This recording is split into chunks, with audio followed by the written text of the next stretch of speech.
I'm ready. Ladies and gentlemen, good morning.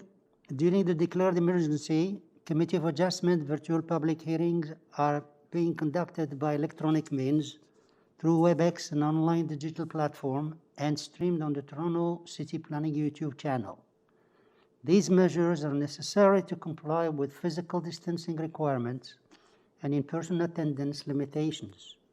My name is Isaac Laluz, and I'll be chairing the hearing. Panel members participating today via WebEx and can be seen and heard are Ms. Atarodi, Ms. Sankar, Mr. Bartolo, and Mr. Klassen.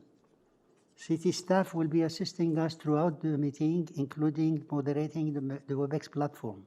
And with us today, Mr. Dan Antonacci, who is the Deputy Secretary Treasurer, Adam Wales, and Chris Pereira. Participants who have registered in advance will be able to make their presentation to the committee using the said WebEx. Anyone wishing to view the hearing may do so by watching on YouTube. These participants will be connecting either by their computer, a phone, a tablet app, or by telephone. All participants will automatically be muted upon entry. When your item is called, each participant will be unmuted by the moderator, one person at a time.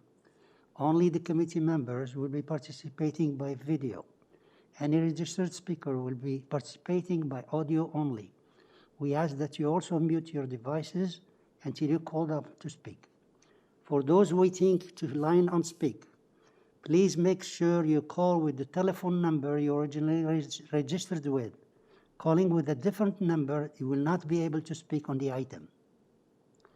For land acknowledgement, we acknowledge the land we are meeting on is the traditional territory of many nations, including the Mississaugas of the Credit, the Anishinaabe, the Chippewa, the Haudenosaunee, and the Wendat peoples, and is now home to many diverse First Nations, Inuit, and Métis peoples. We also acknowledge that Toronto is covered by Treaty 13 with the Mississaugas of the Credit.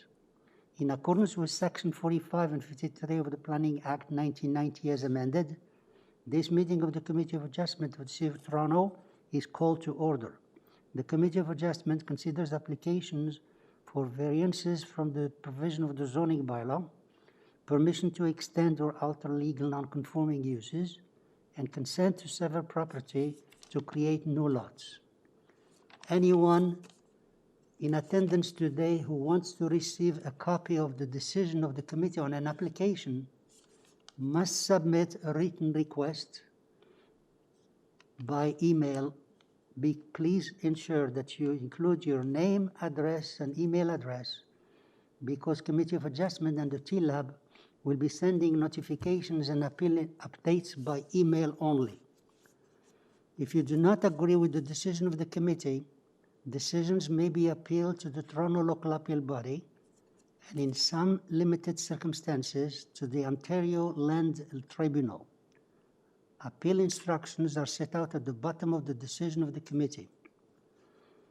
For the hearing procedure today, I will call each item in the order listed on the agenda. Where an application is uncontested, the agent or applicant will proceed with their presentation if required. The committee may ask questions and or take the matter directly for a decision. Each speaker, including the applicant agent, will be given a maximum of 5 minutes to address the committee. I will comment when the 5-minute mark is reached. When addressing the committee, please clearly state your name and address, and please remember to confine your remarks to the matters outlined in the application. The applicant or agent will proceed first and will make a presentation to the committee. Please note that the committee may not entertain revisions to proposals at the hearing today. The committee may decide to defer the application if substantially revised to ensure the revised application is accurate and that all those entitled to receive a notice are informed of the changes. Then individuals, either in support or in opposition to the application, will be invited to speak. Committee members may ask questions of each speaker at the end of their presentation.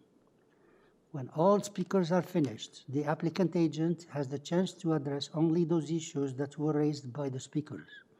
This will mark the end of the discussion, and the application will be taken to committee for decision. Now, we don't have any minutes to approve. There is no closing files. We have a request for deferral, but before that, any members or many members or panel, any conflict of interest to declare? No? Okay. We have a request for a deferral on item number 7. Item number 7, which is 353 Horsham Avenue, and the agent here is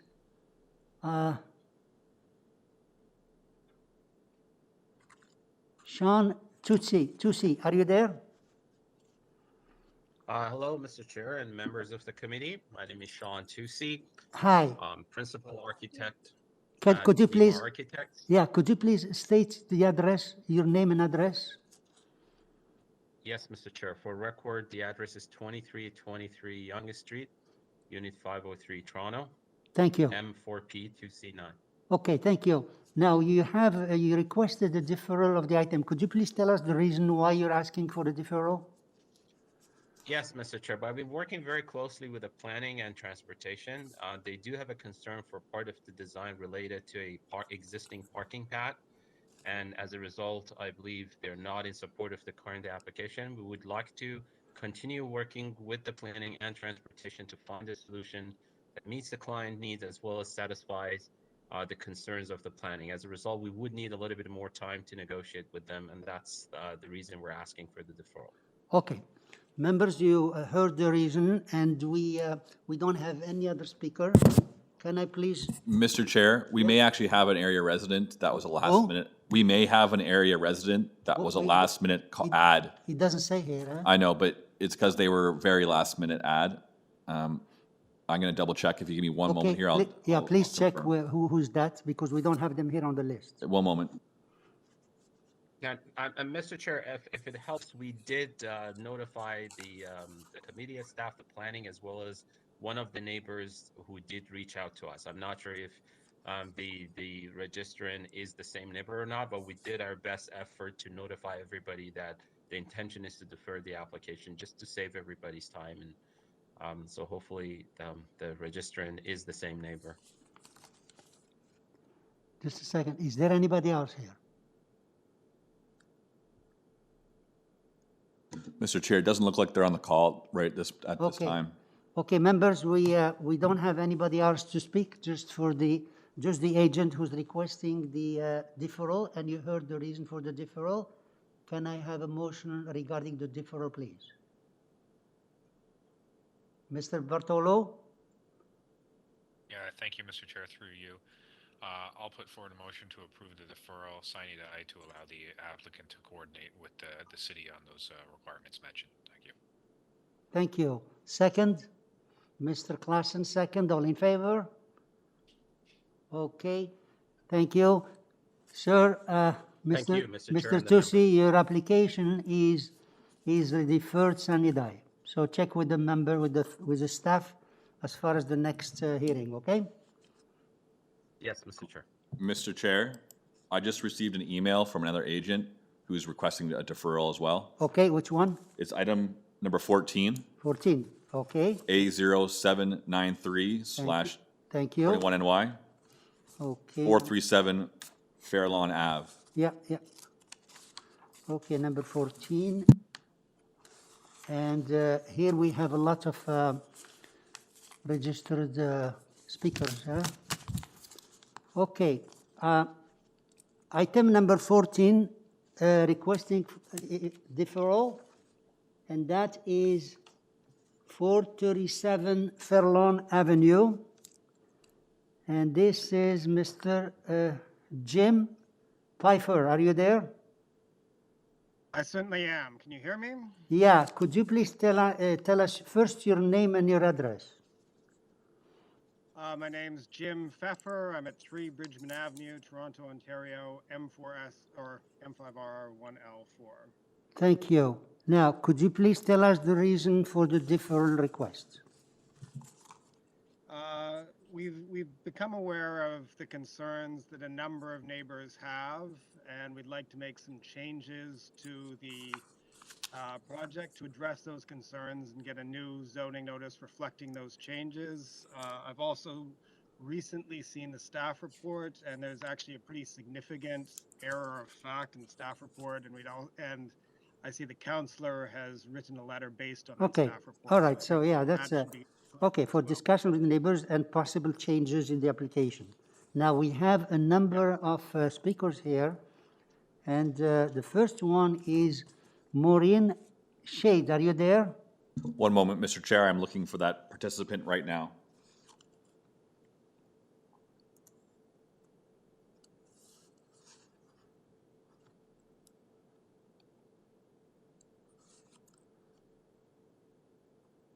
Mr. Chair, there is no one on the call at this time by the name of Maureen. Okay. And there's no one on this call with the phone number registered to Maureen. Okay, next is Paul Johnston. Are you there? Yes, I am. Hello. Mr. Johnston, Here I hi. am. Could you please state your name and address for the record here? Yes, my name is Paul Johnston. I'm a planning consultant.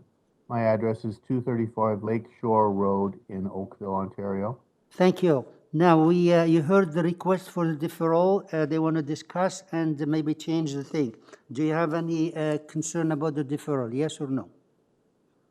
No, I'm here, just so you know, on behalf of Maureen Shade and as well as David Mandel. They're both my clients, and they are both agreeable to the requested deferral. Thank you.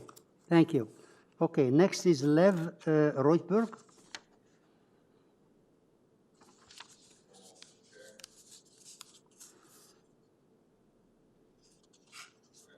Can you hear me? Yeah, Mr. Reutberg, could you please state Yeah. your name and address, please? Yeah, my name is Lev Reutberg, 443 Fairlawn Avenue, Toronto. I'm the neighbor. I'm like my house is next to this house. Very good. So you And heard, you heard about the deferral request. Are you okay with that? no, Sorry? no, I'm not okay with that. Well, do you understand what deferral request is? That means if we agree to defer it, the committee will have to decide whether we do defer it, yes or no. If we defer it, then we will not discuss it today. So there is nothing to discuss at this moment until we make a decision whether to defer it or not. So could you tell us? It's your decision, but if you're asking me if I agreeable to deferral, I am not, because there are, I know some concerns of my neighbors, because they approached me as well. I talked to them, and I have much more concerns they do have, because this project mostly affects me. And those guys like put not a house on a plan, they put like a big cruise ship. Mr. Reutberg, we don't want to go into Yeah. the details why you don't agree and what's the problem with the So I don't agree. with the I don't project. agree. I want committee to listen and decide. But If okay, the deferral means it'll come back and you'll be notified and you can come back again and decide and talk on it, okay? no, I understand that, but I still don't agree to that. Okay. Mr. Maureen Shade, is she there or is gone? Mr. Chair, it still appears that Maureen is not on the call yet. No, okay, so we're going to move on to the, there is nobody else? Okay, members, there is nobody else on the call for this deferral. You heard the deferral request and you heard the conversation with the neighbor. Can I have a motion regarding the deferral, please?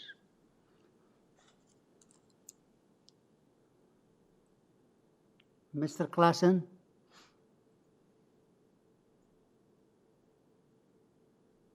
Yes, thank you, Mr. Chair.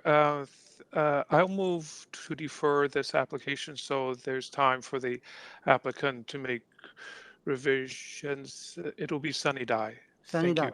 Thank you. Second? Ms. Hatarodi, all in favor? Okay, thank you. Okay, Mr. Your application is deferred, Sunny Day, and you'll have to check with the staff when your application will be coming back to the committee. Okay? Thank you very much. Okay. All right. So, any no other deferral requests, Mr. Moderator? Mr. Chair, at this time, that is the end of the deferral requests. Thank you. Okay, we'll start with the application number 1.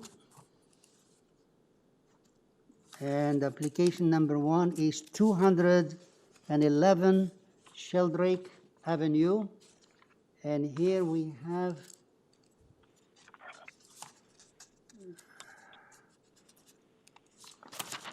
we have here Miss Ida Evangelista. Are you there? Good morning, Mr. Chair, members. Good Ida morning. Evangelista. Okay, I know. Happy New Year. Happy New Year to you too. And please, we know who you are, but we need you to state the name and your address for the records here. Yes. Ida Evangelista, 53 Bentworth Avenue, Toronto, M6A, 1 Peter 5. Thank you. Okay, so we have here this consent to sever property in two lots, 2 variance applications. One has 9, the other one has 11 variances. Staff report just the standard conditions for the severance.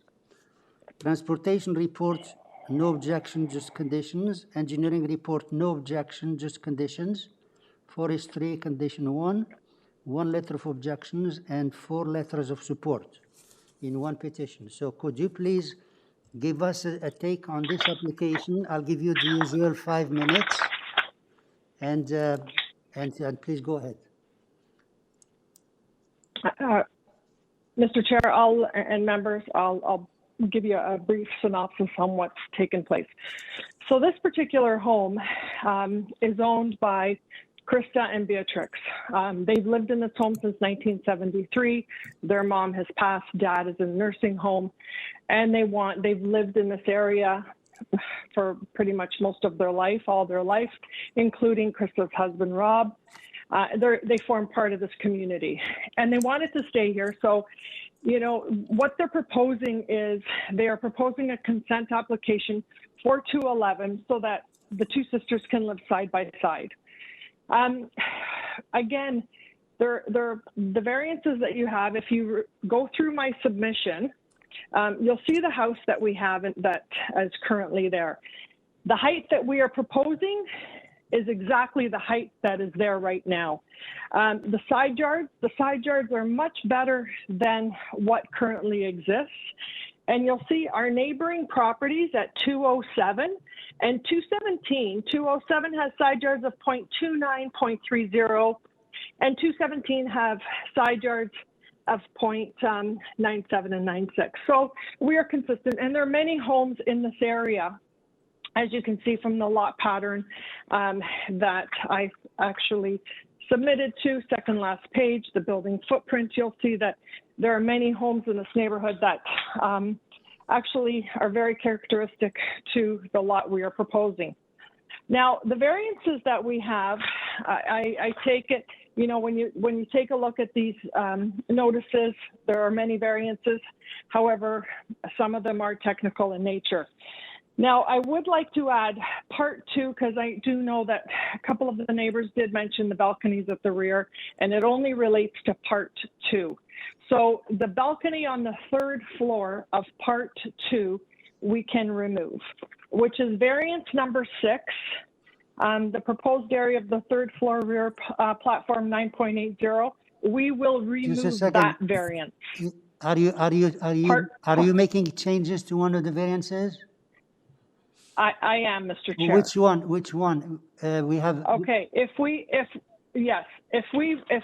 refer to file A0643, part 2, part variance 2. number 6. The one that has 11 variances, right? That's correct. Okay, and that one you're changing what? So there are two. If you'll note, they mentioned two platforms. One is for second floor, that will remain, and the proposed area third floor Okay. platform. For Third the floor platform removed. Miss Angelista, for the staff to Yeah. record that, all I need is the variance number and what you're changing it to. Okay. So the variance number is number 6, Okay. and we'll now read the proposed area of the second floor rear platform is 7.80 square meters. Okay. Very good. Any other change? Okay. And then that actually sparks number 5 because now we only have one platform located on the rear wall, so that is removed. So variance number 5 is removed. That's correct. Okay. So those are the two changes. Any other change? That is it, Mr. Chair. So, Okay. So please go ahead. Yes. All right. So if you go through my submission, I've outlined on page 3 what the variances are relating to 2, 3, and 4. We have no exterior side yard setbacks. We only have the interior side yard setbacks, which also relates to the eaves setback. Our driveway is slightly wider. We do not have a garage on this property. We have front yard parking, which is also very consistent with many majority of the homes in this neighborhood with front yard parking. Our height relates to the very top of the peak. However, our main wall height, if you look at the front elevation and the side elevation that I provided, you'll see that the front elevation, appears as a 2-story. The third portion, the office, as we are now all working from home, is within the roof line of the home. If you refer to page 5 of my submission, you will see that our main wall height only relates to a mid portion of the side wall, and that just because it penetrates the gable, and it's just to give us a dormer and more headspace in the interior. However, the remaining of the house, our sidewall heights are 7 meters. The variances relating to the balconies. I know that one of the comments was privacy. We have removed the balcony on the 3rd floor on part 2. On the balcony on the 2nd floor, part 2, which is, just a kind of an area of refuge. We can actually put privacy screening on the sides to create more privacy for overlook and onlook. And so what you have in front of you, and you'll see that the lots of 7.62 lot frontage, very consistent with many of the lots in the neighborhood. We work very closely with planning to present the application that you have in front of you. And as you see, they are all in support of the application because this is very consistent with what is happening in the neighborhood. And what we're proposing is very similar to 164 and 166 Sheldrake, which you'll see on page 9. This is an eclectic neighborhood, various size lots. Majority are lot sizes of this. FSIs, the FSIs for this neighborhood on Sheldrake alone vary from 0.57 up to 0.82. 220 Sheldrake is 8.82 FSI. 164 Sheldrake is 0.60. 181 Sheldrake is 0.645. So what we're proposing to you today is, again, very characteristic, and in closing, I respectfully submit that the proposed consent and minor variance applications are desirable and appropriate for the use of these subject lands. This does form intensification that does meet the 4 tests. It is in keeping with the purpose and intent of the OP zoning bylaw, growth plan, and provincial policy. It is appropriate and desirable for the area. Thank you. Thank you. Okay, we'll come back because if the members have any questions, we'll get back after we hear the speakers here. There's a lot of speakers here. We have here Brian Wolf. Is he online? Can you hear me? Mr. Wolf, are you there? Yeah, I'm here. Can you hear me? Yes, we hear you. Could you please state your name and address for the records here? Yeah, I'm Dr. Brian Wolf. I live at 227 Sheldrake Boulevard. That is 2 houses east of his proposed development. Okay, so please tell us what's your concern, and after you heard the project. All right. I've lived at 227 Sheldrake since 2000. I bought the house then, and I developed the house at that time. At the time, I thought, possibly of subdividing the property, but quickly decided against that, and that was not appropriate, not sensitive, and not desirable for the neighborhood.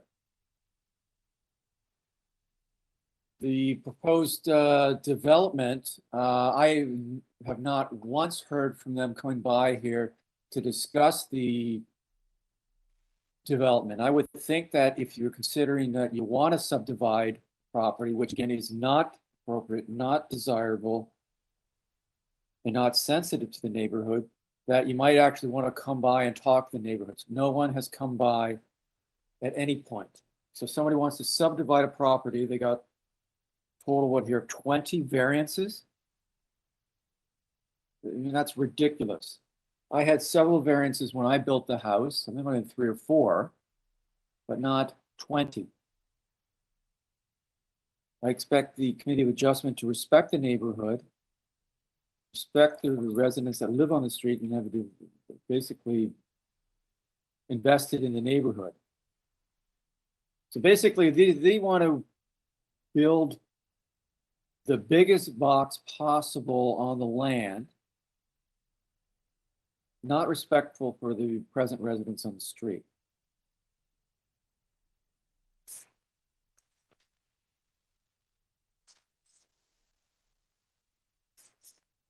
They want to, maximize the floor space to 0.5 times 9 the area.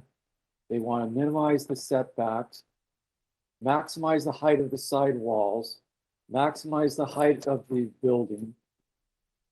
They talk about parking in a driveway. It's a driveway. The residents on the street, majority, yeah, we have driveways, but that's not designated parking. Most people do have garages. They want to keep the eavesdrop closer to the property line. And it just goes on and on here. They talk about 2 sisters wanting to, who have lived there previously, but not living there now, want to build 2 houses and then be able to live side by side. Everybody says they're going to come here and live, but they basically develop it to maximize their financial return on the property, and then they're not going to live here. No one actually believes that. I've addressed the Committee of Adjustment a few times in the past regarding properties here, and it really is frustrating that the views of the people that live on the street seems to go on deaf ears. I expect the committee to respect the people that live on the property, listen to our views, and address our views on your final, when you speak at the end. There's an issue with parking on the street. There's a market down the street here, and intensifying the density of houses on the street is only going to complicate that. Please let me know when you're finished. Basically, I'm finishing that. I find it insulting that somebody's going to develop something that's going to, they want to subdivide this property And clearly it's just for financial gain and no consideration for the people on the street. And they have not once come and spoken to Okay, myself, and I live two houses down the street. Lived here for 20 years. I expect that's something I would expect. I would basically find it insulting. okay. So, Doctor, I see that you're not referring to one particular variance. You're basically opposed to the whole project. And then we'll see. I am not opposed to somebody developing a property. I think it would be far more appropriate if they developed a single home on the property Right. instead of trying to split it.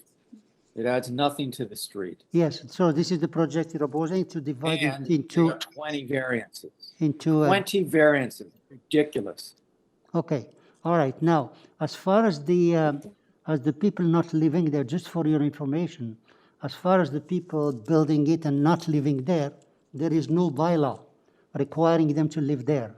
If they didn't have these No, of variances course there, not. if But they did, they're quoting that they want to bring and live there afterwards, so two sisters can live side by side. okay, all right. No one believes that, so don't bring it up. Let's see if there's some more questions.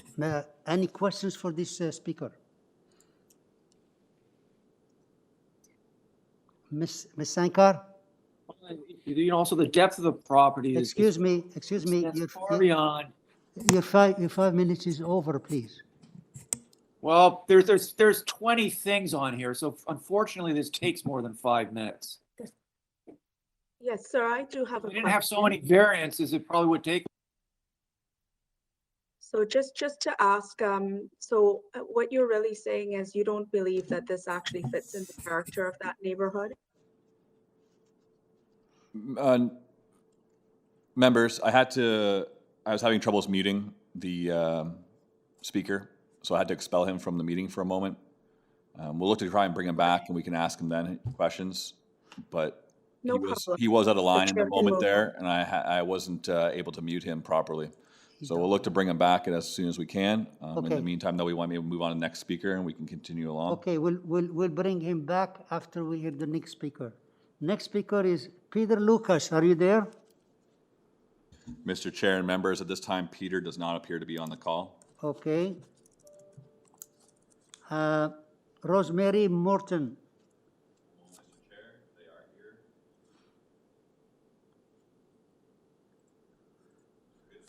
Oops, Miss I'm Morton. muted. Hi, can you Oh, please morning, I'm state? here. Yeah, could you please state your name and Yes. address for us? My name's Rosemary Morton. I live at 186 Sheldrake Boulevard. I'm across and diagonally from the new building, and I've been here for 29 years. Okay, so tell us please what's your concern about this project. My concern is, first of all, I have a question.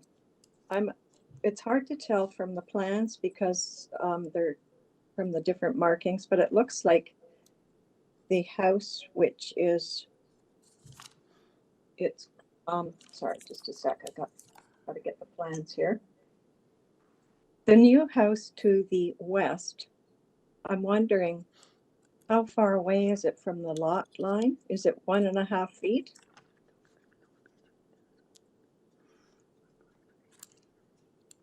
Can anybody answer that? Hello? Well, please go ahead, keep going.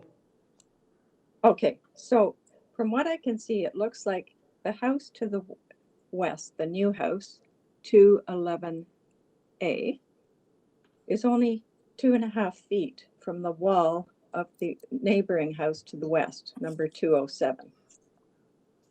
And the two new houses are only 3 feet apart. So I know the bylaw says that the houses should be 3 feet from the lot line, and that would mean that the houses would be 6 feet apart.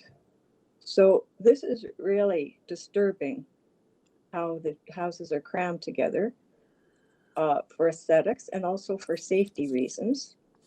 I wonder how anybody's going to get up to clean the eave troughs in between the two houses, or for that matter, between 211A and 207.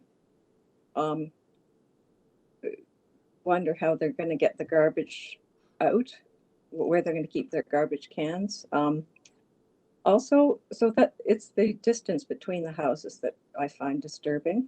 I agree with everything that Dr. Wolf said.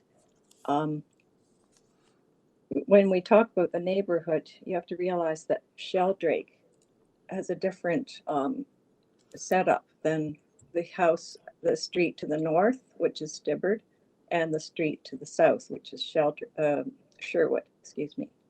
So I think we have to speak about the street rather than the neighborhood. And one of the reasons we bought on this street is that there's so much light and air.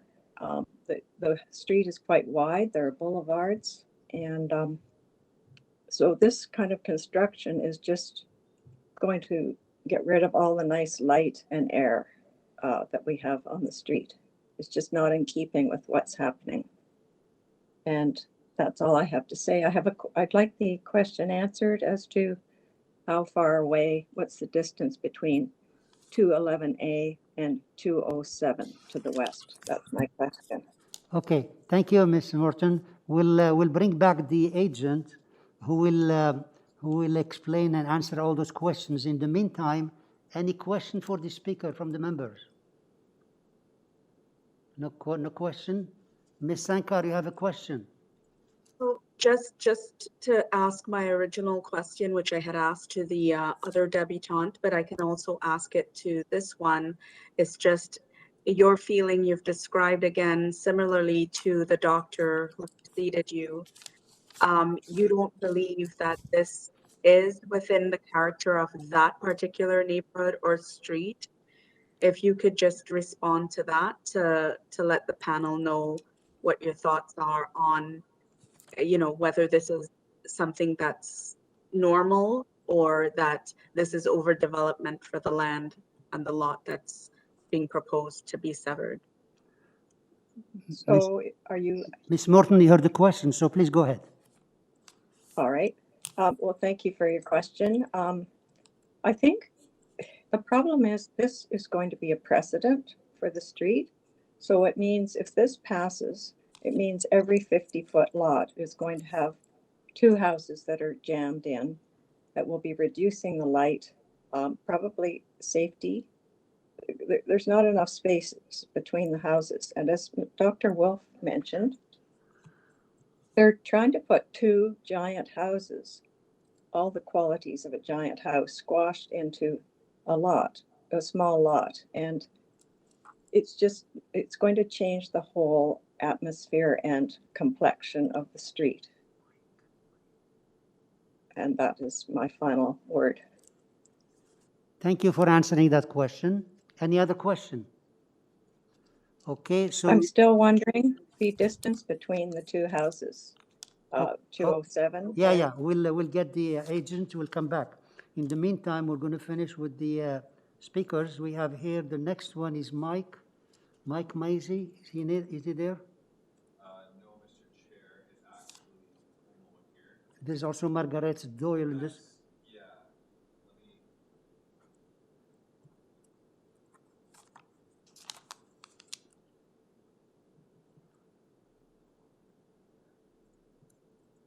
Mr. Chair, it's Margaret Doyle on the call.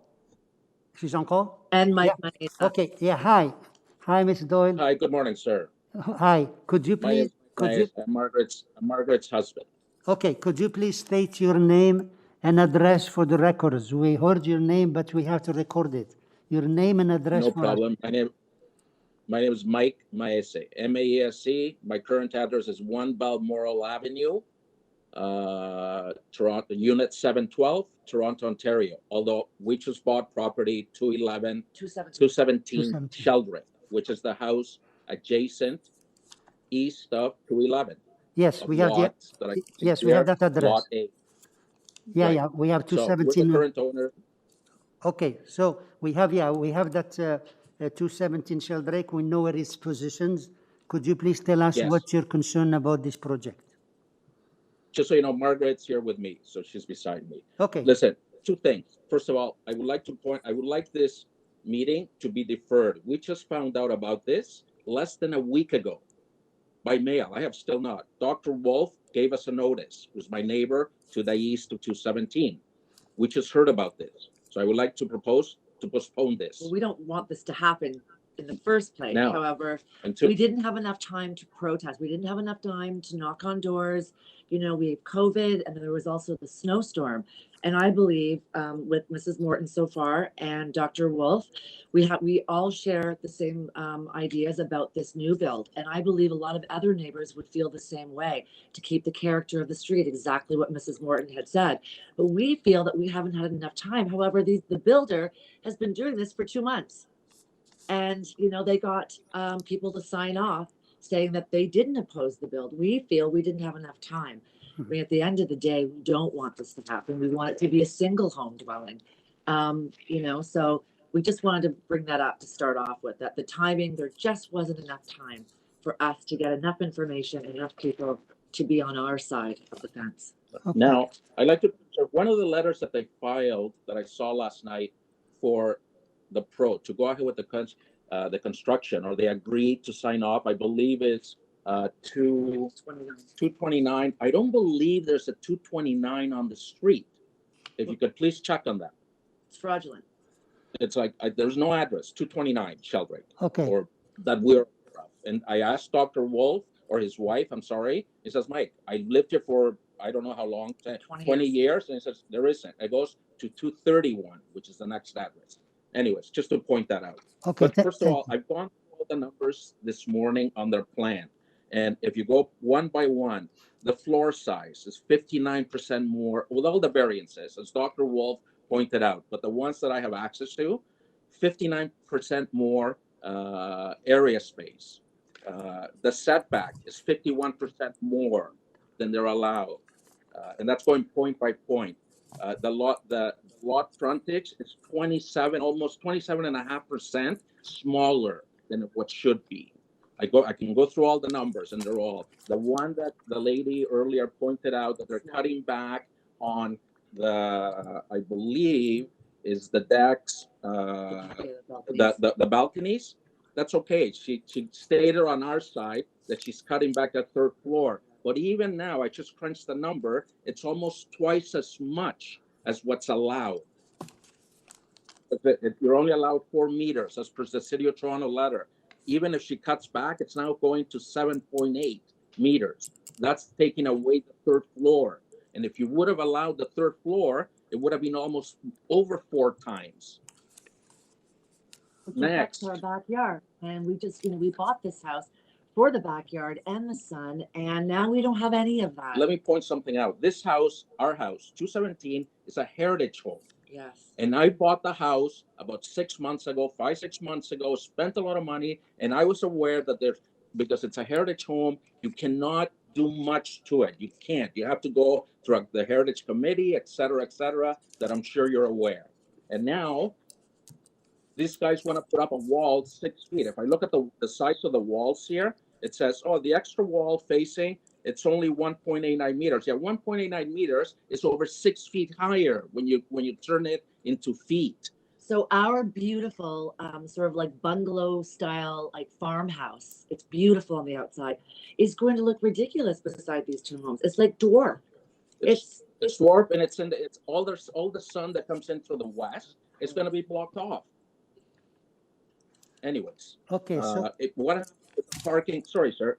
No, that's okay. That's okay. You're entitled to your 5 minutes. What happened? You're entitled to your 5 minutes, so you still have. If you finish, let me know. I will. So the parking issues. I believe that these units are going to be condo flats. That's my personal view. Yes. And each one is going to have 2-3 tenants, not the sisters, as Dr. Wolf pointed. And I believe if you just go, everybody's going to have a car, more than likely. What happens on days or weeks like today or this week that we have with the snow, where there's limited parking, again, because of Summerhill Market around the corner, people go park on the street and shop. Where are you going to park? Half the streets on Toronto, you can't park right now because of the amounts of snow. So where are all those cars going to go?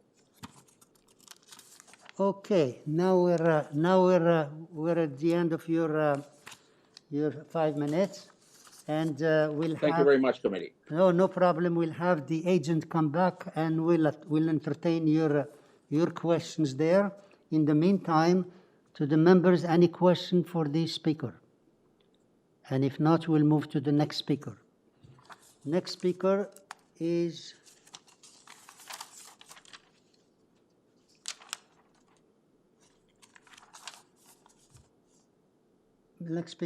Michael Wenband.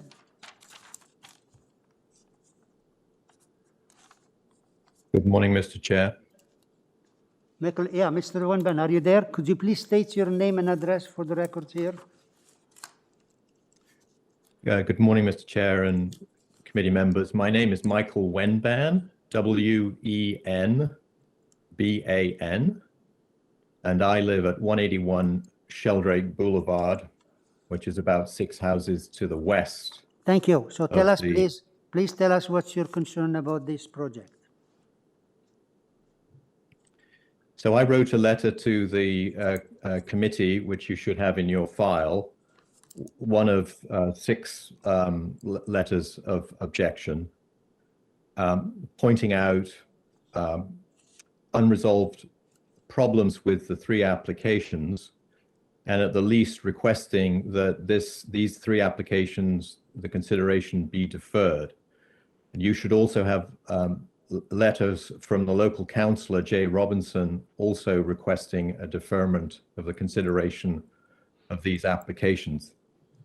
As previous neighbours have pointed out, there just simply hasn't been adequate time, given the notification period, for there to be adequate consultation on these applications, which are not consistent with the broad wishes of the community.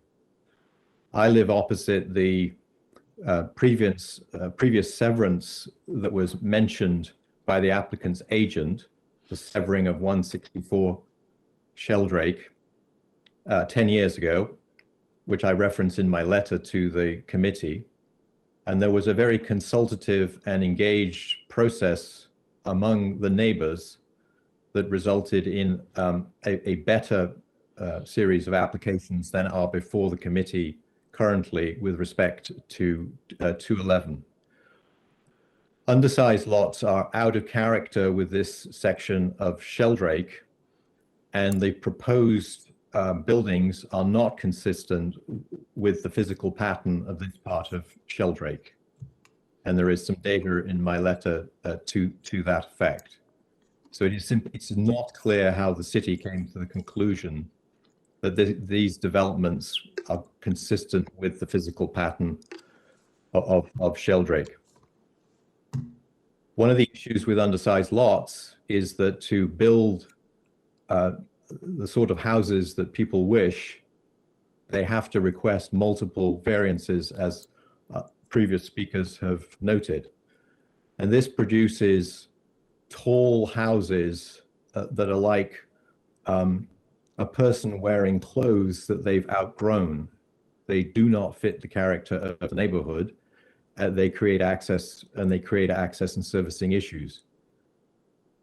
Most houses in this section of Sheldrake have driveways to the side of the house, and therefore there are gaps between the houses, which is an important part of the character of the neighborhood.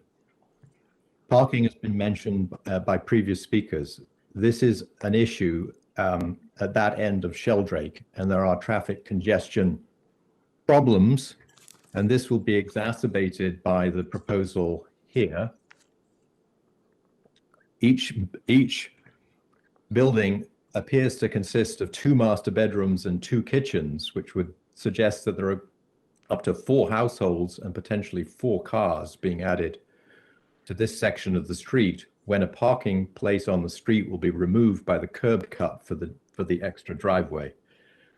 So there needs to be further consultation about this, because this appears most unsatisfactory.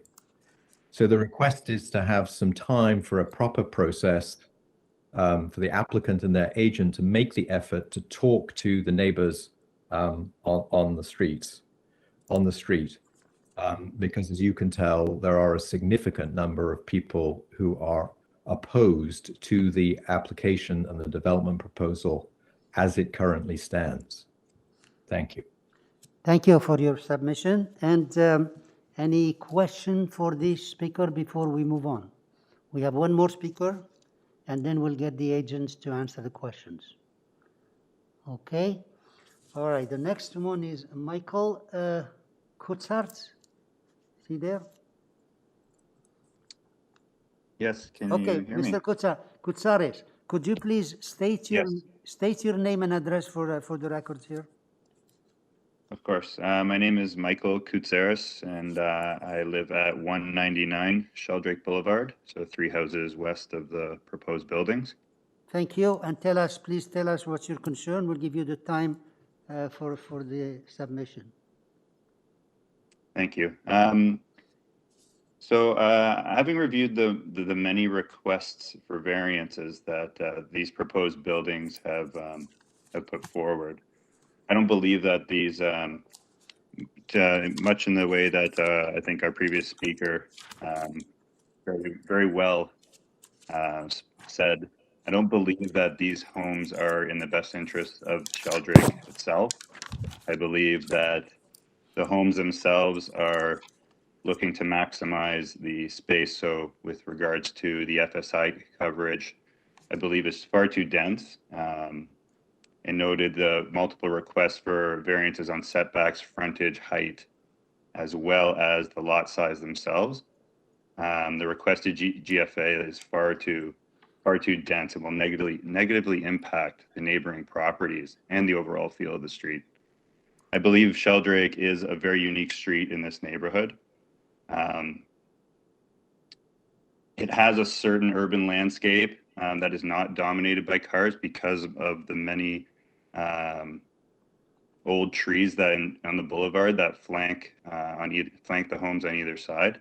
I believe that most of the homes, the character of these homes, do have side driveways. There is a parking challenge on this street already. There is no overnight parking that is supposed to be permitted on this street. The proposed homes do have multiple, looks like they're proposing for multiple dwellings. It looks like they're adding a basement apartment that can have upwards of 2 large bedrooms, a kitchen, as well as 3 bedrooms on the upper floors, inclusive of an office, which could be, of course, always be converted into a bedroom.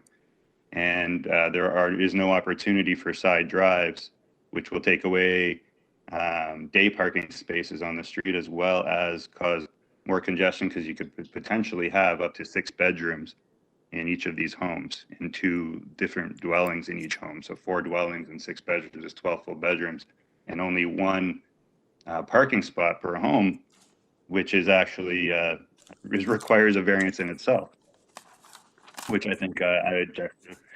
I live on this street for only about 4 years. I've always loved this street as a child. I love the character of the street. I love the big, beautiful homes, the big, beautiful lots on this street. It's a very unique street in Toronto. In my opinion, one of the most beautiful streets in Toronto. And to aggregate all of these various variances, 9, 10, or 10 and 11 per lot, and sever the lot into smaller properties, I believe is really counter to what the spirit of this street was when it was originally designed. I live in a semi-detached home that has a 42-foot lot, and it's not even a detached home. So to see a 25-foot lot for detached homes that are put together so closely, to me is quite upsetting. To see the setbacks and the FSI be overconsumed, so that some of these houses extend well beyond the neighboring houses into their backyards, I think is upsetting. I think it obviously is well beyond what the bylaw suggests. Of course, I won't bring up so much. I do believe that the patios is still an issue. I am glad that the 3rd floor one will be removed, but it is still, again, a doubling of the required above grade 2nd floor and above patio sizes. So in closing, I just believe that this is not in the spirit. This is not a set of homes that really aligns to what the landscape of the street was meant to be and currently is, and what the lot size on the street predominantly are. Thank you very much. Very good. Thank you, Mr. Gutierrez. You're perfectly on your time here. So let's see if there is any question. Any question for this speaker? No? Okay. Any more speaker, Mr. Moderator? Mr. Chair, Mr. Wolf is now back on the call. He's on the call? Yeah, so I know he made his presentation earlier and members did have a question. Yeah, but there for was a him. question to him. Yeah, there was a Right. question for him. So we can bring him back if you'd like. Yeah, please. No, the question, I already got it answered. You already by got it? the, Okay. Okay. Yeah, So the member already got the question, so we don't need Mr. Dr. Wolf. Perfect. We'll call back the agent. Thank you. Ms. Evangelista, are you, can you come back here, please? Mr. Chair, Yeah. I'm back. Okay, so you heard what's happening. Invariably, everybody is in the opinion that this does not fit. Plus, the requesting they would like to see a deferral, as well as the counselor also recommends deferral. And as you know, we can't force you to go around, but we always encourage the agents to go around and speak to the neighbors. So please cover those questions and tell us what you want to do. With respect, Mr. Chair, members, well answer. From what I am not deferring, no, because from what I can hear, and yes. So please answer all the questions. I will. So, because from what I'm hearing, they feel that splitting the lot is characteristic to the neighborhood, which is quite perplexing to me. Because if we take a look at that block alone, 214, 216, 196, 94, 207, 203, 160, 56, 52. I can go on and on. Those are all the same lot sizes. So how is the severance not characteristic to this? And that's just the block. That's just immediate north, south, east, west. So characteristic, I disagree with that statement. This is very characteristic. Now let's talk about the size of the home. As I mentioned earlier, FSIs, what we are proposing, our FSI, we're asking for 0.59. The main floor FSI is 0.25. We don't have a length. And to answer Rosemary Morton, we have 3 feet on our side yard setbacks, and we comply. We do not have a variance for that. So, there's a couple of addresses that I believe the owner of 181 also mentioned. 164 Sheldrake, which is on his letter, received an FSI of 0.60 with side yards of 0.46. We comply with our exterior sidewalls. And I would also like to just put forth. So we have this size lot, and from what I'm hearing, they don't want the severance. They want us to build one home. But then they're also saying that this does not allow for light. I disagree. The 2 homes and the side yards, the exterior side yards where we comply, we have the interior 3 feet in the interior side yards. This allows for light, air, and maintenance. Plenty of light. However, if we build one home on this size lot at the height that it currently is with an integral garage, I respectfully submit that that would be much more imposing and would actually create much more shadowing, less light, and less air. What we're proposing, and as I've just rhymed off, just a handful, a sprinkling of homes of lot sizes of what we have. Our 3rd floor, if you look at the street in its entirety, we've built that 3rd floor office into the roof line, which mirrors the homes on either side. As I also stated earlier in my previous submission, the height that we are now currently proposing is exactly the height that it is now. Actually, it's a little bit less than what it is now. So have we been sensitive? Extremely. Have we taken into effect what the neighborhood looks like? I would also like to add that because Krista has lived in this neighborhood since 1973, her mom has been in this house since 2020, and her son is in that house. They knocked on doors. And as you see from the letters of support, they spoke to the neighbors. The neighbors, and I believe, I will also say that if the owner that said that they weren't approached, if they look at their cameras, they'll see that they knocked on their door. I believe it was Dr. Wolf, 227. And is there a 229? Yes, there is a 229. Actually, it's right next door to 227. It's the second house in. So what we are proposing, and as I mentioned to you, the variances that you have in front of you, and it's quite easily as shown on my submission, what it relates to, they're not egregious.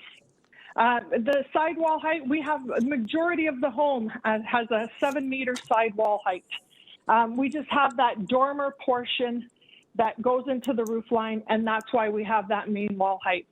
So, you know, it's mere speculation, and I can't, you know, I did say that they will be living in this house. They've been living in this house. They grew up in this home since 1973. They've been living in this area. They form a part of this community. You know, Krista's a healthcare worker, and that it's quite comfortable and close to her work. So it is with mere speculation that they are slandering the owners of 211 Sheldrake, which I don't appreciate. They did try to reach out. They did knock on doors because, again, they are part of this community. So with all of this said and done, what you have in front of you does form a part of, and does form a part of the character of this neighborhood. There are many lots that are this size and this height, and actually bigger, wider, longer, and taller than what we're proposing.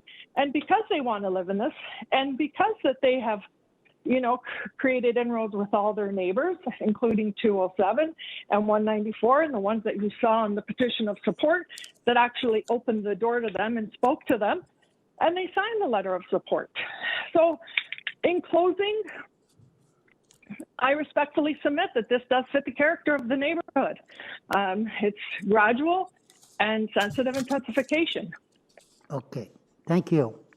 So let's see if the members have any question. Members, any question? Ms. Sankar, you had your hand? Yeah, I just wanted to ask the agent if they could just elaborate on how many actual severances have taken place on that street? Just bear with me for 1 second.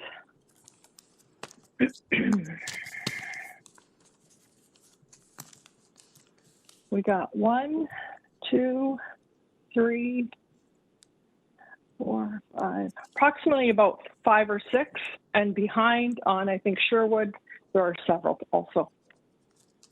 Okay. And I'm just referring to the block. I'm just referring to that area.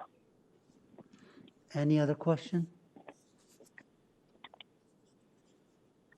Mr. Tarodi, did you have your hand there?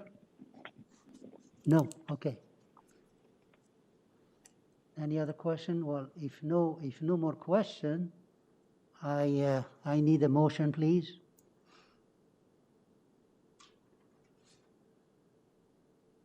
Mr. Klassen? Yes, thank you, Mr. Chair. I will try to draft a motion that takes into account, I think, the strong feelings expressed by everyone on this application, and I do understand that consent applications are always the ones that cause the most attention. But in driving down that street and in reviewing the documents from city staff, are looking at the comments provided today and previously, I'm going to conclude that this is worthy of approval, that it does meet the 4 tests, that there is impact on the neighborhood, but that it is not an undue impact. So I'll move to approve the application subject to the 2 changes that were made. So for part 2, variance Number 6. Variance 5 is removed. Variance 6 is changed to 7.80, and that it is subject to urban forestry and that the standard planning conditions apply. Very good. Okay. Mr. Klassen, you referred to the planning commissions. There is one transport and engineering report, just recommendations. Is that okay? Yes. Okay. Thank you. That so, is, yes, so, thank you. Thank you. So there is a recommendation, there is a motion here to approve the application subject to forestry, the comments of the transportation and engineering, and the changes that the applicant made, removing variance number 5 and changing number 6 to 7.8 square meters. Do I have a second? Mr. Bartolo, second. All in favor? Opposed? Okay, I have 2 opposition here, and I'll have to make a decision here. I'm very sympathetic to the neighborhood and to the people who are objecting to this, and the strong opposition of people who are living in the area. And unfortunately, we don't go by referendum. That would have been nice if we have so many yes, so many nays, and then we decide. This is a project that has been looked at by the staff. We looked at it. There is a variances, and we decide on the variances and the project based on the 4 tests of the Planning Act, and if they fit, we have to approve it. So this, according to those, it's approved. It fits in the neighbor. It fits with the Planning Act recommendations, and therefore I join the motion to approve the application based on the conditions mentioned. And that's the decision. So the agent, Mr. Evangelista, your application is approved, subject to those conditions and the changes you made. Thank you, Mr. Chair.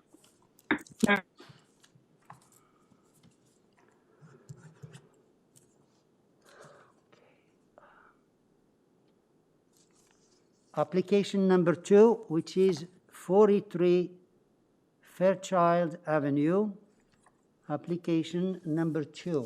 And here we have Jana Fast. Are you there? I'm here, Mr. Chair. Okay, could you please state your name and address for the records here?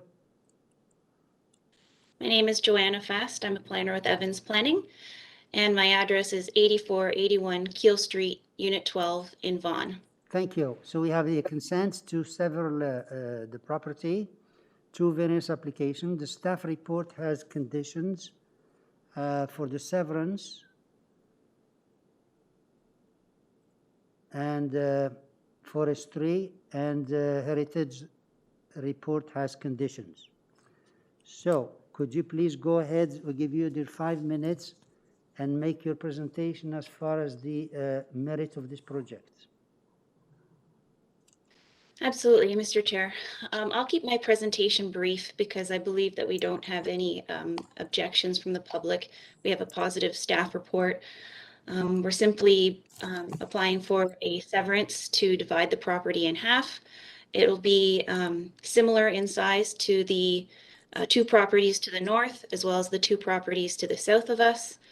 The minor variances that we're requesting are in keeping with what's been approved in the area. So I don't think that we're proposing anything that is out of character. You can see from the site plan that is on the screen that the size of the houses are generally in keeping with what is beside us. And so we ask that the committee approve the applications before you this morning. Thank you.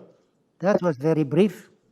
Nice. Any questions to the speaker? Ms. Satarode? Yes, through you, Mr. Chair. I have a question from the applicant regarding the lot coverage.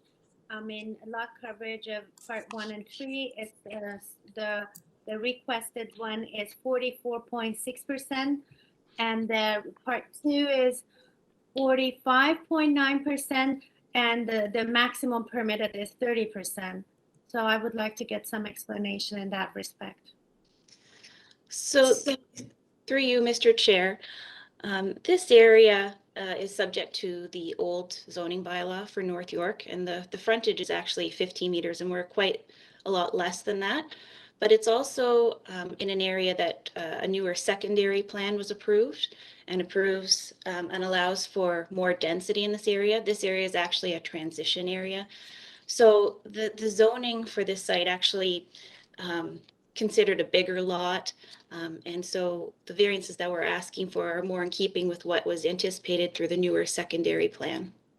And they're also similar to the variances that have been approved in the area. So we don't think it's it deviates from what's surrounding the site. Any other question? Yeah. I would like to also ask, what is the new proposed lot coverage from that area that you're referring to? How much is that lot coverage? So the secondaries plan does not speak to coverage, but it speaks to floor space index, FSI, and it allows for 1.5. So in the staff report, it does identify that we're significantly less than that. Thank you. Any other question? Okay, so can I have a motion then, please? There is no other speaker here. Mr. Bartolo? Yep, thank you, Mr. Chair, through you. In reviewing this application, like the applicant said, the properties to the north and south are of similar, very close size. I think this proposal is consistent with what's happening in the neighborhood, and I will put forward a motion to approve this application subject to the conditions of the recommendations of the the staff report, and subject to the conditions of the urban forestry memo attached. Okay. When you said staff report, are you referring also to the heritage? There's a condition? No, no? I see that one, but no. Okay. So your staff report recommend condition and the heritage as well or not? No, not the heritage one. No? Okay. Can I have a second, please?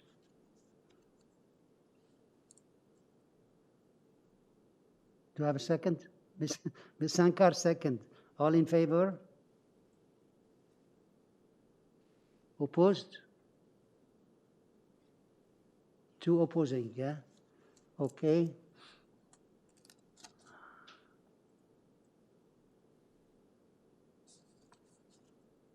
Okay, this is a little bit...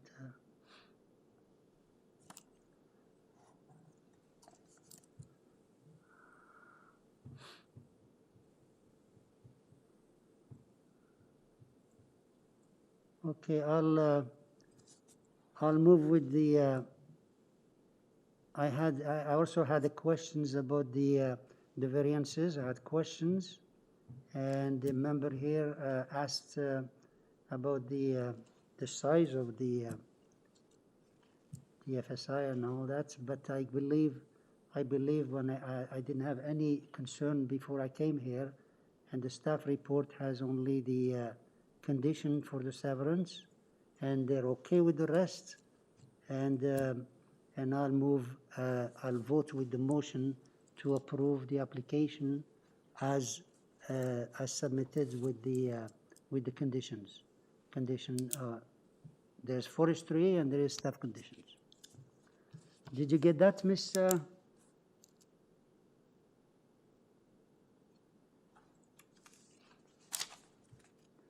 Ms. Fast, did you get that question?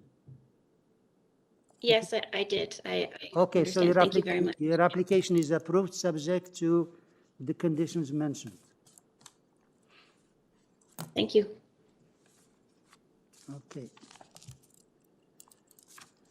Next is item number 3, which is 165 Dunblane Avenue, application number 3.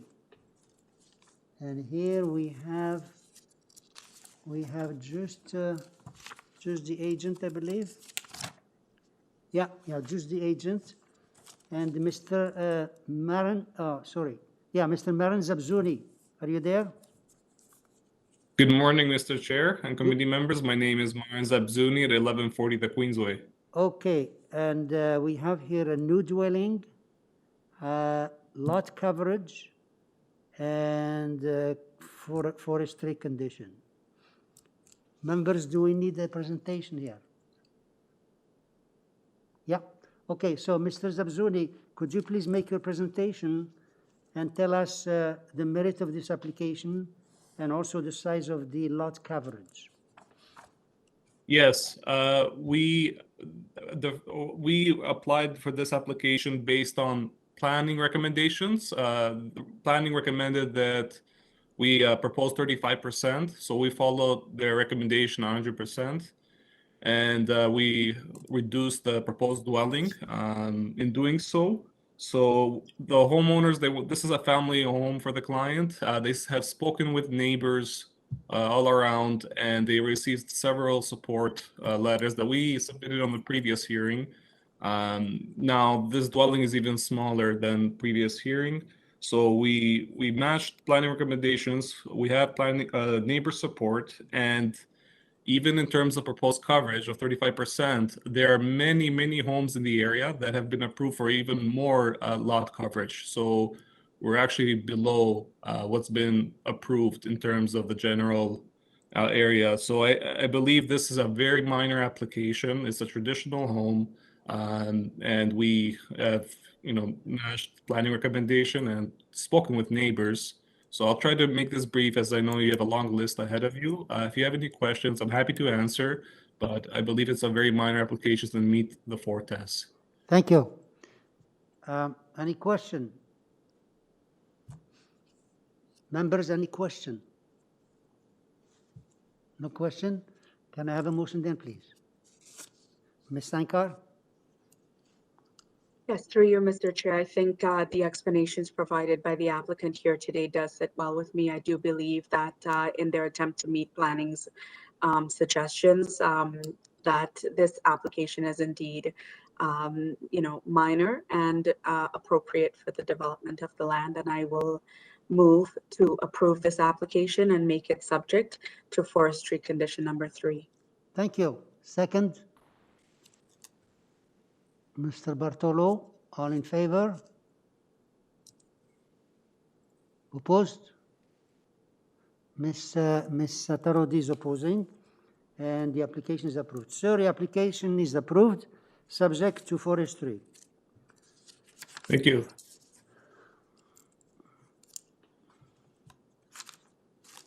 Okay, application number 4, which is 127 Glen Carey Avenue, application number 4. And number 4, we have here, Clive Granfield. Are you there? Mr. Granfield, are you there? Mr. Chair, and, oh, sorry, Mr. Chair, members, yeah, we were having a moment there with unmuting them, but they are live now. Okay, Mr. Granfield, could you please go ahead? Yes, my name's Clive Granfield, 194 Howland Avenue. Perfect. Okay, so you already state And your I'm name the and agent address. of Okay, so please tell us, we have one more speaker here, therefore we need you to make a presentation as to the merit of your application. Very good. I basically have a number of variances, but basically what we're doing is renovating an existing home and making an addition to it. So when we look at the variances, you'll see that there's a number of them all running along the west property line, yes, where the house is a foot away basically from the property line. So when we're renovating the house, we end up having a number of variances there. If you look at the front elevation, and that is drawing number 8 on my application, you will see that the house basically is being added to with a porch coming across the front. And this porch, basically because the house is so close to the property line, creates a number of variances. So those variances specifically are variance number 3, variance number 4, variance number 5 for the eaves, and variant number 6. So all of the variances really are caused by the location of the house on the property along the property line as we're renovating it. The other variances I want to refer to are with regards to the parking. The existing lot does not have any parking, but the tenant, the owner of the home, has a parking space with the city in front of their home, so there's not an issue there. The last issue I want to address is the coverage of the house. I had applied for 0.94 coverage. I saw the comments of the planners and the comments of the counselor. And in talking to the agent, I basically redesigned the house and reduced that to 0.79 coverage. But what I wanted to do was have a skylight going up to the 3rd floor with a staircase going up to the mechanical room. So that required another 2%. So I would like to revise my application to a coverage of 201.41 meters and a coverage of 82%. Excuse me, could you please go over that change? Variance number what? Yes. Two? This is the number 2 permitted maximum floor area. In studying the house and reworking it with the considerations of the planner, I would like to change that to 82% coverage. I have the staff report. 200. I have the staff report. It said it was agreed to changing from a 943 to 0.80. That's what the staff report says. Okay, well, I did submit drawings to them, but the 0.8 coverage I wanted, however, in the drawings I sent them, shows that there was a staircase that went up to the 3rd to access the mechanical room, and So- that would be also included in coverage. Okay, which so puts you want it to be 82. I wanted to apply for 82% for Thank you. this house, yes. Thank you. Okay. Okay. So please go ahead. If you finish, let me Okay, know. beyond that, I think that's the end of my thing. I think I've explained the coverage on the 2 living floors, the living space will be at 80.8%, but for the staircase and to let light into the staircase with the staircase going up to the mechanical room, that creates another 2% coverage. Okay. And that's why I'm asking for it in this particular case, because the house is so close to the west property line, I can't get any windows along that area. So to let light in, I need to carry a skylight up. Okay, thank you. Okay, so Okay, thank you. we'll bring you back because we have one more speaker here.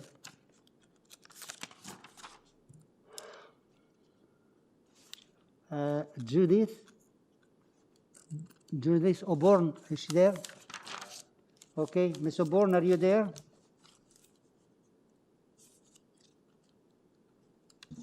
Go ahead, Judith. Mrs. Judith?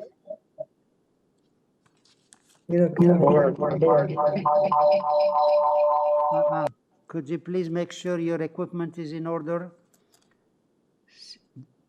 Don't have too many connections, so please tell us, are you there, Judith Oborn? Judith, make sure if you have the YouTube stream going to turn that off at this time so that we don't have any feedback issues.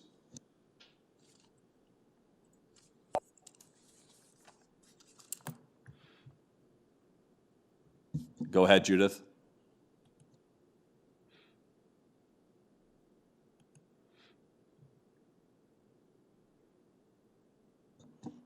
Judith, please start your presentation.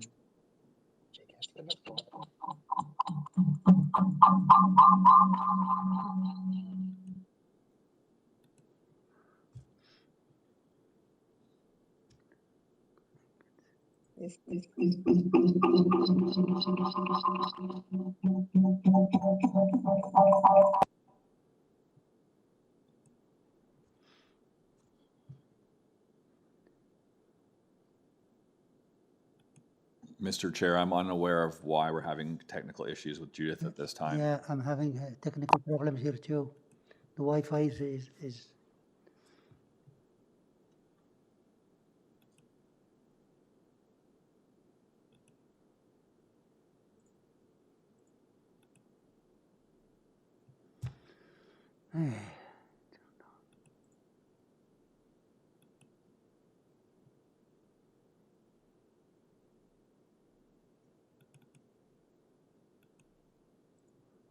Judith, please go ahead with your presentation. Ms. Oborn, are you there?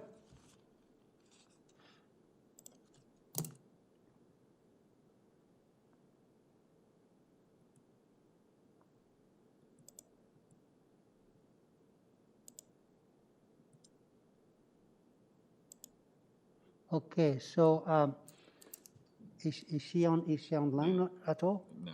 So maybe we just move on. Yeah. Okay, so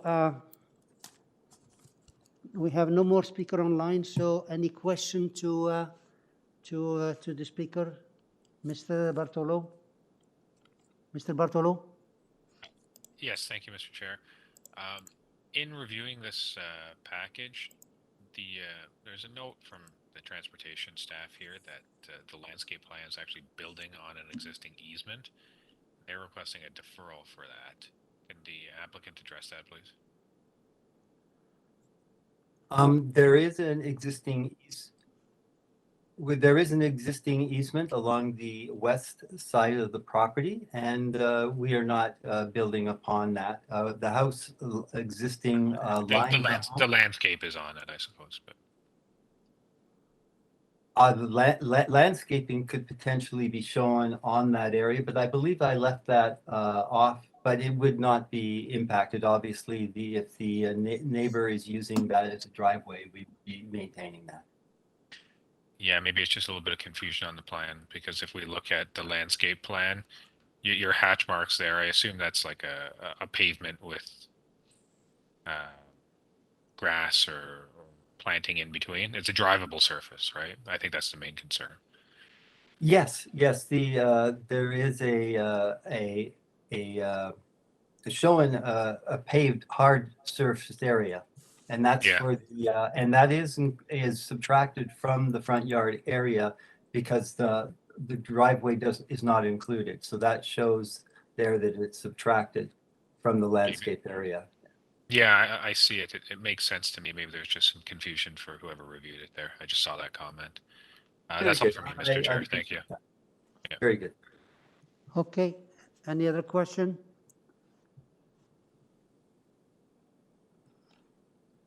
Any other question? No? So can I have a motion then, please? Mr. Klassen? Yes, thank you, Mr. Chair. After reviewing the proposal and the comments, I'd like to move to approve it. It is minor. It does meet the 4 tests, and so we're changing variance 2 to 0.82, and it is subject to urban forestry, and I think that's it. Thank you. Okay, thank you. Second? Ms. Sankar, Ms. Atarodi, all in favor? Okay. Assessor, your application is approved unanimously based on the change you made and forestry. Thank you very much, Board.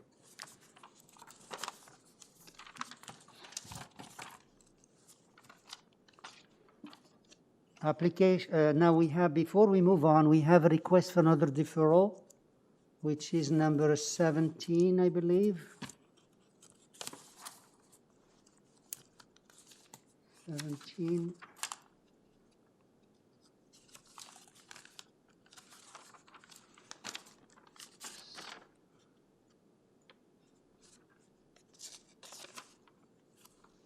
Okay, here we have Mr. Barrett, are you there? Yes, good morning, committee members, Mr. Chair. Hi, you're asking for deferral. Could you please tell us the reason you're asking for deferral? Yes, that's correct. My name's Graham Barrett, 1575 Dundas Street West, agent for the owner of 713 Balliol Street. It's come to our attention that some variances may have been missed in the zoning review and therefore on the public hearing notice. I had sent in a request for deferral a few days ago, but it was missed. So thank you for addressing it now. And hopefully if there are any neighbors on the line, they don't have to wait until we get to that item. Okay, so this is number 17, which is 713 Balliol Street. We have a request for deferral, but we have a number of speakers. We'll have to call them. One of them is Al Kivi. Are you there? Yes, I am. This Hi. is Al Kivi. Yeah, you heard your name and your address, please. My name's Al Kivi. I live at 427 Belsize Drive. Thank you. So the applicant is requesting deferral. Are you okay with that? I certainly am. Thank you. William Green.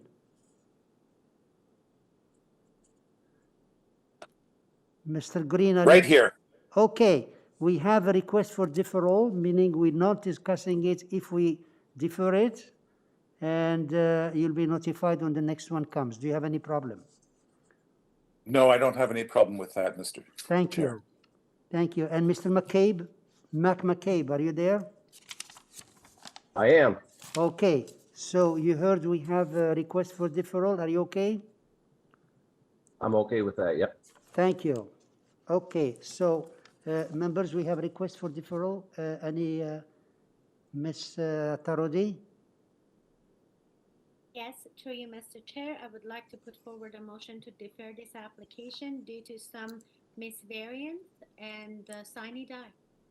Sine die. Okay. Second, Ms. Sankar, all in favor? Okay, Mr. Barrett, your application is deferred sine die as requested.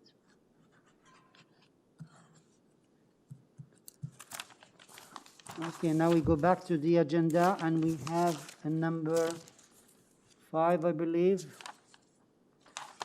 Number 5, which is Cheltenham, 132 Cheltenham Avenue.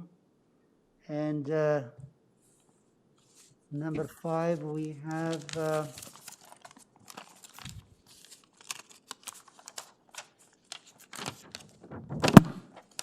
number 5, we have Jerry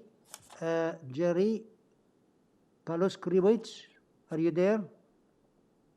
Yes, I'm here. Hi, we have with you recorded the building owners. Do you want to speak or they want to speak? I can speak for them, yes. Okay, so please tell us your name and your address, your own address. My name is Jerry Palushkevich. I live at 80 Crescent Road, Toronto. Thank you. Okay, so we have here a new dwelling, 7 variances, and transportation, no objection. Forestry, condition 1, 2 letters of concerns. Now, you advised that you want to eliminate variance number 6. Are you okay? Yes, Okay. correct. Okay, so please go ahead and make your presentation number 6. I understand the neighbors were concerned about number 6, and you went along and you eliminated it. Is that correct? Yes, I eliminated. We moved this pool cabana, so it's farther away from Okay, the all right. So real please go. property line. Yeah. Okay. So let me ask the members. Do we need the presentation here? Is a I don't see the members here. Okay, now I see you. Do we need the presentation here? Yes. Okay, could you please make a presentation regarding your application? Yes. Okay, well, we have right now 6 variances. Some of the variances, like number 1, 2, and 3, they are mostly referring to the cantilevered portion, front portion of the second floor. Because the main floor is much the second floor, front portion of the second floor is cantilevered about 12 inches to both sides and to the front. So as per variance number 1, building length is about 57 centimeters longer. Actually, the main floor is only 37 centimeters longer. And as per variance number 2 and number 3, it's the same. Is requested setback is 1.2 meters, but the main portion of the house is setback 1.5 meters from east and west property lines. As per variance number 4, we are asking for a slightly wider driveway. The driveway actually has the same width as existing driveway. We shifted it slightly away from the tree. And variance number 5, it refers to the terrace or balcony on the second floor, which is on the portion of the first floor, which is extended to the back, and it occupies the whole area of this extension. And number 7, it's the height.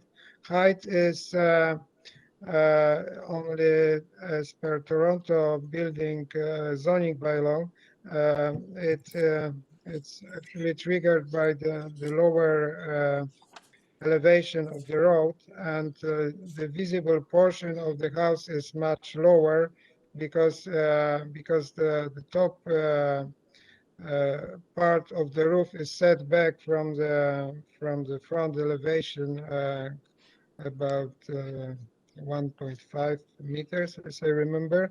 So it will not be visible from the street. So that's about it. Okay. Any question?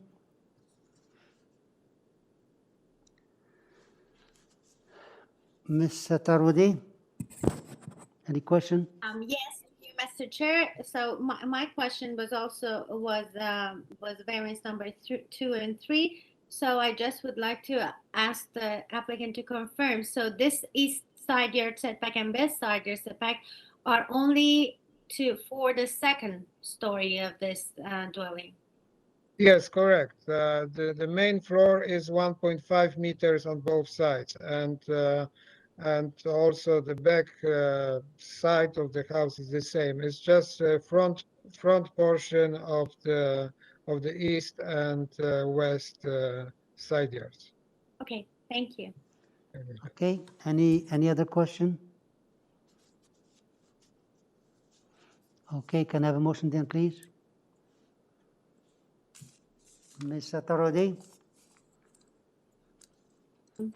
Yes, to you, Mr. Chair. I was satisfied with the answer for the variance number 2 and 3. Therefore, I would like to put forward a motion to approve this application with one minor change that we eliminate variance number 6 as per applicant request, and also subjected to forestry. Thank you. Second, Ms. Sankar? All in favor? Okay, unanimous. Sir, your application is approved based on the forestry and the change you made, okay? Now, Thank you. the next one is 6, application number 6, which is 406 Briar Hill Avenue. And here we have here Robert Ferrari. Robert Ferrari, are you there?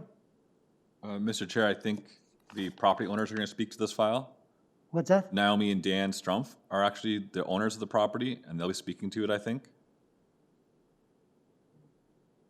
We can confirm with them, though. So, Mr. Ferrari, as the owner, you said? Okay. No, Mr. Chair. Okay, Naomi. Yeah, Naomi and Dan, and we have Dan on the line, so we can ask him to confirm whether or not Robert is their agent. Okay. Naomi and Dan Strumpf, are you there? Yes, this is Dan Strumpf. Can you hear me? Yes, we hear you. Could you please state your name and address for us? Dan Strumpf, 406 Briar Hill Avenue, Thank Toronto, Ontario, Mother 5 Nancy, 1 Mother 7. Thank you. Are you the one to talk for this application or the Yes, I don't know where the name Mr. Ferrari arrived because we never had an agent, and this name is not related to anything that I know. No problem. Mr. Chair, before we go on, though, too, I want to bring to your attention, there is no Robert Ferrari on this call at this time. Thank you. Okay, so Mr. Strumpf, there is no Mr. Ferrari on the line anyways, and I don't know why I came here. So, okay. So anyways, we have your application here. This is a 2-story rear addition, and you have a rear deck and a second floor balcony, 2 variances, 4 letters of support, and staff has only a condition to develop per site plan. Members, do we need the presentation here? I don't see the members yet. Okay, now I see you. No presentation. Okay, sir, we don't need the presentation. Do you want to add something? Okay. Do you want to add something before we move to committee? Well, I did prepare a presentation, so I guess I'm just want to say that our requests are really we live here since May 2009. Our family lives here. We love the neighborhood. We are in good relationships with our neighbors. As you can see, the letters of support are from our next door neighbors and up the street, and we also got verbal support from neighbor to the north of us, just again because of the pandemic and other reasons they weren't able to provide documentation. And we are merely trying to extend our house so we get more light. We are currently tunneled by those 2 houses, and you can see in our own letter of support, photo number this is on page 5 of the letter of support document. You would see photo number 1A and 1B. And we're basically tunneled by over 20 feet by the 2 houses, and the stucco walls are over 35 feet high, and we're just being shadowed. And this is why we like to have some windows to the north to get some more light. We carefully looked at the design of our backyard. We love our trees, the mature trees that you can see on those photos. And we therefore are removing part of the west deck and just using the area to the east over the existing size of our deck and pavement to reshape the deck, because we really want to keep the transition area that is so typical of this beautiful neighborhood intact. Also, given COVID and changes to our long-term office attendance, we do require extra space, office space at home, which is well lit. And also to mention that this small balcony that we have on the northwest is really small, and it's as you can see in the site plan on page 1 of the plans document, it's really secluded and will not infringe on anybody's privacy. It's really small on the northwest corner. And as far as the the front enclosed front porch at the front of the house, indeed, you can see from photo number 2 in our own letter of support, page 6, as well as page 1 for the site plan and section DB on page 8 of the plans file. We propose this porch, which is exactly over the existing footprint, the footprint of the existing porch. Thus, we would be keeping the facade very similar to the existing. These are glass windows, and we will still be well underneath the lower roof, and it would not be protruding, for example, like our neighbor's 408 Briar Hill, which you can see in the photo that we've enclosed. And we also paid attention to the, and we appreciate the staff report, where Shireen Yazadani on page 2 mentioned that, and we will definitely intend to adhere to the proposed site plan drawing with the that was submitted and restrict the requested setback to the proposed enclosed porch only, as shown in the plans. And finally, we really look forward to staying in the neighborhood. We love it, and we hopefully plan to retire here in good health and keep enjoying this neighborhood with a request for variances that are in character to other houses and similar to prior variances that were approved in our neighborhood. Thank you for considering our application, and I'm happy to take any questions. Mr. Strumpf, you did a good job. You prepared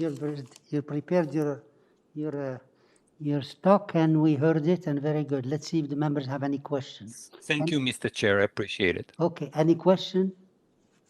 No? Can I have a motion there, please? I have two hands here. Which one? Could you please give me one hand? Ms. Sankar, go ahead. Please Okay, through you, Mr. Chair. I do believe that it was a good presentation as well. And so I do believe that it does meet the 4 tests, and with the numbers of letters of support, I think that this application should be approved. So I'm putting forward a motion to approve this application and make it subject to January 4th staff report that the property be developed substantially in accordance with the site plan drawing submitted to committee and subject to forestry condition. No, actually no forestry. No forestry, no.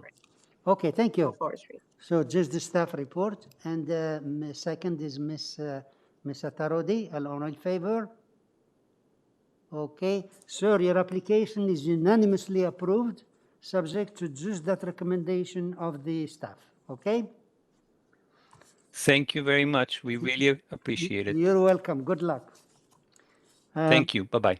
Okay, now we're into number 8, which is 225 Horsham Avenue, application 8. And here we have number 7, by the way, was deferred. So we have number 8, and that's Michael Zakai. Michael Zakai, are you there? Yes, how are you, everybody? Hi, could you please state your name and address for us? Yeah, my name is Michael Zakai.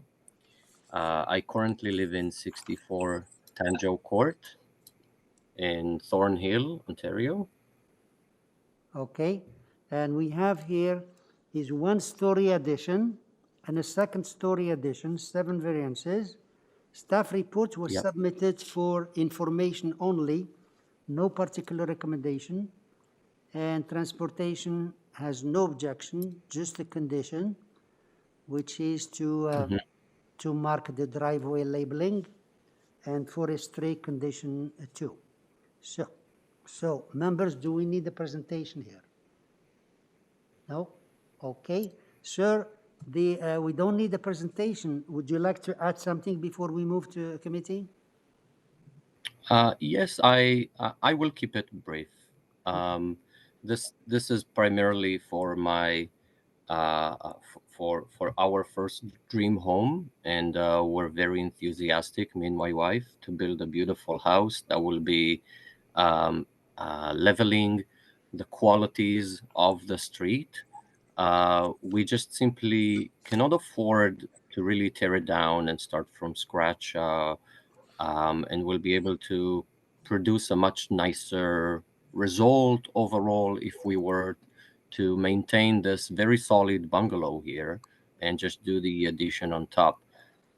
We have taken the time and consideration with our variances, and we feel like our variances are very much in line with everything that you see in the street. We have also collected 10 precedents in the very close proximity, in a small radius, to this property. These 10 precedents show similar or more aggressive variances that have been approved, such as the height, such as the width, such as the lot coverage. So we feel like we're very much in tune. I don't feel like there's any variance that is greedy or out of order or out of place. And so I don't feel like there's anything very particular to explain. But if you guys have any questions, I'm happy to answer as best as I can. Thank you. You also did a good job. So we have, yeah. Thank you so much. Okay, so any question? It's just, Ms. Attarodi? yes, through you, Mr. Chair. I have the staff report in front of me, and staff was in the comment section.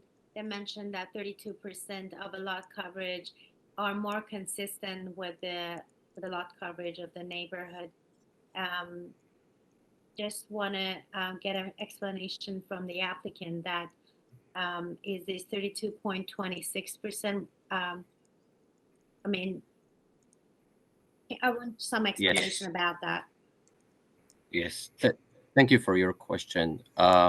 So this number is not a random number. We did find that many other homes in the area have asked for 2% and have received 2%.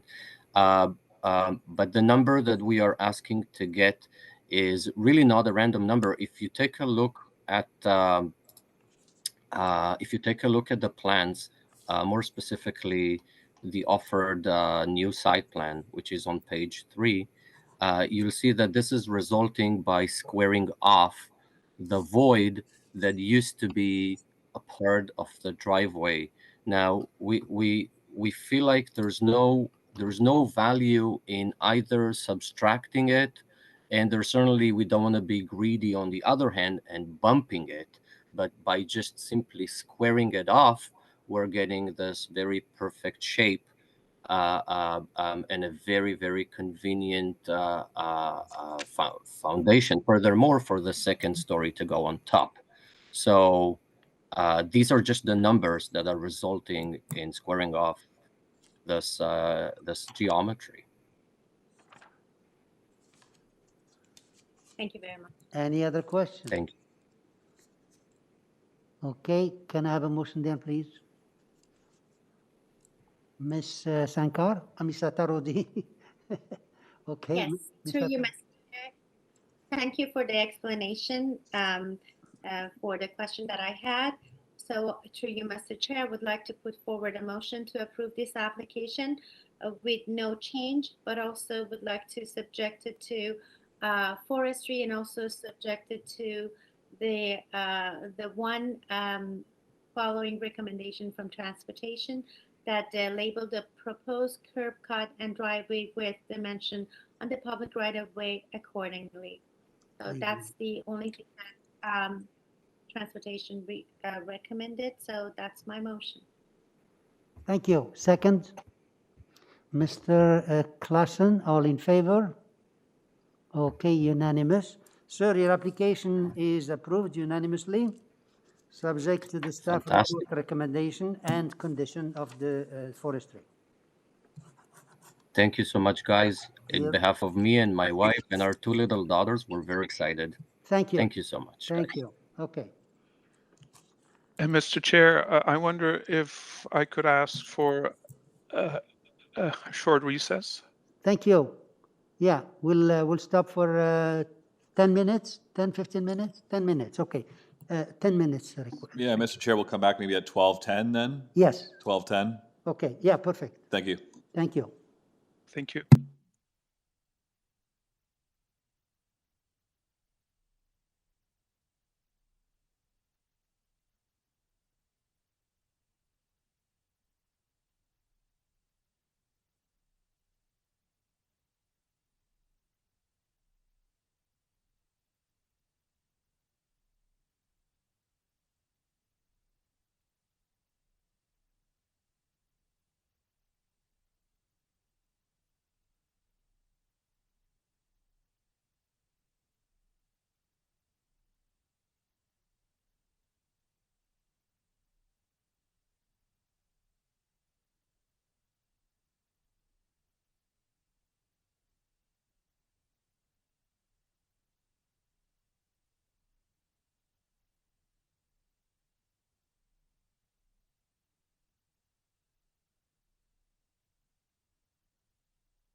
Just wait for them to come.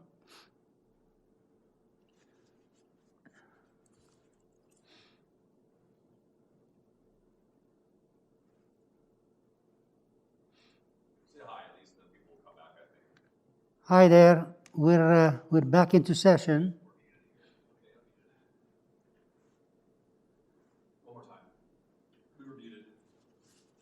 Members, we're back into session.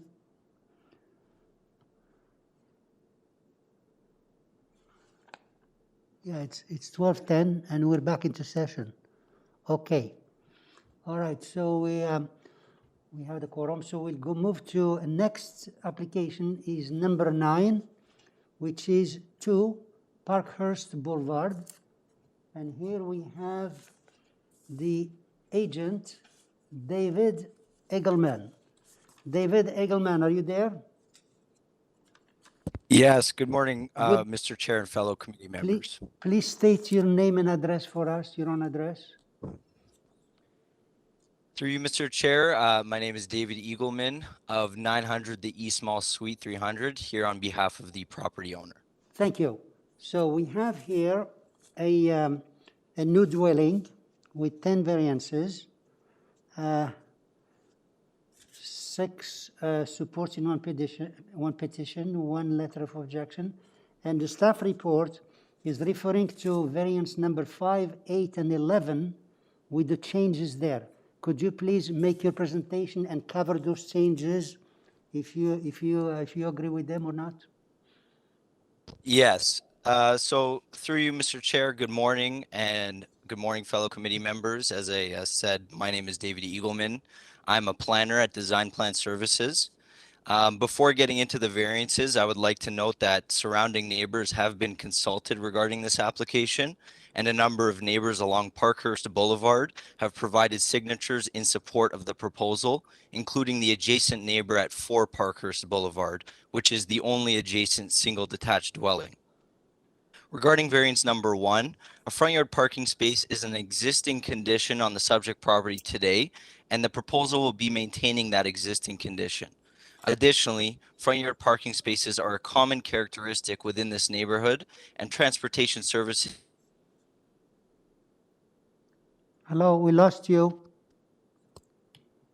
Okay, I'll just back up there for a second. Okay. I was just mentioning that the front yard parking spaces are a common characteristic in this neighborhood, and transportation services have not raised any concerns with the proposal. Regarding variance number 2, this variance is required because both the proposed rear deck and front entrance platform combined are 2.72 square meters larger than what is permitted as of right. If the proposed rear deck and or the front entrance platform were reduced in size by 2.72 square meters, then the size of the proposed rear deck and front entrance platform would be permitted as of right.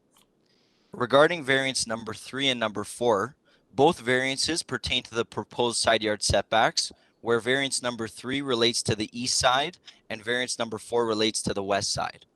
The proposed west side yard setback will be an improvement to the existing west side yard setback of 0 meters on the subject property today. Regarding the proposed east side yard setback, the east side yard setback increases towards the front of the dwelling due to a jut out along the east side main wall. Due to this jut out, the east side yard setback at the front of the dwelling is 2.27 meters, which is compliant with the zoning bylaw requirement. Additionally, small side yard setback distances are a common characteristic within this neighborhood, as demonstrated by the adjacent dwelling at 4 Parkhurst Boulevard, which has an existing west side yard setback of 0.29 meters. Regarding variance number 5, I would like to note that I have reviewed community planning staff's report issued for this application, in which planning staff recommend that the proposed FSI be reduced to 0.69 times the lot area.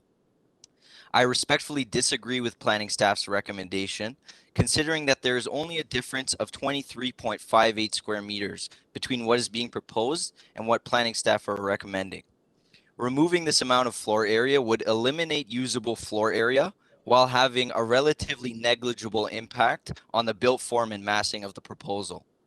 Additionally, the subject property is immediately adjacent to a 4-story residential building, which is permitted to have an FSI of 1.25 times the lot area. Given this immediate context, the proposed FSI will have little to no impact on the existing streetscape as compared to what currently exists along Parkhurst Boulevard.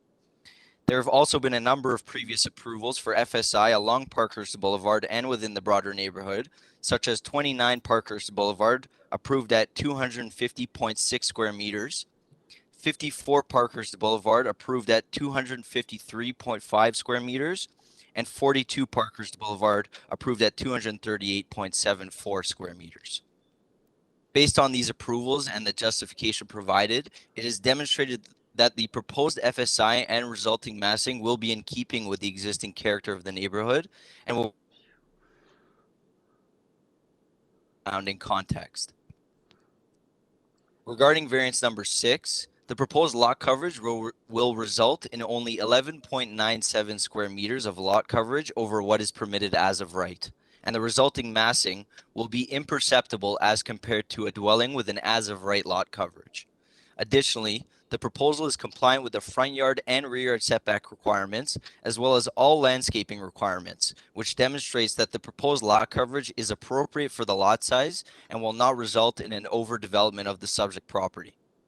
Regarding variance number 7, the proposed west side yard setback, as I've previously mentioned, will be an improvement from the existing condition on the subject property, and as such, the proposed roof eave setback to the west side lot line will also be an improvement to the existing condition.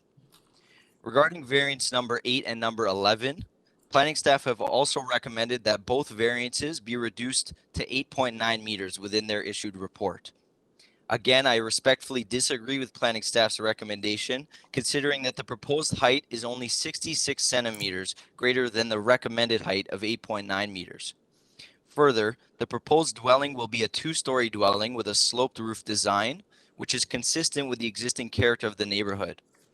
The proposed ceiling heights will be of a modest 9 feet for both the first and second floors. Okay, Mr. Egelman, Mr. Egelman, you passed your time. We'll come back to you after we hear the other 2 speakers, okay? Yeah. Okay, no problem, Mr. That's why I asked you to cooperate and tell us first what's in those variances 5, 8, and 11. So it will speed up the time rather than explaining 1, 2, 3, 4, and so on. But that's fine. Your presentation is taken, and we will come back to you with questions. So we have here Geoff Kittel. Are you there? Oh, we have a transmission problem. Could you please check your equipment?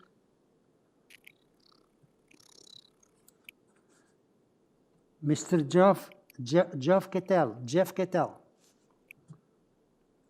Okay, we'll come back to him. I'll go to the other one. John Hewitt. Okay, Mr. John Hewitt, are you there? John Hewitt. Yes. My name is John Howitt, and I live at 6 Parkhurst Boulevard, two houses from the proposed site. Thank you. I just wanted to tell us what your concern. I just your wanted concern. to say that I support the application. Oh, so you're supporting it? Okay. That's correct. Okay. Any comment for this gentleman? It's okay. No, that's it. Okay. Yeah, I just want to see if there's any questions. Do you have any question? This gentleman is supporting the application. Okay. So next, let's go to Geoff Kittel. Are you there?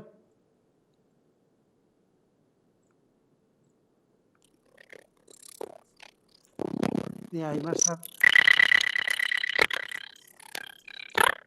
Yeah. Mr. Kittel, we don't hear you. Could you please check your equipment?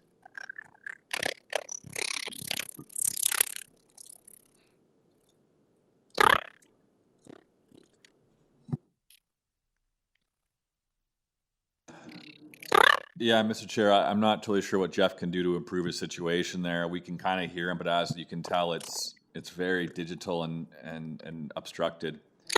He also hasn't provided a phone number to call in on, so even if he did call in, we wouldn't know which number he was on because he didn't provide one. Correct. If you'd like, though, we could put up, because Jeff Cattell would be here representing the Lawrence Park Ratepayers Association. What we could do for a moment or two is we could put his letter up on the screen, just as a reminder for everybody, because that would convey his points ultimately, I suspect. Correct. So we've got it up on the screen there. We could keep trying to see if Jeff's connection will improve, but I mean, in the meantime, we can remind everyone, here's his letter and what the Ratepayers Association have to say.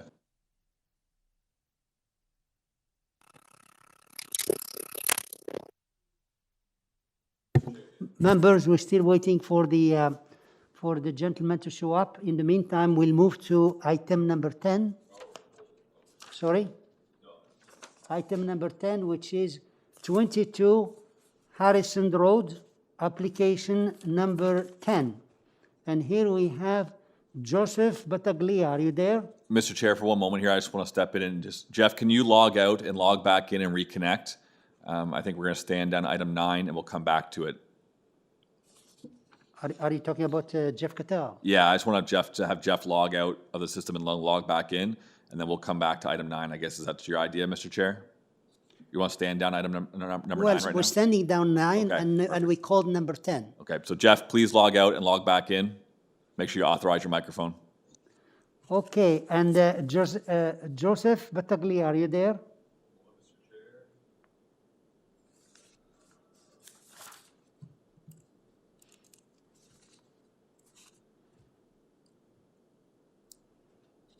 Mr. Chair, it appears that Mr. Battaglia is not on the call at this time. Okay. I'll reach out to him though right now and remind him that he's supposed to be here. I think this one here we can move without him. Members, we have the next item number 10, and the agent is not available, is not shown, so it's a straightforward application. Could we make can you take a look at it and see if you have a comment or maybe a motion to approve it? Ms. Sankar, yes? Yeah, Mr. Chair, I did look at this and I do believe that it's very minor and it does meet the 4 tests. So we could move to a motion and I'm ready if that's okay with everyone. Thank you. Please go ahead, make a motion and we'll see the rest. I'll make a motion, yeah, to approve this application as is. Yeah, one variance. There's nothing else, no conditions and nobody else to speak. Second, Ms. Satarodi, all in favor? Okay, thank you. So when Mr. Battaglia shows up, his application is approved. Okay, we go back to Mr. Cattell.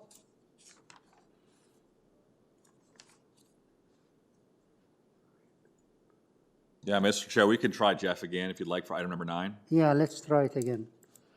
Okay, so we're back into the 2 Parkhurst Avenue, application number 9, and we have a speaker here that we had problems getting. Now, Mr. Jeff Cattell, can you check in, please? Yes. Hello. Okay, we hear you. All right. Okay, what happened? I'm not sure, but I'm now on the phone. You're on the I don't know phone. why I couldn't get through before. But Okay, perfect. yes, So I'm now on the phone. Yeah. So please go ahead. Anyway, we are opposed. Lisa Event Association, 1601 Bayview Avenue. We are opposed to this application for the following reasons. There are numerous variances here. There are 11, and their magnitude related to excessive size and density, which, if approved, will become precedent-setting. And secondly, the demolition of a dwelling on this street, having a strong and consistent streetscape identity. If this application is approved, it will be the first demolition on this block. The applicant's proposal fails to satisfy the 4 tests of minor variance as required by the Committee of Adjustment. 1, the variance must be minor. The proposal has too many variances, 11 in total. All are unnecessary to accommodate a comfortably sized 4-bedroom house on an average sized lot in Leaside such as this. Secondly, the variance must be desirable for the appropriate development use of the land. The footprint and massing of this proposal is too big. Variances are proposed for both side yards, building length, floor space index, and lot coverage. The general intent and purpose of the city zoning codes to be maintained. We have provided a full table there explaining what the permission is and what the proposal is. I'll just pick out a couple of these. The height of the building proposed is 9.56. That's over a meter, a full meter, like over 3 feet over the bylaw. The building length is 1.38 meters in length over the bylaw. The FSI is an incredible 0.76 times the area of the lot, whereas the bylaw is 0.6. And there's even a maximum lot coverage variance, which is very, very unusual in Leaside, of 3.39% over the maximum permitted, which is 35%. So, fourthly, it's not minor. This application is located on a street with remarkably consistent design and streetscape. Although the replacement building proposal follows the character guidelines, it's nevertheless just too big, too tall, and crowds the site. If built as requested, this application will be precedent setting. There are, as I've said, there are no other significant changes on the street. And the agent for the applicant identified FSI figures from way down the block. There's nothing like that on this block or across the road on the other block on the other side. And we note the city's planning's recommendations. They do bring the proposal more into line with the city's bylaws. Thank you very much. Thank you. Just a second. Is there any question for this speaker? No? Okay, so we'll get back the agent. The agent, Mr. Egelman, yeah? Mr. Egelman, David Egelman, are you there? Yes, through you, Mr. Chair. I will preface addressing the Leaside Residents Association's concerns by stating that a number of neighbors in the immediate proximity on Parkhurst Boulevard are in support of the application and have no concerns with the proposal. And we've discussed the proposal with them as shown on the submitted neighborhood support letter. So the immediate neighbors are in support of this application.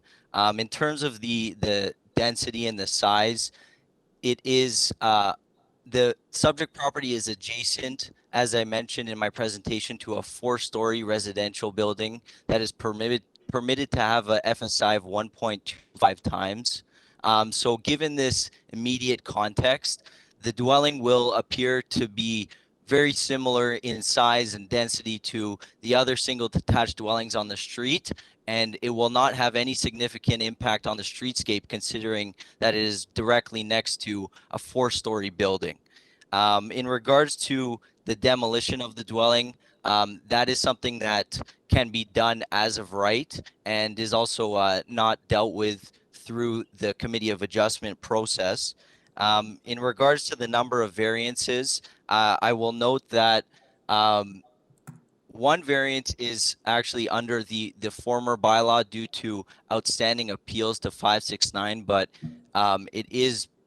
there basically is 2 variances for height, one under the new bylaw and one under the old. So really it's 10 variances, and all the variances are minor. In terms of the lot coverage, I respectfully disagree with Mr. Cattell that this lot coverage is unusual for the Leaside area. There have been a number of approvals for FSI for lot coverage at or above what is being proposed through this application. In terms of the height, again, we are adjacent to a 4-story residential building, so the height will be in keeping with the existing character of the street at this area along Parkhurst Boulevard. And the proposal is also a sloped roof design, so that height is just to the peak of the roof. In terms of the length, the length is measured to the front bay window on the front main wall. Excluding that front bay window, the length is actually only 17.49 meters, which is 49 centimeters greater than what is permitted as of right. And it is also, the entire second floor is at 17.49 meters. And a portion of the dwelling on the east side, because of the jut out on the east side main wall, will actually be at a length of 13.03 meters. So that will be well within the permitted length of 17 meters for that portion of the dwelling. So I respectfully submit that the proposal fits in with both the existing and planned context for the neighborhood, is consistent with the redevelopment trends along Parkhurst Boulevard and the broader neighborhood. And for these reasons, I believe this application represents good planning and meets the 4 tests under Section 45(1) of the Planning Act. Thank you. Any questions for this gentleman? Ms. Tarodi? You have a question? To you, Mr. Chair. I have a question for the applicant. Applicant mentioned that the immediate neighbor are supporting the application. So the immediate neighbors are neighbors with number 4 and 1741. I don't see any signature of those two neighbors. Correct me if I'm wrong, please. Through you, Mr. Chair, when I mentioned the immediate neighbor, I mentioned that it was the only immediate single detached dwelling. The adjacent property at 1741 is the 4-story residential building. So while we do have support from the only adjacent single detached dwelling. Okay. Which is number 4? Which is number 4 Parkhurst Boulevard, correct. Sorry, I don't see in my report, but I'm just going back and review it one more time. I don't see in the copy in our report. Oh, now I find it. Thank you. Okay. Any other question?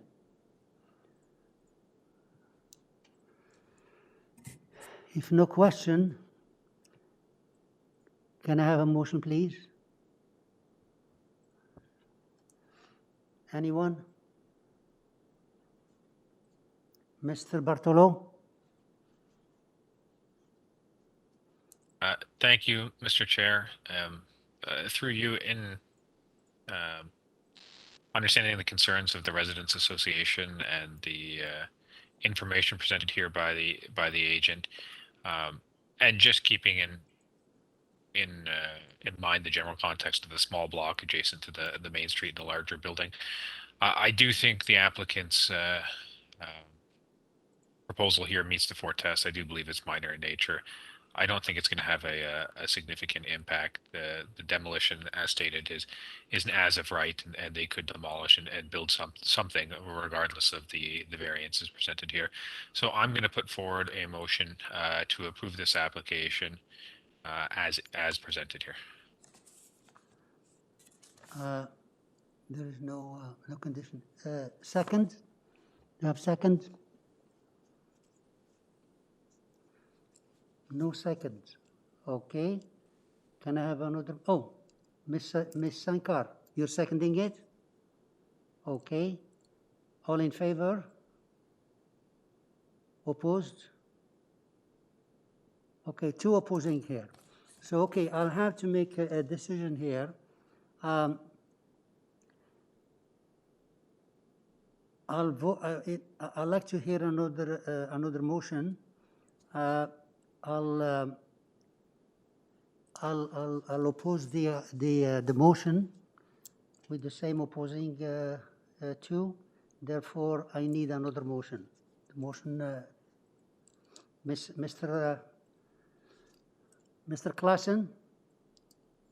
Yes, thank you, Mr. Chair. So I'll propose a motion to approve the application, but to incorporate the recommendations from the staff report. So that's to reduce variance number 5 to 0.69, to reduce variance number 8 to 8.9, 8.9 meters, and to reduce variance 11 to 8.9 meters.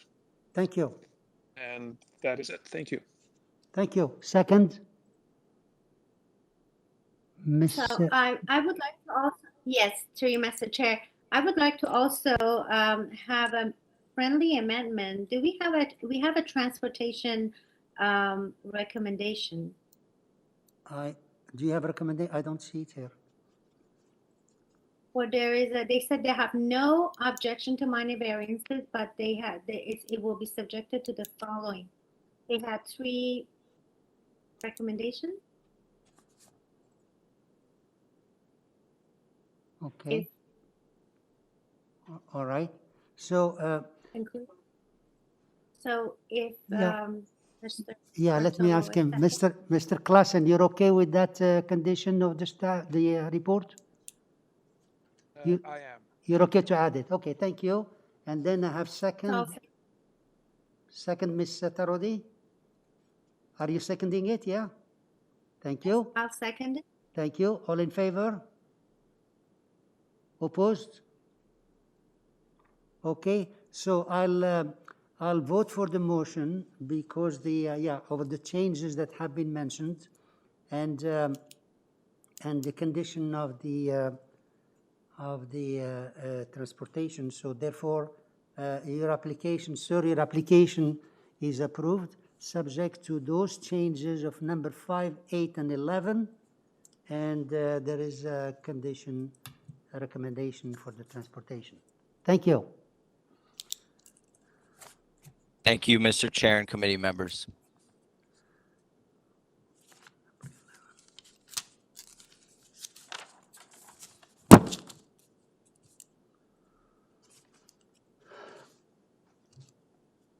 Application number 11, which is 21 St. Clement Avenue, application number 11. And here we have Mr. Ian Graham. Are you there? I'm here. Hi, Mr. Graham. Could you please please state your name and address for us? Yes, my name is Ian Graham. I'm the director at R.E. Millward and Associates, address 1200 Bay Street, Suite 1101, Toronto, M5R2A5. Thank you. So we have here a 3-story addition, is a school with the 8 variances. The staff report has no objection. Transportation was asking for a deferral due to item 1 and 2. We have forestry condition 1 and 2, and 1 letter of support, and the councillor also supports the application with no deferral. So could you please give us we have one more person here to speak, therefore we need the presentation. I'll give you the 5 minutes, and please make a presentation as to the merit of the application. Thank you, Mr. Chairman. St. Clement School is a school for girls and young women, as situated on this site for over 100 years. The current population of the students is 460, and there are 99 staff. And the addition that's being proposed, and what you see here is in pink, will represent no additional staff or students to the school. It is purely for program purposes, which the principal of the school, Martha Carey, could elaborate on when she has an opportunity to speak. This application is also subject to a site plan application, which is ongoing. And it was recommended from city planning that we go via a committee of adjustment versus a rezoning for this addition. The school has been involved with other additions in the past, which went through rezonings, and they were very specific as to the geography of those additions, which is why we have a majority of these variances before you. In fact, 4 of them relate to the building mass and envelope based on the site-specific bylaw that was passed under the previous 438-86 bylaw, that being variances number 4, 5, 6, and 7, all dealing with massing. These zoning permissions were written to reflect the existing dimensions of the approved additions, any new development on the site would not comply with the zoning bylaw and would require variances for these regulations, regardless of the size of that addition. The proposed addition was designed through sensitive massing and material selection to complement the existing school as well as the surrounding residential area. And we are of the opinion that the proposed addition is appropriate in relation to the existing school. As it pertains to variance number 8, the landscaped open space, which was also based on the site-specific bylaw, a total of 488 square meters of green space will be lost to the west of the existing school building as a result of the addition. This open space was not being used as a play space and does not provide true amenity space for the students due to its size, slope, and proximity to the street. St. Clement's School currently leases the property to the south of the school for the trustees of the Loyal Orange Lodge, 290, number 269, which is used as a playground, an arrangement that has been ongoing for the last 30 years. The school has also a 589 square meter rooftop terrace, which significantly underutilizes due to the limited protection from the sun, wind, and rain. And as part of the current site plan application, the rooftop terrace is proposed to be revitalized with protective structures and programming. And although the school's rooftop terrace does not count towards the zoning bylaw's calculation of landscaped open space, the intent of the bylaw is met at the revitalization rooftop terrace will provide more and higher quality amenity space for students than what could feasibly be provided at grade. With regard to variance number 3, bicycle parking, this is related to the citywide bylaw. And in order to encourage active transportation, a proposed addition includes 36 new bicycle parking spaces where only 9 were required. In addition to the 14 existing bicycle parking spaces, this brings the total number of bicycle parking spaces at 50. Due to the physical constraints of the site, long-term bicycle parking are not located within a building. However, all of the proposed bicycle parking spaces are located close to the existing primary entrance and the proposed secondary entrance. As the school, St. Clement's students, faculty, and student are not expected to keep their bicycles on site overnight. As such, minimal protection is required. And finally, to variances 1 and 2 regarding vehicular parking under the new citywide bylaw, we are of the opinion that St. Clement's School should not be required to provide any parking on site. St. Clement's School does not currently provide vehicle parking spaces on site for faculty or student use. And despite undergoing several additions over the decades, the school was never required to provide parking as a private school under the former bylaw 43886. It was only with the passing of the citywide bylaw in 2013 that a new parking rate for private schools was introduced. The transportation study prepared by WSP and submitted as part of this application, as well as to the current site plan application, found the immediate area to have sufficient on-street and off-site parking to accommodate faculty and students. And although the nearest green P is going to be now translated into a public park, there's sufficient parking in the vicinity of the area in terms of parking areas. And finally, at its meeting on December 15th, City Council adopted revised parking requirements for new developments, shifting requiring minimum vehicle parking to be removed from the zoning bylaw. Now, of course, that has not been enacted by council. I recognize my time is almost up. I require that all of the variances here are within the intentions of the planning under the 4 tests. Thank you for the submission. Perfect. You're on a 5 minutes on the dot. Perfect. Thank you. Okay, so we have the here we have Martha Puri. Martha Puri, are you there? Mr. Chair, I think in this case, Martha is representing of the school. Oh, so she's not here, huh? We can have them speak. They're on the phone. Well, is she on the line? She's registered, so let's speak. Let's call her. Yeah, Martha Puri. Hi there. Can Hi. you hear me? Yeah, hi. Could you please state your name and address, your own address for us? Yes, it's Martha Perry. I'm the principal at St. Clement's School, and the address I'm speaking about is 21 St. Clement's Avenue. That's Toronto, M4R1G8. Very good. Okay, so tell us, you're registered here as a speaker, so, and you're from the school. Do you have anything to say? Yes, I do. Thank you so much for the time, Mr. Chair and committee members. I did want to mention at the outset when you spoke, you indicated that there was a deferral by transportation. I believe that has been changed and there is no longer a deferral from transportation. I just wanted to point that out.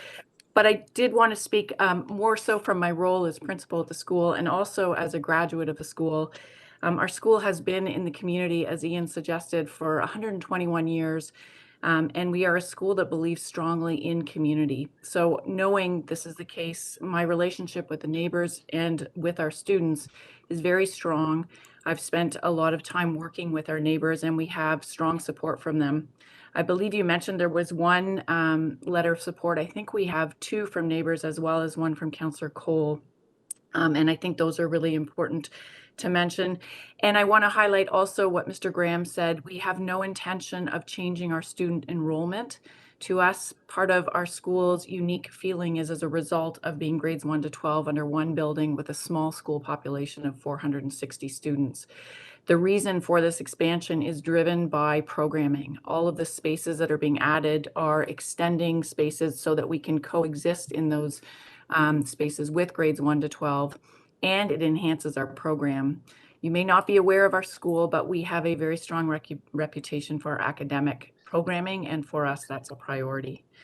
I did also want to mention, and this is a very late development, but I think is important for you to be aware of. Just yesterday, we acquired and the deal closed the land to the south of us, the land that Ian referred to as having been leased from the Eglinton Orange Lodge. And so we are now the owners of that land and the lodge, which also provides additional green space. So we are intending very much to keep that as green space and very much intending to maintain our position in the community, long-standing 120 years as a community that works alongside its residents. So I appreciate your consideration of this. I also want to let you know that we were in touch with the Lytton Residential Association, who indicated their support of our addition as well. Thank you Okay. so much for your time. Okay, thank you. Yeah, we did mention that the councillor letter here supports it, so that you count it as number 1. So, okay, so we have 1 and 1, that's 2. All right, so any question for the speaker? No? Okay. How about the question for Mr. Graham, Ian Graham? Any question? He's the agent. No? Okay, so Mr. Graham, there is no other questions, and Ms. Perry just supporting it. So did you want to add something before we go to committee? No, just to let you know that we've worked with the planning department, local area residents, and the local councillor on this, and look very much forward to Thank having you. this addition Thank you. to fulfill the school. So thank you. Okay, so can I have a motion then, please?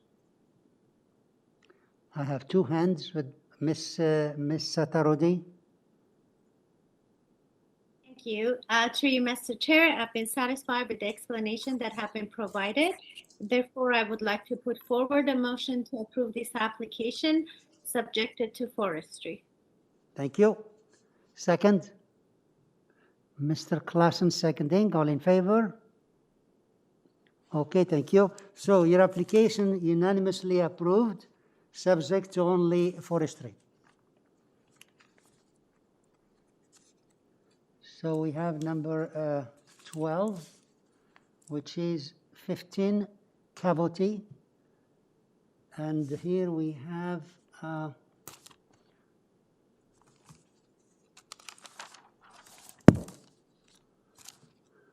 Graham Barrett. Are you there? Mr. Chair, we're on item number 12, correct? Yeah, Mr. Barrett, are you there? No, Mr. Chair, if we're on item number 12, it's Anthony Del Grosso. Item number 12, 15 Caveat Crescent. The agent is Anthony Del Grosso. Item number 12, Anthony Del Grosso. Yes, I'm here. One moment, Anthony. Yes, yes.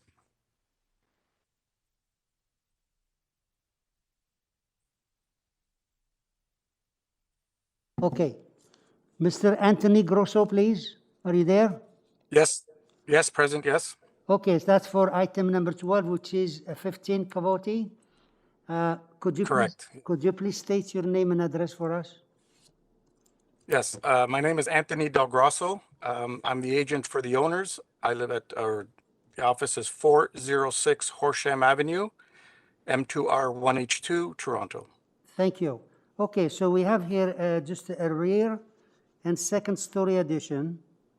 5 variances. The staff report has just condition to develop a site plan, rear elevation, and so on, and the rear deck to remain open. So could you please briefly cover that and see if they confirm that the deck will remain open, and just we don't have anybody else here, just you. Yes, I did speak with the owners, and they're in agreement to leave the rear deck open. The purpose of that is to have a barbecue area, so the intent was never to close it, always to have just a sitting area outside. Okay, very good. And the condition they have is to build in accordance with the front, side, and rear elevation drawings. So you have no problem with that. Yes, they're in agreement with that also, yes. Okay, do you want to add something before we ask the committee if they have any questions? No, just if they have any questions, I'll happy to answer them. Thank you. Any question for this gentleman? No? Can I have a motion? Ms. Sankar? Yes, through you, Mr. Chair, I do believe I understand the application really well, and I think that it does, to me, meet the 4 tests. I'll put forward a motion to approve this application, and I'll make it subject to the January 11th staff report, that the proposal be developed substantially in accordance with the front and side elevation drawings and the rear and side elevation drawings, as well as the side of the proposed rear 1-story covered deck will remain open and unenclosed. And this will also be subject to forestry condition number 1. Thank you. Second? Ms. Atarodi, all in favor? Okay, thank you. Your application is unanimously approved, subject to those conditions. Thank you. Have a great afternoon. Thank You too. So that's number 12. Number 13, which is 40 Ridge Hill Drive, application number 13. And here we have Ty Rayuk. Mr. Rayuk, are you Yes, there? sir. Okay, could you please state your name and address for us? Sure. Good afternoon. My name is Tay Rook. I'm the planner for the owners of the property at 40 Ridge Hill Boulevard. My address is 18 Yonge Street, Toronto, Ontario. Thank you. So we have here is a new dwelling with 10 variances. Staff report has some modifications which you saw and eliminate variances number 7 and 8 as you indicated. Transportation, no objection, 3 letters of support. So could you please give us a short presentation and tell us what changes you want to confirm? And if you start by the changes first, would help us. What variance number? Sure, sir. Variance number and what you're changing it to. Sure. I can confirm to you that we are eliminating variance number 7 and 8, which is related to the side yard setback of the deck of the canopy. Okay. And that is all. That's it? Now. Yes, sir. Okay, so the staff report modifying, you don't agree with that, huh? No, sir. And No. I'll get into that when I. Okay, that's fine. That's fine. So you're just eliminating number 7 and number 8. So Correct. Please go ahead. Sure. I had submitted presentation slides to the committee, and I think it would be helpful in terms of explaining the variances before you. Variances number 1 and 2 are related to building length and building depth at 20.12 and 19.83 meters respectively. And what that is that the principal building itself, the house itself, is 15.85 meters in length. And you'll notice that I've dashed a line that goes straight across the site at the rear at 17 meters. And the green area represents basically a deck that's covered. And that, as a result of that covered deck, it's included as part of the calculation for building depth and building length.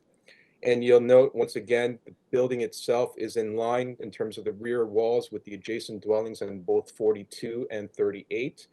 And with regards to the setback, there was variances related to the side yard setback on the west side, but that has been eliminated because of, in consultation with planning staff, to increase that side yard setback to the deck at 1.52 meters.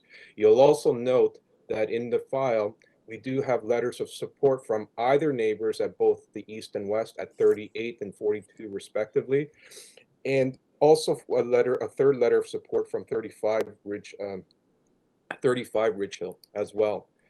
You'll note that in terms of variances number 3, you'll see that I have provided an area context map, which is slide number 3, which are those properties that are highlighted in green, and those are properties that are in excess of 0.68 times the FSI, and you find those throughout the neighborhood within the same block and beyond the immediate block as well. So this is a density that's more than consistent with the existing pattern of development. And you'll note that once again, the house itself is not. The house itself is 15.85 meters. It's very similar to the existing dwelling that's on the property right now. And that's indicated in the dashed line on the site plan, the dashed line that goes around the periphery. And you'll note that the existing house versus the proposed house are very similar in terms of massing and the way it's been positioned on the property. First and fourth variance being related to the front yard setback. You'll note that at the front of the building, at the site, I drew a very small green sliver representing the portion that is in excess of the 7.8 requirement. It's 30 centimeters that runs to partially along the front of the house. It's not the entire width, but you'll also note if you compare it to the adjacent dwellings at 38 and 42 and along the street as well, it's very consistent in terms of the setback that's being provided in terms of pattern development. So this does not stick out, protrude beyond the adjacent dwellings on either side. The other variances are related to the front yard landscaping at 57.1%. Once again, you'll note on the site plan that there is an area that's highlighted in orange. That is the area of the existing walkway, and you'll note that the proposed walkway is much smaller. So actually, the front yard landscaping has increased from the existing condition. The 10th variance being the driveway, and that's an existing condition that will remain, and transportation did not have any issues with that variance as well. The main issue of contention is the east and side yard setback on the for the proposal. You'll note that the existing dwelling itself is at 0.91 meters on both sides, and the proposal is maintaining that existing setback on both sides at 0.91. You'll also note that at 38 and 42, very similar variances at 0.9 of a meter, and you'll note that in the area context map, the fourth slide that I provided in my presentation slides, I provided with properties that have been highlighted in purple that are representative of those properties that do not comply with the side yard setbacks on both sides, similar to 0.9 of a meter on both sides, and that's found throughout the neighborhood. The planning report mentions that the increase in side yard setbacks is for maintenance purposes and also to ensure an appropriate character. And I would submit to the committee that the character has already been established by the existing dwellings that are 0.9 meters in side yard setbacks that are found throughout this neighborhood. If you were to follow planning's decision or planning's recommendations about the side yard setback, I would submit to you, you're actually creating a new character, and it's not in keeping with the existing fabric of the patterns of development of the site. Once again, with the exception of there is no comments from forestry. Transportation also has no objection to the file. I do believe that this is a very reasonable proposal. It results in a proposal that would be very similar in terms of massing and heights and heights of adjacent dwellings in the area. It is a consistent proposal in terms of character and does meet the 4 tests and is a meritorious application. And if you have any questions, I'd be glad to answer them. Thank you. Okay, as I mentioned, there is no other speaker. Any question for this agent? No questions, so can I have a motion then? Ms. Sankar? Through you, Mr. Chair, I accept the explanations provided by the applicant here today in speaking to the character of the neighborhood. And, you know, that helps alleviate some of my concerns around the actual setbacks. And so I'm going to put forward a motion to approve this application in light of the numbers of letters of support as well for this development. And I'll make it subject to the changes made by the applicant today, such that variances numbers 7 and 8 are eliminated. And that's my motion. Thank you. That's it. Okay, thank you. Second? Second, Mr. Bartolo. All in favor? Opposed? Mr. Klassen is opposing, and the variances are approved by the majority. So, Mr. Baruch, your application is approved, subject to the change you made, which is removing number 7 and 8, and there is no other condition. Thank you. Thank you very much. Okay. Mr. Chair, Yeah. so would it be possible that we get a lunch break? Okay. Yeah. What time is it? Yeah, 1 o'clock.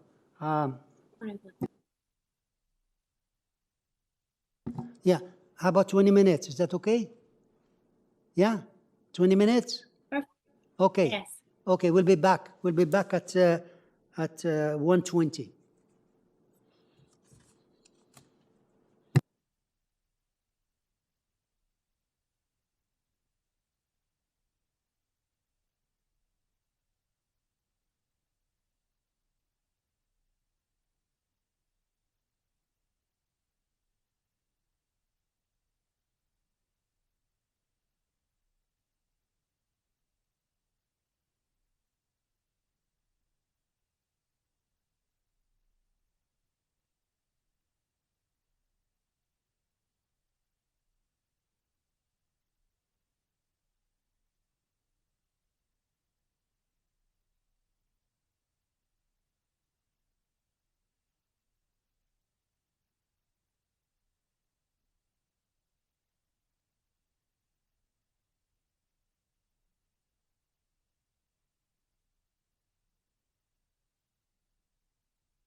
Yeah.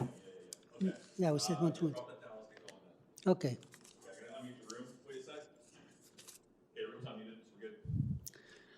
Okay, so we're resuming the session and we'll be in item number 15. Is everybody here? Okay, so we have two. We can go on. We're in application number 15, which is 46 Caronport, and the agent here is Mr. Graham Barrett. Are you there? Yes, sir. Good afternoon, committee members, Mr. Chair. Thank you. Just state your name and address so it can be recorded on the Zoom here. Graham Barrett, 1575 Dundas Street West, agent for the owner. Thank you. So we have here, it's a new dwelling. We have just the variances, number 9 variances, no other condition. Transportation has no objection. Could you please make a short presentation? We'll give you 5 minutes because we have 3 more speakers here. Sure. This is primarily a second floor addition on the existing footprint and a modernization of the dwelling through extensive renovation. There is a small new 2-story section at the front of the existing garage, essentially more or less squaring off the footprint or coming closer to it anyways. And that'll simply provide a little bit more storage space in the garage and a bedroom above. The variances are all quite minor. I'm happy to go through them each, but number 1 for coverage of roof, canopy, and awnings is a difference of 0.06% over what is allowable, so quite minor. The west side yard setback for the platforms of these are minor as well. This is due to these platforms being built in line with the existing dwelling and footprint. The front yard setback of 7.69 meters proposed. The existing is 7.79 meters, so there's a minor increase due to renovation, but existing would be legal non-complying as is. The height, 8.1 meters proposed with 7.2 meters max. This is measured to the top of a parapet or architectural feature. If you want to flip through the drawings, maybe to one of the elevations, this should be visible. That is actually about a foot taller than the rest of the home. So the actual dwelling proper is about 7.8 meters in height, rather than the full 8.1. Those are the existing drawings in front of you. If you scroll down a little further, the designers included the proposed. The platform area variance is quite minor, 5.95 meters squared, where 4 meters is the max. This is for a deck that is located off a main bedroom, so it's not a space for entertaining. The driveway width variance, 4.85 meters, is an existing condition. And as you mentioned, transportation has no concerns about that. The variances 7 and 8 for east and west side yard setbacks are existing conditions, as this will be an addition on top of the existing dwelling.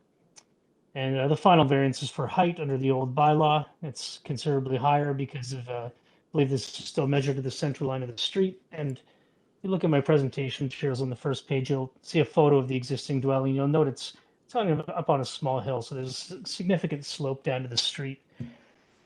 All in all, this is a tasteful update to an existing dwelling. I believe it'll provide additional living space for family. There are no trees being injured or removed. I have no opposition as far as I'm aware, but you had mentioned there may be some speakers. So we have no staff report, so city planning staff have no objection. And while there hasn't been a great deal of redevelopment in this area, this proposal is similar to new construction around the corner. You go down to the next couple of photos there in my presentation material, you'll see a few newer dwellings immediately around the corner. And, while this isn't necessarily the norm in this area yet, I have a feeling that we'll see more of this in the future.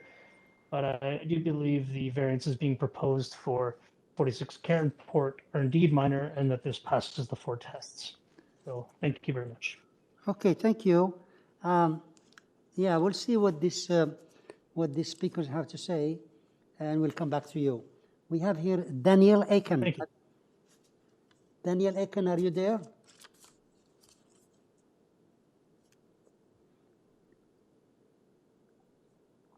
Daniel Aiken. How about Tarek? He is, okay? Okay.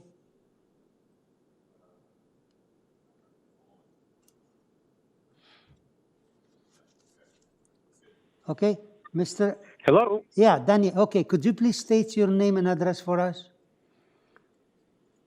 Can you hear me okay? We hear you, just This is yeah. Dan. Yes, Dan Aiken. My address is 49 Broadlands Boulevard, North York, M3A 1J4. And my only concern really with the what's been proposed is with respect to the variance number 5, and it's the proposed second-story rear platform.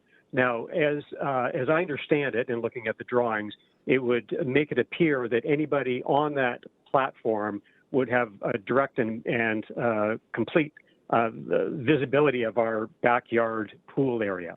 Now, the pool area is one of the major features for us when we purchased the home about 15 years ago.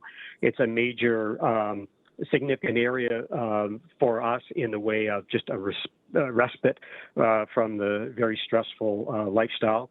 And that is now certainly undermined or would be undermined with the existence of that second-story platform, which would give anybody on that platform basically looking right down into our backyard and our pool area. And that is, to us, a significant concern. I've reached out to the homeowners, Mrs. Ghulam Hussain, and interestingly, she shared concerns about the privacy as well.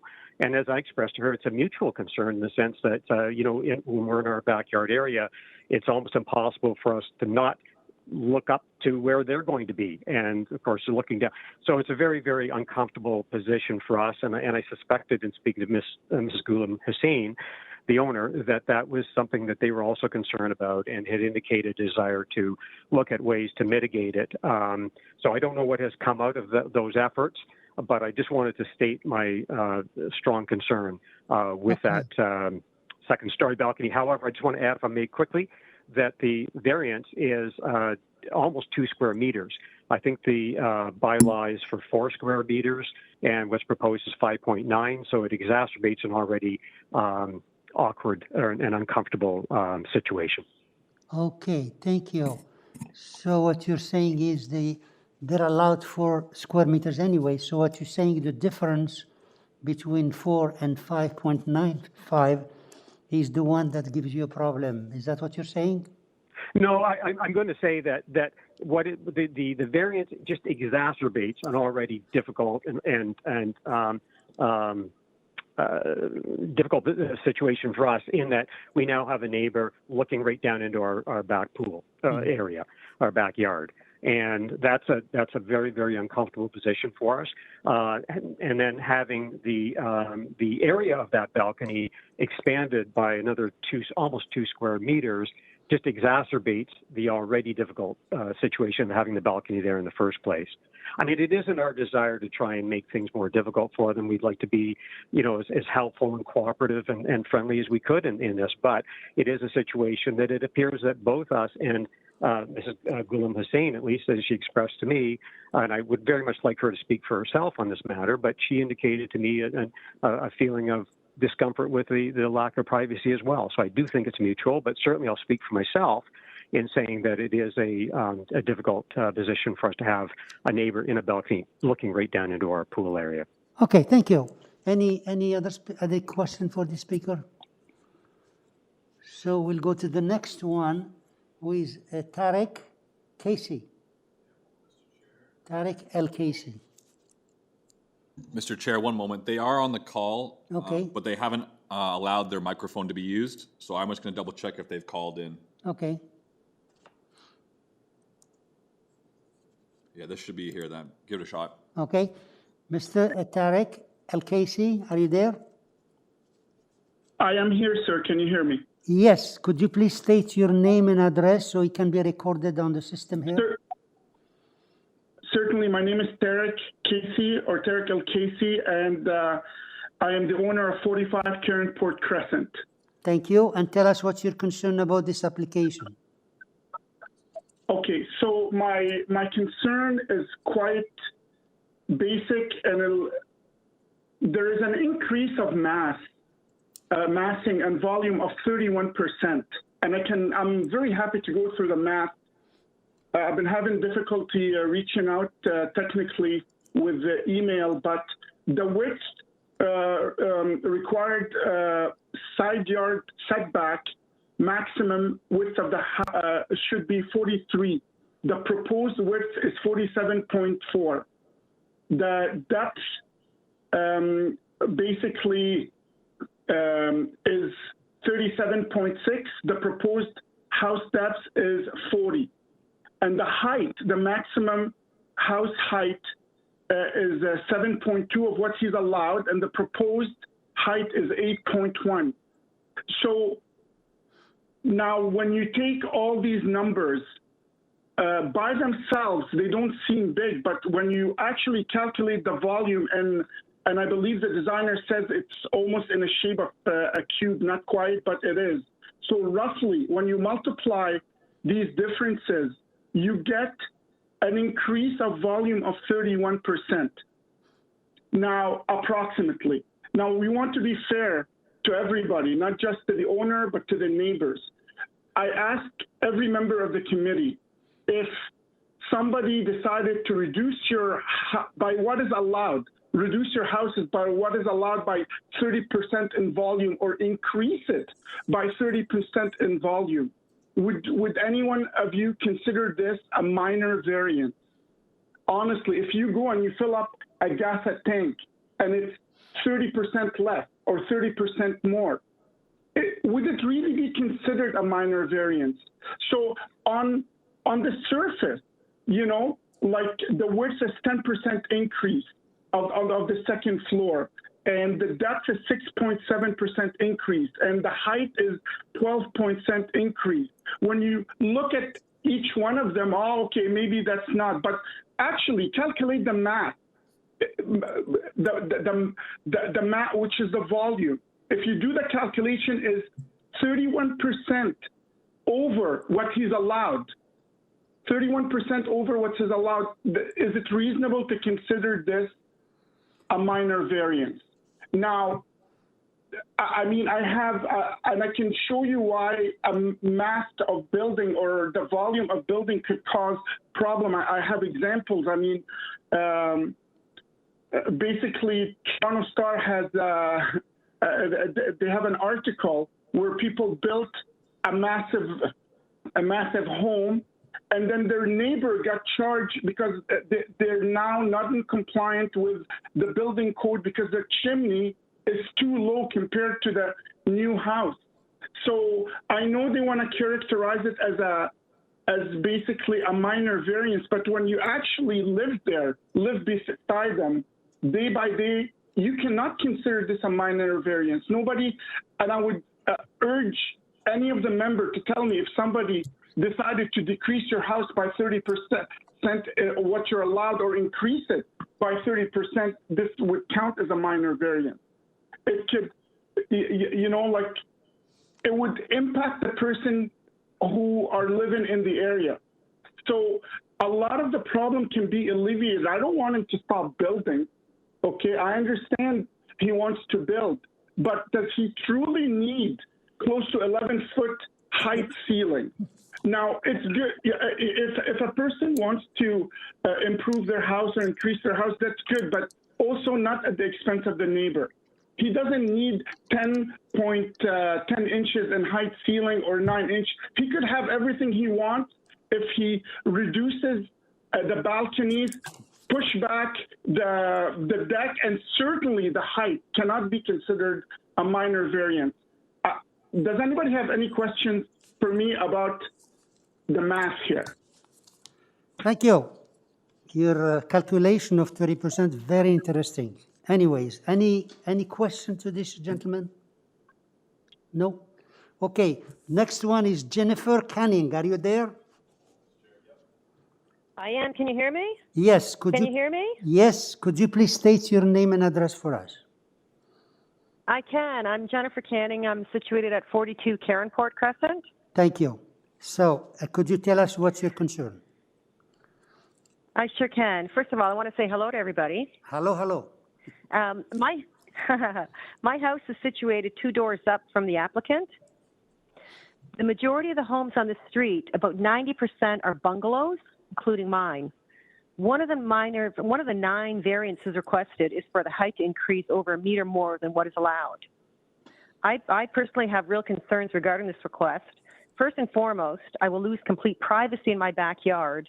And secondly, they'll be able to see directly into my kitchen. Therefore, I'll be losing privacy inside my house. They are also requesting a large balcony off their second story. I'm just afraid that if these variances are allowed to proceed, a precedent will be set and the next applicant will be requesting 2 or 3 meter variance in the height of their homes. I'm just not sure this is going to stop. It's just going to keep going. People are just going to keep pushing and pushing and pushing. And that's basically all I have to say. Okay. Let's see if there's any question for you. Any question for this speaker? We don't. So we'll call the agent and cover all those comments. Okay. Thank you. Mr. Barrett, could you come back, please, and address the concerns you heard now? Yes, indeed. As for the first speaker and concerns over the rear platform, I know the owners would be fully open to privacy screening on either side to assist with improving privacy concerns for adjacent neighbors, although I'm not exactly sure how that would help a neighbor in behind whose backyard abuts the backyard here. And I'm also not entirely sure how, a 4 square meter second story balcony is allowed by the bylaw. And I don't know how one at 5.95 meters squared would have any change in privacy at all. And as I mentioned, this is off of a bedroom. This is not an area for entertaining. This is simply a small balcony for a nice place to sit, have a coffee, read a book, that kind of thing. The second speaker, interesting approach as well. I had not ever heard anybody calculate the volume of a dwelling, but we have no variances for building width, depth. The side yard setbacks are an existing condition, and the addition will be built on existing footprint primarily. Again, it's very, very interesting, but the height variance, I believe, is quite minimal. Less than 1 meter over maximum, and that is for the architectural feature. So we're actually talking about approximately 0.6 meters over maximum height for a flat roof dwelling, which is quite minor, in my opinion. Privacy concerns mentioned by the third speaker. Clearly, the owners of this home don't really want to be looking down on their neighbors and don't want really people looking at them. So I'm not really sure how to address that. It's true there are a lot of 1 story. There are some 2 stories in this area as well, although not a lot at the moment, but I'm sure they will get there, as I mentioned before. So I'm not really sure how to address concerns about a 2-story dwelling with windows, as any dwelling would have. If there's anything this committee thinks that we should be doing to mitigate privacy concerns, I'd be happy to entertain that. Other than that, I maintain this is a tasteful addition, a tasteful update to this home. And again, no staff opposition. Transportation is okay with it.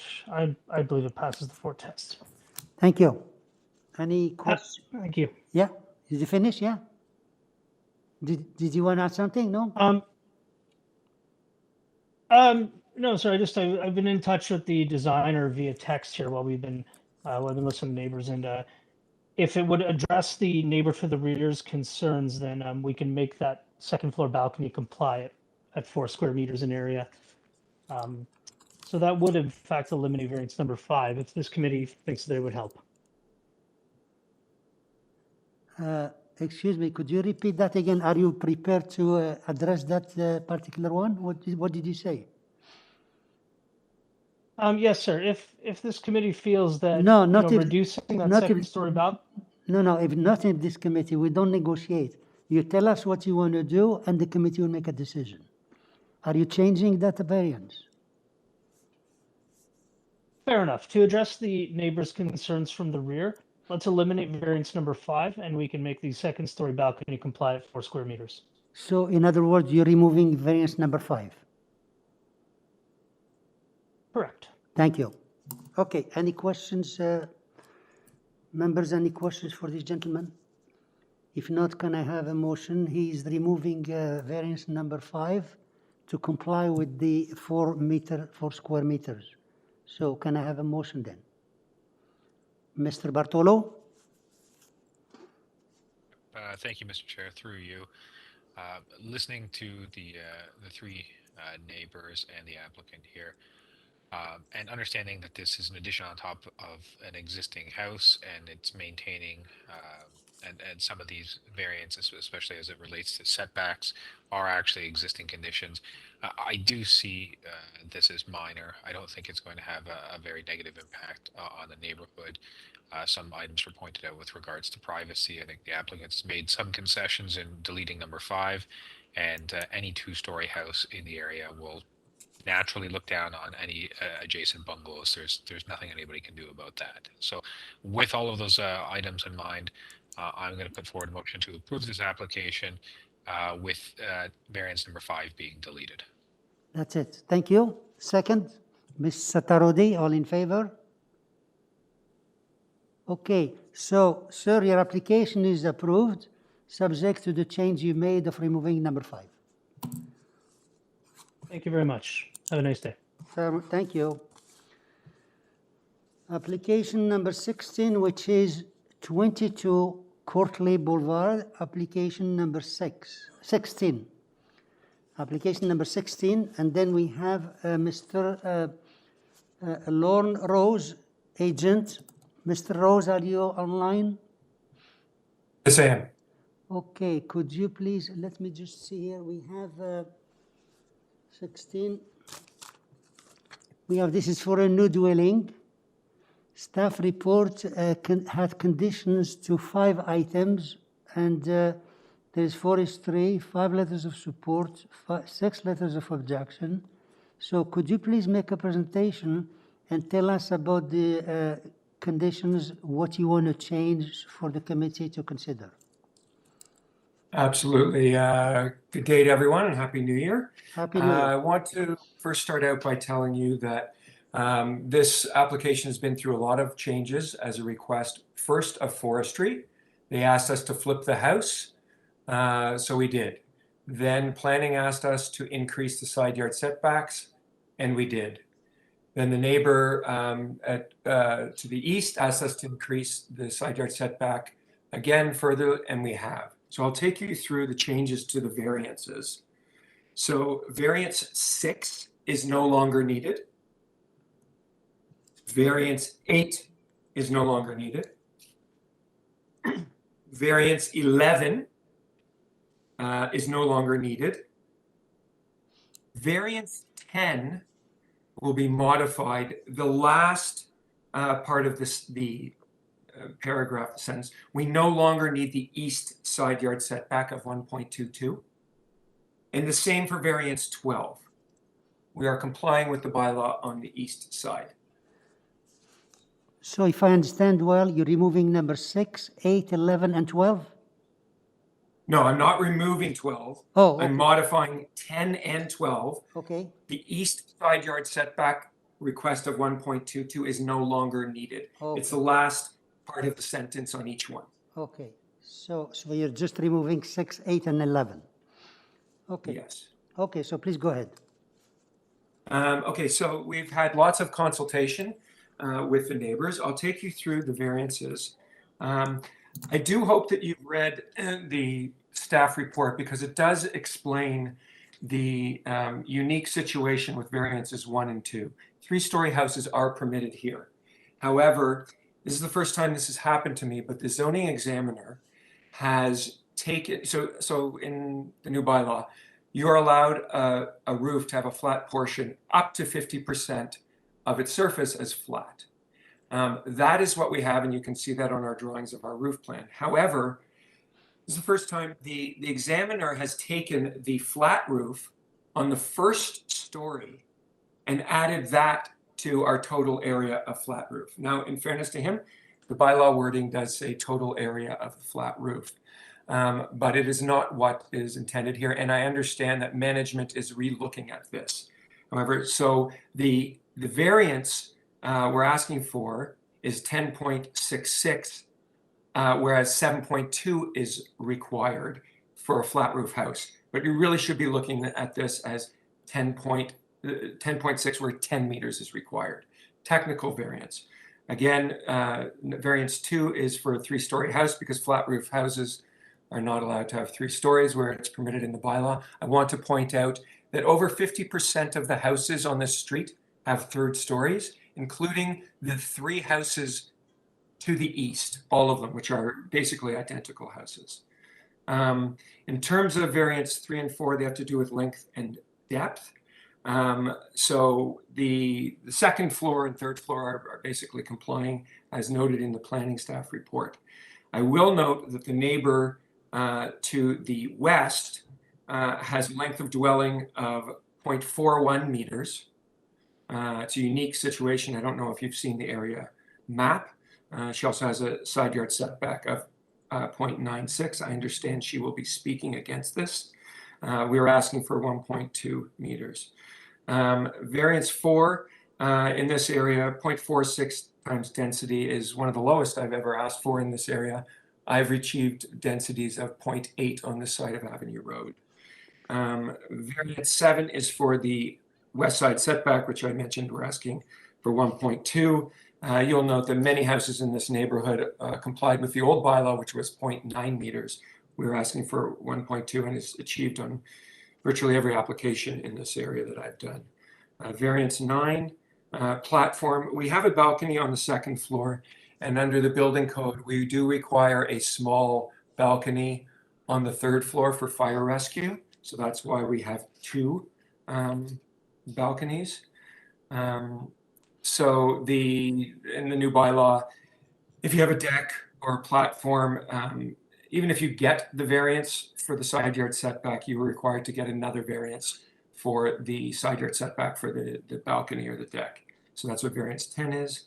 Variance 12 is side yard setback for the canopy, which is similar to that. So if we get the 1.2 meters on the west side, it would follow suit that the canopies and balconies all line up with that. And finally, variance 13 is under the old bylaw, and we're asking for 0.45 meters. As I said, forestry has not objected. Planning has their conditions, which we are okay with. I will note that the request from planning on number 1 having to do with the building length, I have a zoning review showing that I require this. I have nothing in writing that states that the variance, as she believes it should be written, is in fact true. I believe she is correct, but I have nothing on a zoning review that says that. So I will leave that up to you. I believe she's correct, but I can't prove it in writing. If staff can just go through my presentation, I want to show you pictures on the street. Or I could stop and you know, so the house on the left there, the gray one, is the subject property. It's up on a hill. Our proposed house is lowering the 1st floor by over a foot. You will see that 3 houses to the east all have 3rd floors. They're virtually the same house. I think you're going to hear from people that they don't like the style of our house. Well, the style of our house is not up for a variance. I would profess that having 3 houses that are virtually identical is not what I would call good urban planning. If you go through next slides, this is the 2 houses next door. You will see, you might hear people talking about us having a below grade garage. You will see the neighbor next door, who has the 41 meter long house. Oh, wait, go back. Has a driveway that cuts into the grade. We are at the highest point of the street. Go on. Next slide, I guess.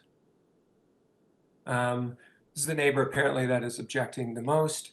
You know, that's just the house. You'll see the house beside her is 3 stories, and the one beside her, 2 over, has 3 stories. Go on, please. You'll see there's the houses with the 3 stories. Next. This is a modern house that apparently people on the street are not happy because it's a different style. I think variety of styles, adds to a neighborhood. It also has a low garage cut into the hill. Next slide. You'll see here another house that the driveway is cut into the topography. Next slide. This house is also cut into the topography. It's just a factor of how the street is. And then you'll see the house just up from that on your right is also a 3-story house. Okay, next. Mr. Rose, you're over the Yeah, 5 that's fine. minutes. I'll stop. You're over the 5 minutes. We'll come back to you after we hear the other speakers, Sure. okay? Thank you for Yeah, listening. in the meantime, just to understand, you touched up on variance number 3, which the staff is recommending to change from 25 to 23. Did you say anything about changing that or not? I did. So the zoning examiner counted our front porch in setback. I believe he is wrong, but I have nothing in writing that supports that. So I'm happy to be held to the plans as submitted, the site plan, but what if the author of this note is wrong and I do require that variance? I do not want to be sent back. Okay, all right, okay. So I'll leave that up to you how you want to deal with that. Okay, all right. So, yeah, they made a reference to number 11, but you removed it anyways. Okay. Yes. Okay, now next speaker, we'll get you back after. Next speaker is Ellie. Aaron, are you there? Mr. Aaron, are you there? I am here. Can you hear Okay, me? yes. Could you please state your name and address for us? Yep, Eli Aaron. I'll be speaking on behalf of Litton Park residents, address 2708 Young Street. Thank you. So tell us what's your concern about this application. So the Litton Park Residents Organization reviews minor variance applications within its catchment area, and we inform and support neighbors and comment on applications, and we've been before this committee on several occasions. There are numerous issues with the proposed house and variances sought, which do not meet the 4 tests. There are only 3 neighbors in support of this application, and there are 14 who have signed letters of objection. The proposed height, mass, and scale of this dwelling are excessive and do not reflect the existing physical character of this block and neighborhood, as required by the official plan.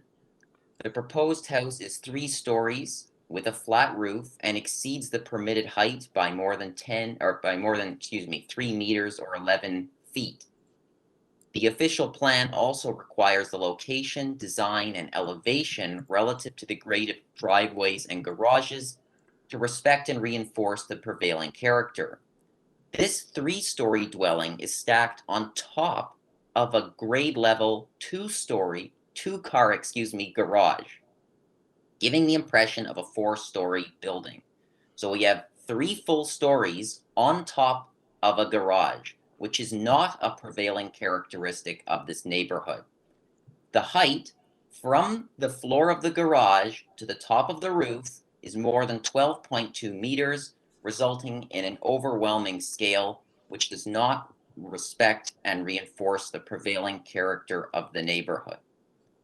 The entire first floor is 20 meters in length, which is a major departure from the bylaw.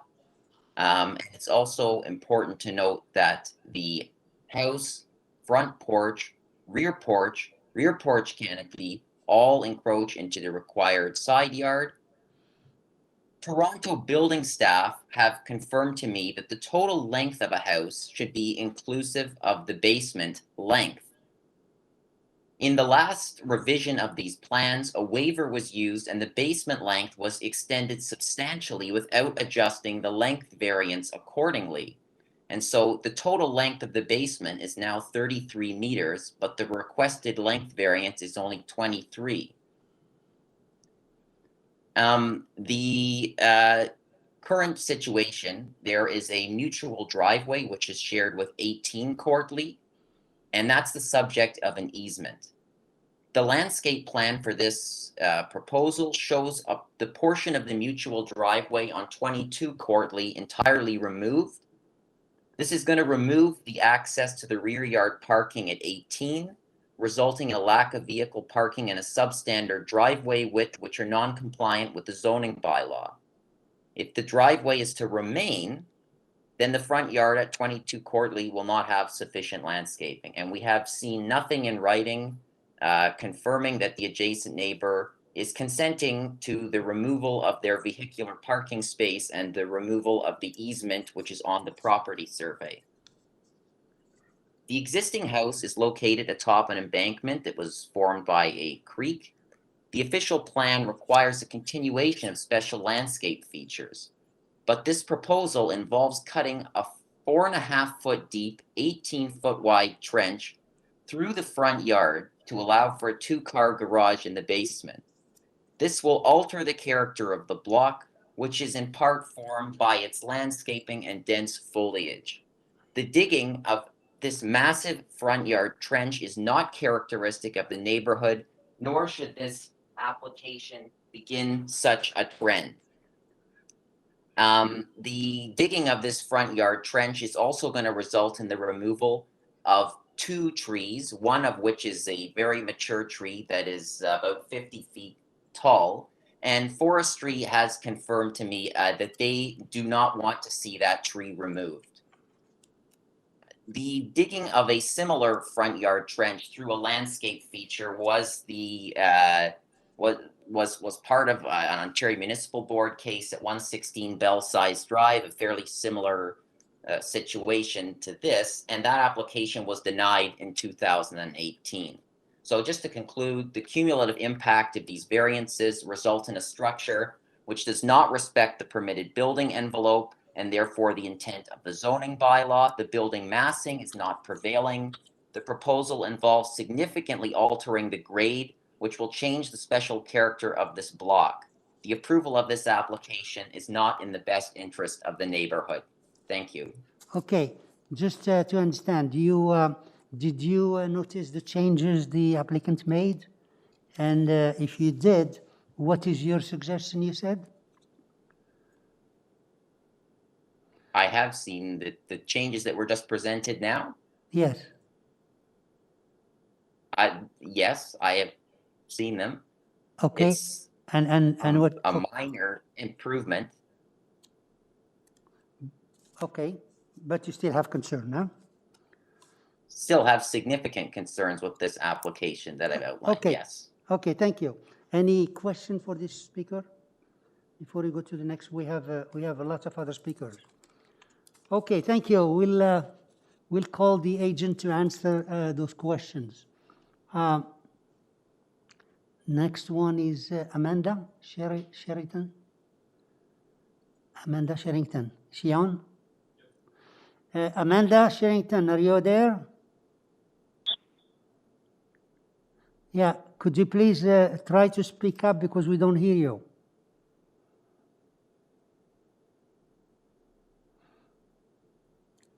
Could you please try? Can you hear me now? Okay, yeah, good. So please state your name and address. Okay. Your name and your own address, please. Thank you. Okay. Thank you. My name is Amanda Sherrington, and I live at number 15 Courtly Boulevard, which is directly opposite the proposed new development at 22.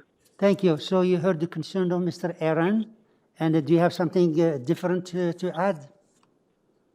Yes, actually, I'd like to begin by saying that although I'm speaking on my behalf, I'm actually representing 10 additional houses on this stretch of Courtly Boulevard, which actually represents about 70% of the entire street. Okay.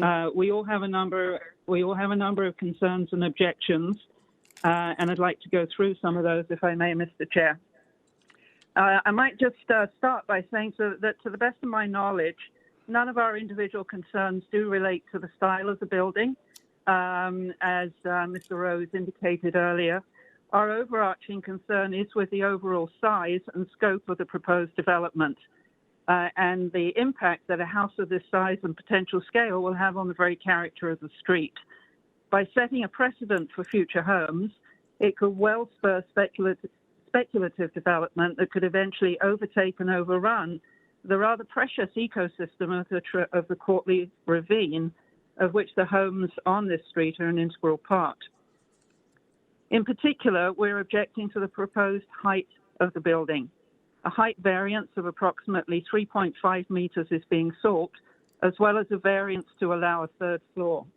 The proposal for a three-story building over a double-car garage that's considered below grade but at the same elevation of the street will produce a towering structure with a visual effect of a large four-story building. This is further exacerbated by the fact that the house will be built on a hill and given the significant sloping up of the properties on the north side of the street. Regarding the roof, we have reviewed the planning department staff's most recent view that the walls and roof line are in fact compatible to a pitch roof dwelling. However, we as a group remain firmly of the opinion that the total roof area does indeed qualify as a flat roof dwelling, which would mean that the proposed house would exceed the permitted height again by that approximately 3.5 meters.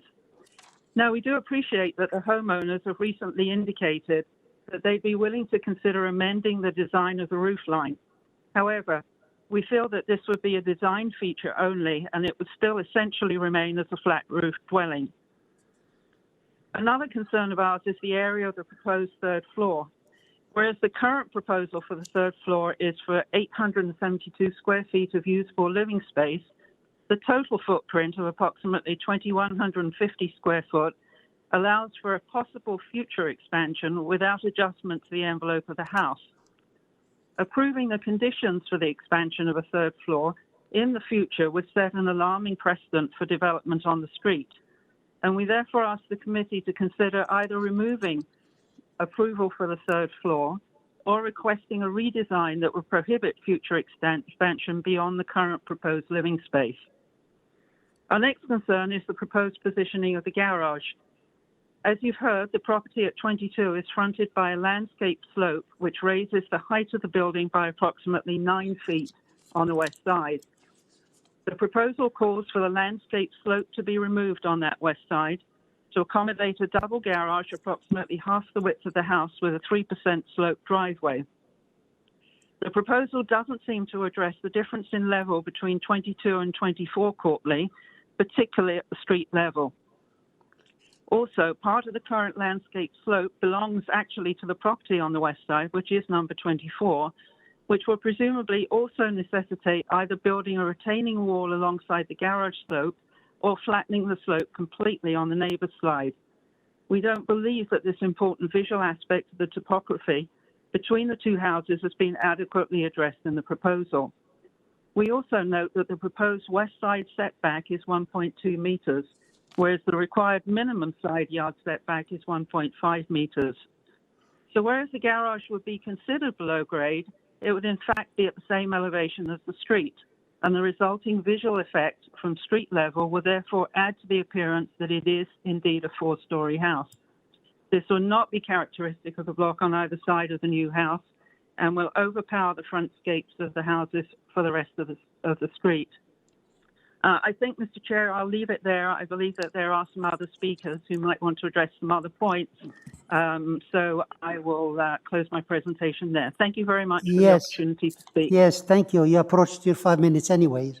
Any question for the speaker? Okay, next one is we have Brian Gray. Are you there?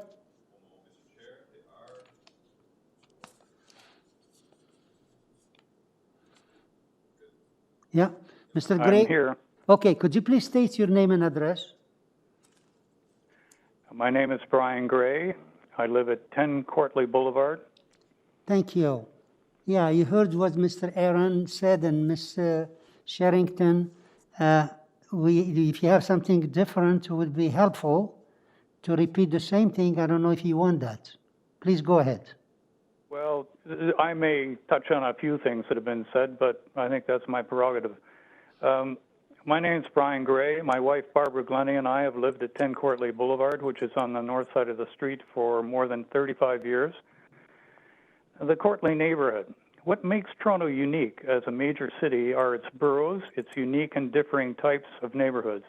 Indeed, the City of Toronto promotes this uniqueness, its green spaces, its neighborhoods, as being a principal reason that it is seen as a leading city of the world. Courtly Boulevard has a unique quality and feeling.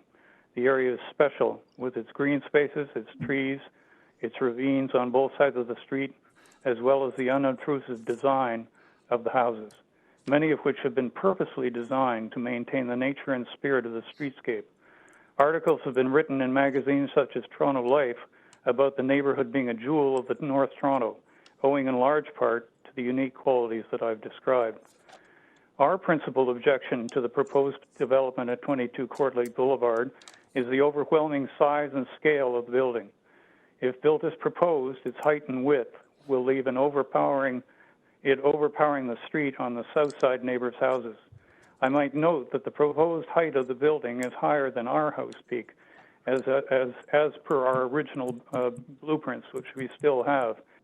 Our peak is 34 feet or 10.3 meters, as are 14 and 18 Courtleigh, while the proposal for 22 is 35 feet, which is 10.65 meters.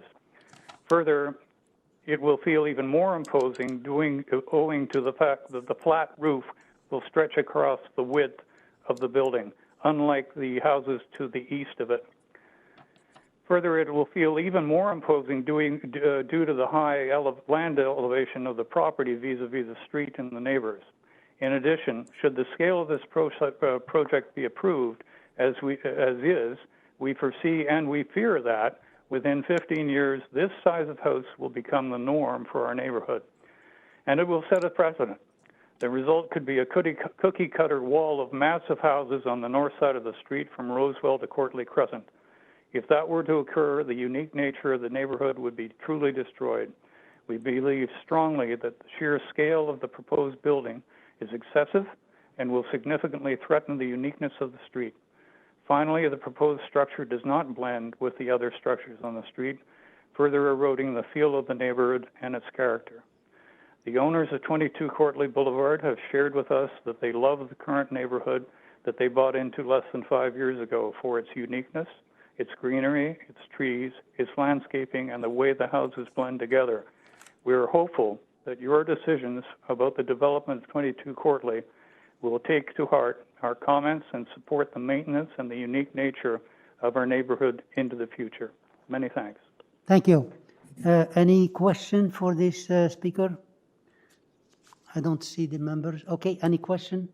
No? Okay, so Mr. Moderator, next one is Crozier. Carla? Say that again, Mr. Chair. Yeah, Carla? We were talking earlier, and I made mention that Bonnie Hall would be the next speaker, but she is not on the meeting at this time. She's not. Correct. Okay, the next is Carl Mendel. Mr. Chair, Carl is present on the call. He's present. Thank you. Mr. Mendel, are you there?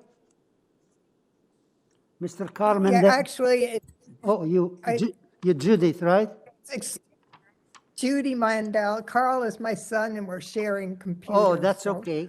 That's okay. So who wants to speak? You or your son? I will be. My mother will talk. She lives in a home that Perfect. neighbors. Perfect. Thank you. So please, Ms. Mandel, tell us your name and your address for the records here. Judith Mandel, 24 Courtleigh Boulevard. Thank you. So please tell us what's your concern about this application. I'm just wondering if anybody in the committee drove by the property and is aware of my house and its relationship to 22. Has anybody in the committee driven by the property? Your question.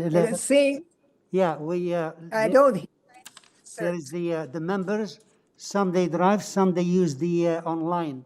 There is everything is online in Google, and they will see all the streets and things. If anybody physically went to this particular one, I don't know. Sorry. I'm looking at them. Okay, Okay, so please go ahead. I answered your question as much as I can. So please tell us what's your concern about this, regardless of that question. Okay, that's critical because it's an unusual site.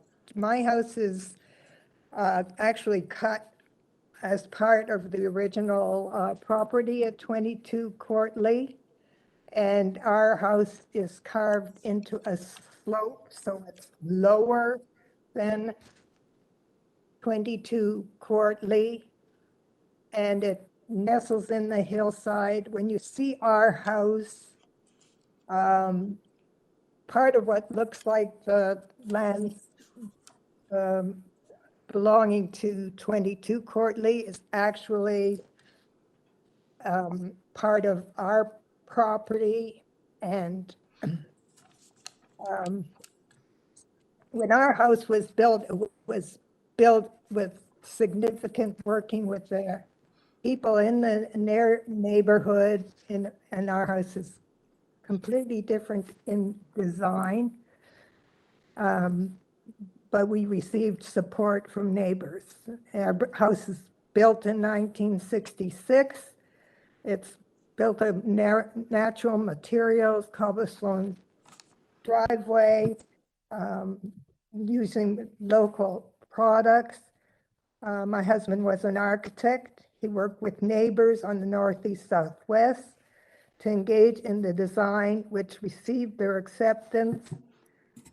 Continued to design and build another 5 houses in our area, including the number 86, which is immediately west of my house.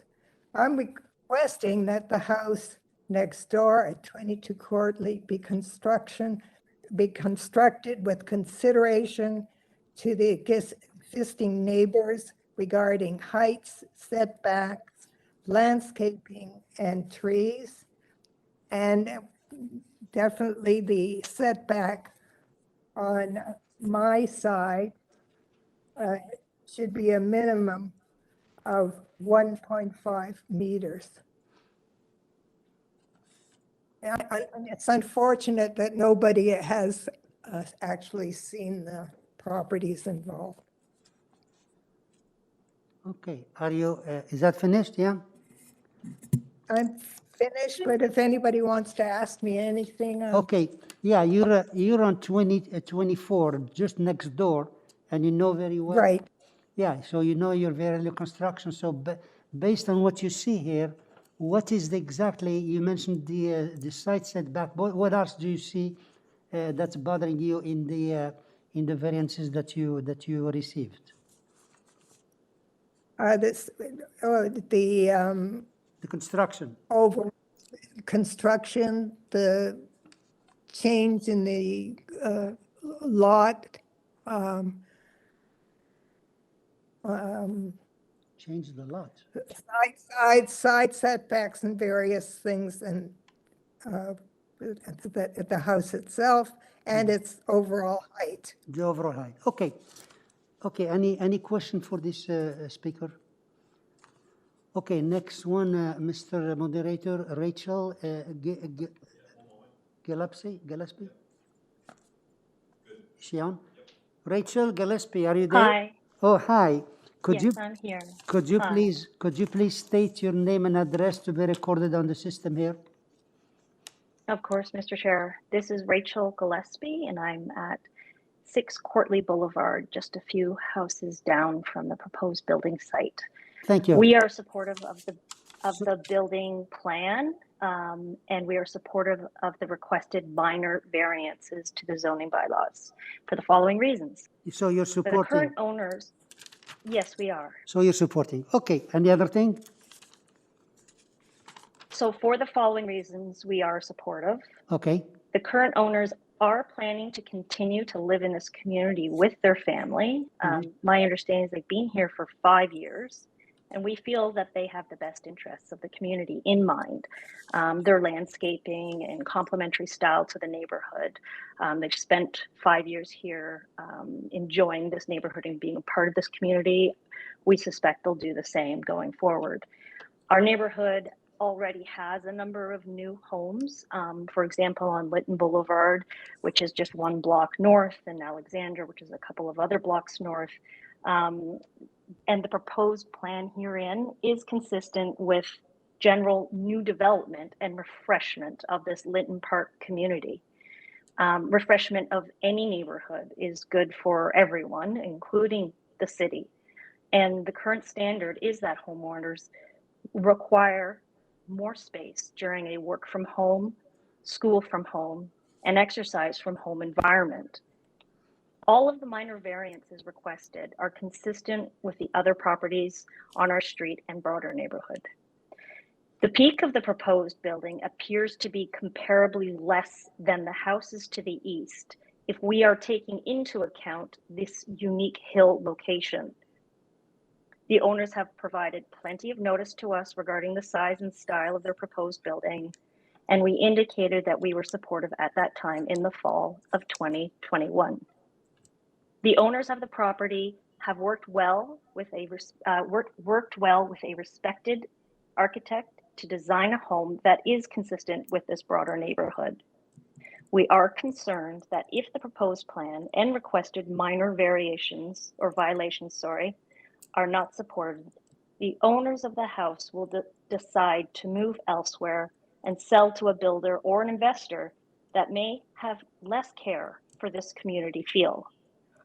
All of these variances requested are minor variances. The Fong family is a professional, compromising, and respectful part of this community. I trust they will continue to be. Thank you. Thank you. Any question? Okay, Mr. Moderator, what happened to Carla Crozier, you said? Mr. Chair, Carla is not on the call. Correct. Okay, all right. So let's get back Mr. Rose. Mr. Rose? I'm here. Yeah, okay. Yes. So please address the concern and tell us what you do. You have another 5 minutes to wrap it up. Yeah, so there's a lot of concerns. Can staff please put up my drawings, please?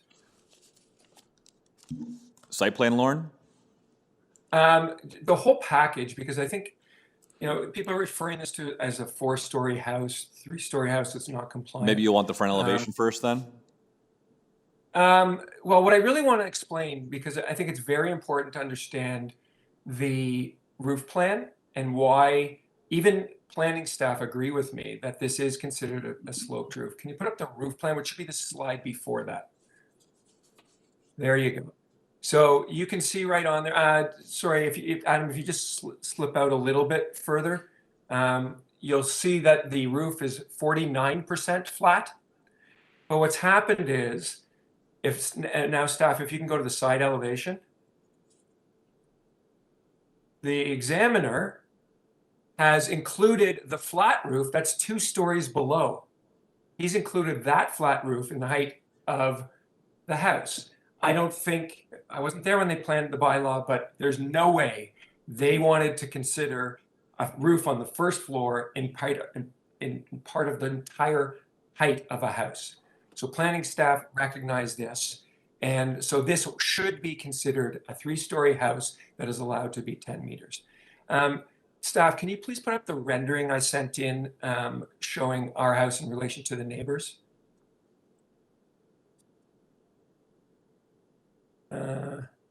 Sorry, wait, stop there. That's actually a good one for a sec, sorry. So you can see Judy, who spoke, is at number 24. Her house is 41 meters in length. Her house has a 0.96 meter side yard setback. She's objecting to our 1.2 meter side yard setback. Very unique house, granted, but you can't say that they can't have what you have. There's a rendering of the proximity of our house to the neighbors. Last exhibit should be. Can you find that one? I'll go on to talk while staff's looking for that. You've seen the driveway situation where you're carving into the hillside is very common on the street. In fact, what people don't understand is the city doesn't allow a slope greater than 8%. So you have to be 2% and you can't be more than 8%. So we have to carve into the hill, just as other people have carved into the hill. And Judy next door at 24 has done. The area of the third floor, I'm an architect, and when I submit drawings that show an area of 800 or whatever the square footage is, that's all my client can build. So there are accusations that we're going to build more. That's not something I'm ever involved with. Staff, can you find that rendering I did with showing the house in comparison to height? No, we can't find it right now, Lauren. Uh-oh, that's really important. So, well, I'll tell you about it. Emily had it. So We are looking at IBMS though too. We'll see if we can find it for you. Okay. The three houses to the east are at least 3 feet taller than our house. Everyone's complaining about how tall our house was. The next door neighbor gave me his drawings. I superimposed what its outline would look like. I was shocked. His house is at least 3 feet taller, and the two houses to the east, which are basically identical designs, are even taller because they go up the street. It's too bad we don't have that image. So the Ratepayers Association, who will admit, we reached out to over 2 weeks ago. They refused to talk to us. They would not. The counselor is aware of that. The counselor encouraged them to talk to us. They refused. We wanted to discuss how they were disseminating information that wasn't actually true. This is not a 4-story house. There's no variance for landscaping. The character of the neighborhood is of homes cutting into the hill. He made an accusation that forestry is against this application. Forestry asked us to flip the house, and we did. We spoke to ravine control and forestry, 3 separate arborists at the city. As you can note in the staff report and forestry's report, they are not objecting to this. So their accusation that the house, that they spoke to forestry and they're against it, I don't know where this is coming from. Lauren, is that the file you're looking for? That's it. Perfect. Thank you. So you can see here, this is the next door neighbor's house, whose first floor is almost 2 feet higher than ours. Our house, the first floor is going to be 1 foot lower than the existing house. So it's lower into the hill. So people objecting to height, they're saying that our house is so high. How is that considered so high? Yes, it has a variance because there's a change in topography here and established grade is lower. But this is not a high house. And if you recall, I showed you the streetscape, and the 3 houses to the east of it are all virtually identical and higher than this house. And those are the people complaining about height. So we vetted, we've done all the changes, including increasing a side yard setback that the next door neighbor's not complaining about now, but the ratepayers are complaining about. He's got plenty of room to park. We believe this does fit into the neighborhood. They may not like the style of the house. That's not what's at stake here. We've vetted, we've made changes, we've deferred twice because the city has asked us to make changes. And we believe this does meet the official plan and the 4 tests of the planning. Okay, thank you. Just a question, what's the difference of elevation between the ground, the ground, the road, and the building? Oh, it's significant. If staff can put that. Well, so Crown of Road isn't relevant here because Crown of Road is North York. This is Toronto. I could give you that, but we're on a hill. This is probably the biggest part of the hill. Yeah, so you don't have the difference in meters or whatever? I could, if staff put up the site plan, I could tell you, but there's no requirement from Crown of the Road here. Grade in the city of Toronto is measured on the old bylaw as per the setbacks adjacent to the house, front and back, and under the new bylaw grade. So if staff can zoom in, by the way, you can see how deep the old house was. Center line of road, if staff can move over a tiny bit more. So 166. Okay. 92. The existing first floor, which we're lower than, is 170. So it's almost 3.5 meters. Okay. Change in grade. Thank you. Yeah. Okay. When you look at it, it makes the building look high, but it's okay. It's a hill. Yes. Any questions? Some more questions for the agent? No, if there's no questions, can I have a motion, please? Ms. Sankar? Yeah, through you, Mr. Chair, listening to, the neighborhood, and I understand that there's deep, concerns, et cetera, but looking at this application and, understanding it as well from that area, and the fact that staff has done their due diligence and that there is support from the local councillor as well, and an impending inspection from forestry. I'm going to go with what I believe planning has done, which is their own due diligence. And so I'm going to put forward a motion to approve this application, and I will make it subject, all of it, to the January 12th, 2022 planning staff recommendations. So that is that variance number 3 regarding the building length will be modified to 23.06 meters. Variance number 10 regarding the front platform be modified to the proposed platform encroaches 1.595 meters into the required front yard setback and will be 1.22 meters from the west side lot line and 1.22 meters from the east side lot line. Variance number 11 regarding the proposed driveway be eliminated.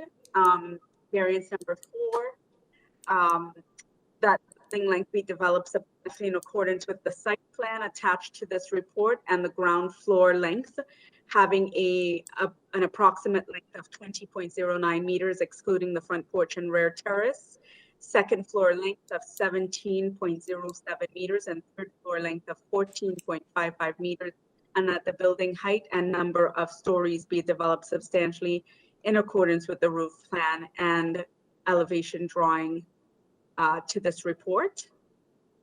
And it will be subject to forestry. Ms. Sankar, I think the agent eliminated 6 and 8. Was that not? Oh, yes, sorry. So elimination of variance 6 and 8 as well. I've got it highlighted here. And modification of 10 and 12. Yes. And so the 10 and 12 was around the east side yard lot line, that the east side yard setback will be eliminated. Okay, thank you. Okay. Second, Mr. Bartolo, all in favor? Opposed? Ms. Satarodi is opposing, and the application is approved. Okay, sir. Mr. Chair. Yes. Mr. Chair, I can't remember, was there also urban forestry? Yes. There was. Okay. Yeah, yes, he mentioned forestry. Oh, thank you. Yes. Thank you. Thank you. Your application. Thank you. Have a great day. Mr. Agent, Mr. Rose, your application is approved based on all those changes. You don't want us to repeat them, do you? Thank you very much. Okay.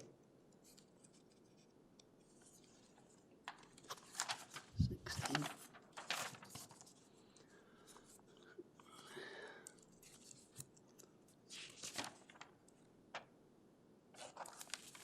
$17 was taken care of, huh? Application number 18, which is 48 Ames Court, hello, yeah.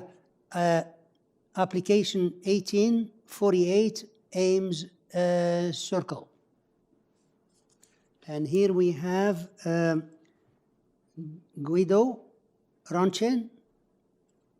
Do you have him on the line? Yes. Okay. Yes. Okay. Hello? Could Can you hear me? Hi. Could you please state your name and address for us? Yes. My name is Guido Ronchen. I'm at 4195 Dundas Street West, Suite 304 in Etobicoke.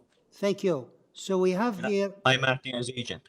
Okay. We have here a ground and second floor addition and third floor addition, 7 variances, 1 letters of support. Yeah, we have some letters of objections, even though they're not. I think we're on the wrong file. There's no addition. This is a new house.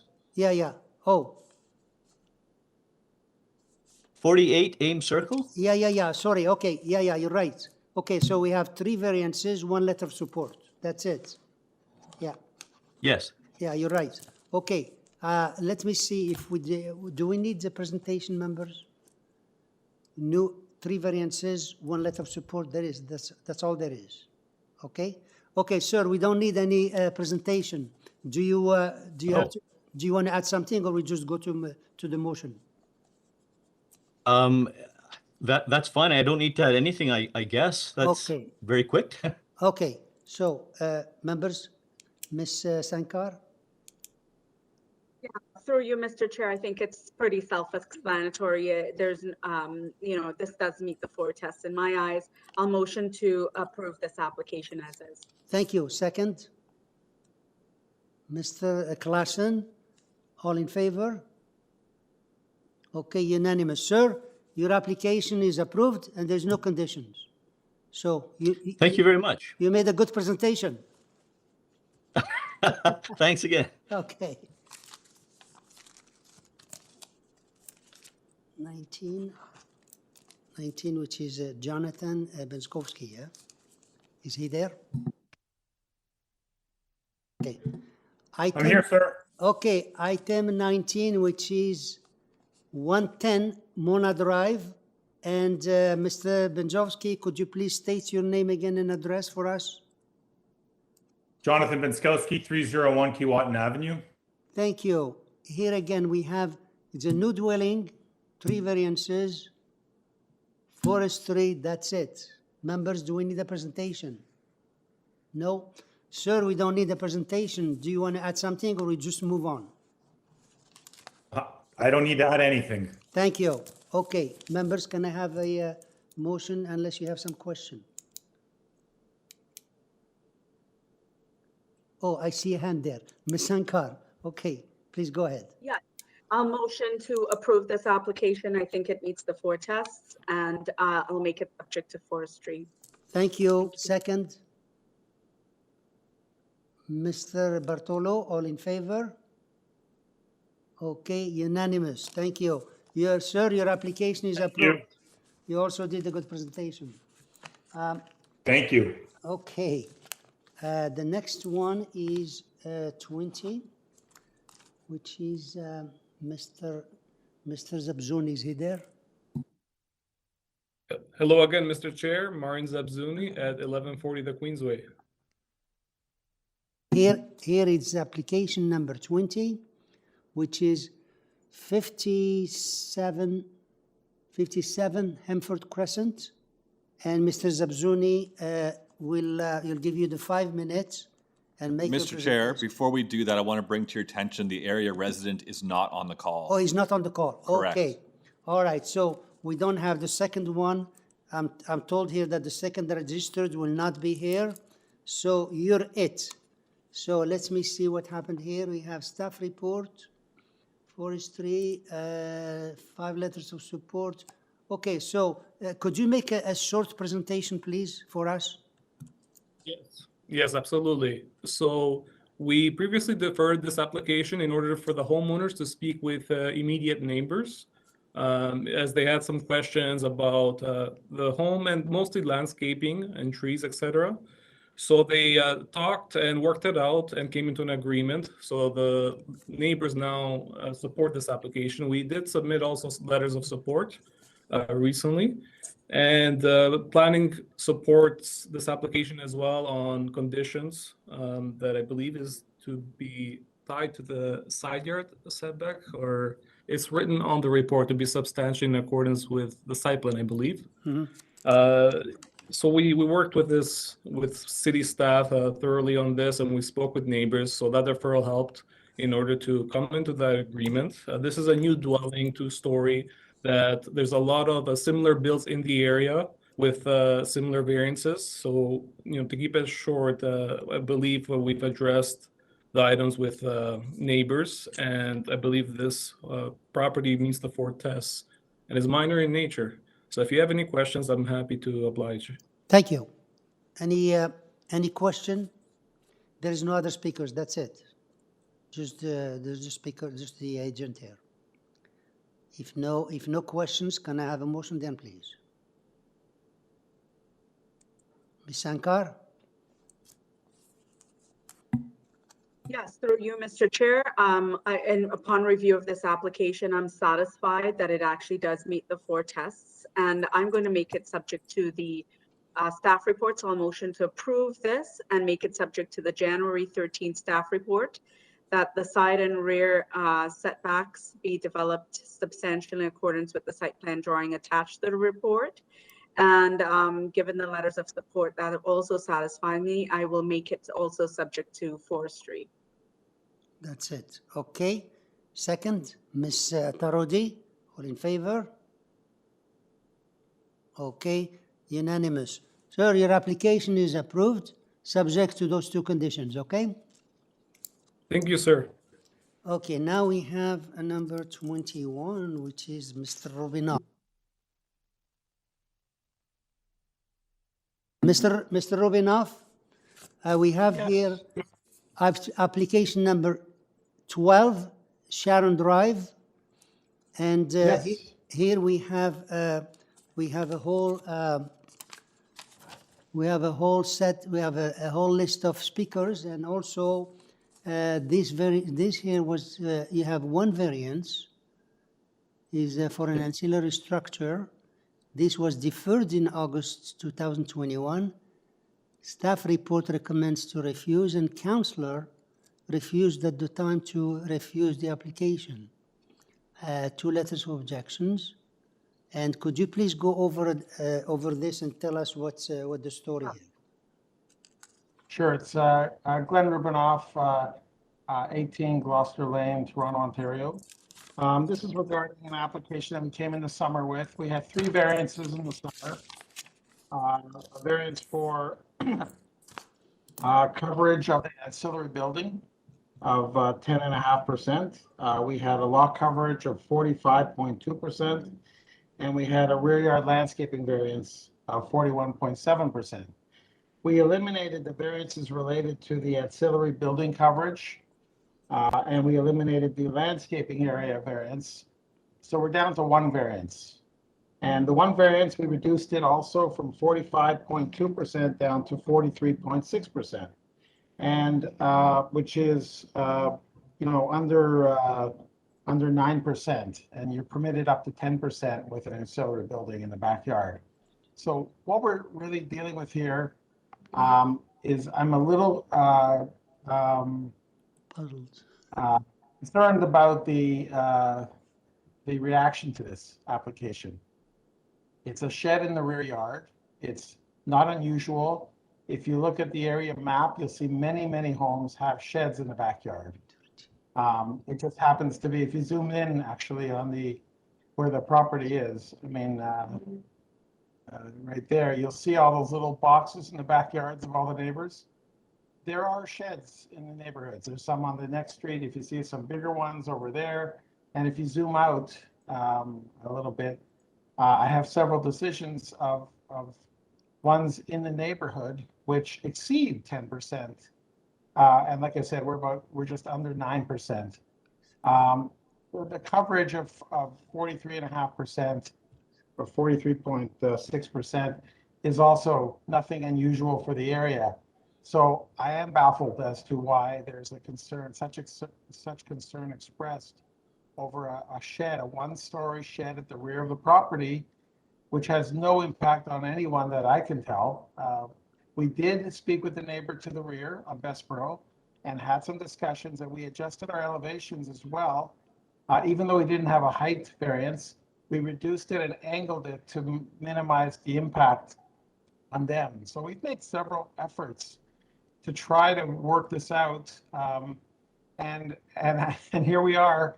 And I'm surprised by staff's response to this, and I'm also surprised by the fact that the council weighed in on this. Again, it's a shed which is not very big, but it's something that seemed to get a lot of people's attention. So we went from 3 variances down to 1. We reduced to 1 variance, and I would just appeal to your sense of, just looking at the case for what it is. It's a It's a shed. It's not a two-story building. It's not a living space. It's a recreation space for them to have in their backyard. And we did speak with the neighbors who would speak to us in the summer, and we made modifications to it. And here we are. So I don't really have much else to say about it other than I'm sure there's a lot of comments about the shed. So we'll go let the neighbors want to speak. Thank you. Okay. A little bit confused here. You mentioned that you're puzzled about the counselor and the application was deferred and you removed the number of variances. The counselor's letter I have here is dated July 21. So is it? So there's no new, then the counselor's letter is based on the 3 variances back then. That's what I'm talking about. So that's probably, so the letter right. probably was before you changed the variances, right? That's correct. That's Okay, correct. okay. Yeah. Okay, on the other hand, the staff report is still there. Okay, so. Yeah. Okay, so we'll bring you back after we hear, there's so many people here. Mr. Kotel, is he there? Hello? Yeah, Mr. Kotel, please, I know who you are. Yes, I'm here. But we still need you because it's recorded on every application who's speaking. So please, the name and address. Your name and address, please. 1601 Bayview Avenue. Thank you.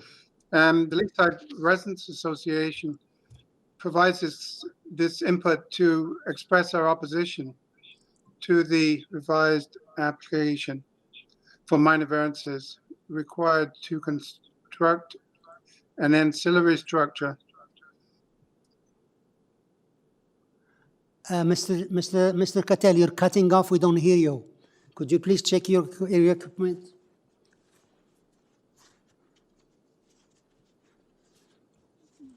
Now we don't hear you. Mr. Chair, we're having connection problems with Mr. Kotel again for the second time today.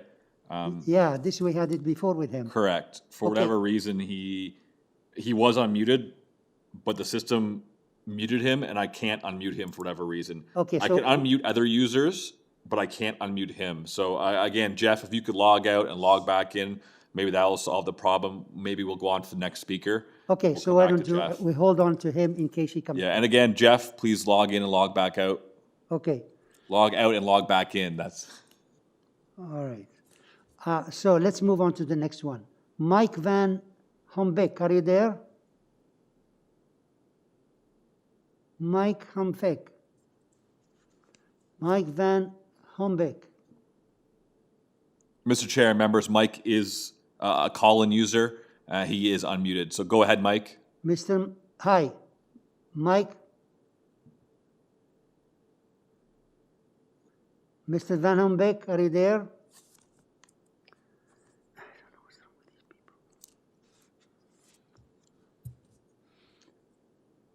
Go to the next one. Next one is Jonathan Deber.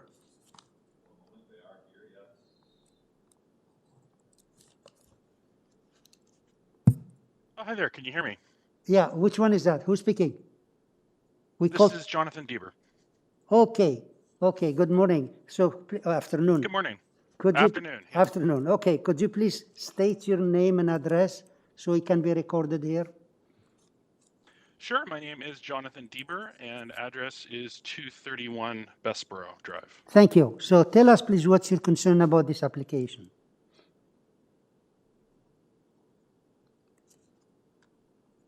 Sorry, I cut out there. Can you still hear me? Yeah, we hear you. Just tell us what's your concern about this application. Yeah, sorry. I had a brief technical problem. Okay, so thanks very much, Mr. Chair. The entire rear lot line of 12 Sharon Drive is common to our south side lot line, and it backs into the middle of our rear yard. We're the rear neighbors that were discussed earlier. It's also worth noting that our property is about 3 feet lower than 12 Sharon Drive, and there's a steep slope right on our side of the lot line. After the initial deferment of this application, the applicants did reach out to us and some of our neighbors to discuss the design, and we thank them for doing so and for making the changes. However, many of our concerns still remain. I will also note that I believe the councillor has weighed in a second time. There was an error on the website when I attempted to look at the councillor's letter where the link saying councillor's letter linked to a second copy of the staff report. So I think staff may want to take a look and see if there's a missing file from the councillor. I think that might be possible. At any rate, our anecdotal concerns are that the overall negative effect of the structure is because it's not just a shed, as Mr. Rubinoff had stated earlier, but it's a proposed purpose-built golf driving range, and it will be very different for us than the current garden shed that currently occupies that space. The proposed size, location to the shared lot line, relative height to our grade, obstruction of the majority of the subject property width, and the anticipated noise from the repetitive nature of hitting golf balls into an impact screen are not desirable for us. We also have concerns about stormwater management from a larger flat-style roof that slopes towards us and the runoff into our yard, as well as possible non-golfing future uses of the space by subsequent owners, particularly since the building is planned to have both HVAC and plumbing, as per discussions that I've had with the applicants. Our concerns of a planning and zoning bylaw nature are the same as those that have been expressed previously and expressed again today by us, planning staff, the ward councillor, the Leasides Residents Association, and other neighbors. This refiled application is materially unchanged, and as planning staff point out, the excess coverage being requested is still excessive, and their proposal seems to fail a number of the 4 tests required in order for an application to be approved by the committee panel. As noted previously, this property was granted variances on a COA application in 2008 by previous owners for a multi-story rear and side addition, resulting in approximately 10% excess GFA, which also maximized the allowable coverage. That, in combination with the approximate 9% excess coverage still being requested here after the revisions to the deferred application, does not reflect the prevailing neighborhood lot coverages, as noted by planning staff, and suggests that this lot has maximized its tolerance for intensification, as noted by the Leaside Residents Association. We concur with the other letters of objection filed again on the second application, and also request that the committee refuse this application. Thank you very much. Thank you. Any question for this speaker? Okay, so let's try again. We have 2 more that we can reach. Mr. Cattell, could we charge Mr. Cattell? Could we try him again? Mr. Chair, members, no, we cannot still access, I still can't unmute Jeff, but it didn't look like he even logged out. No. Like I requested him to do. Okay, and how about Mike? We'll try Mike next here. Humbeck, huh? Mike is unmuted. Okay, Mr. Mike Humbeck, are you there? Mike Van Humbeck.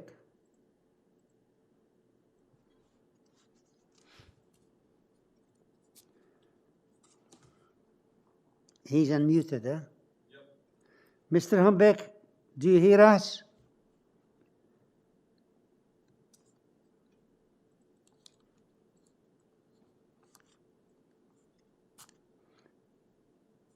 Again, one more time, Mr. Humbeck, are you there? If you're unmuted, please identify yourself.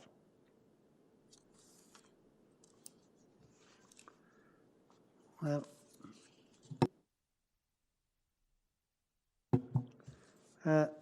members, we have 2 more speakers that we can reach. Apparently, they checked out, so we're going to call the agent. And in the meantime, if they showed up, we can hear them. Mr. Rubinoff, that's the only people we could reach. So could you please cover that again from the point of view of the people who are complaining?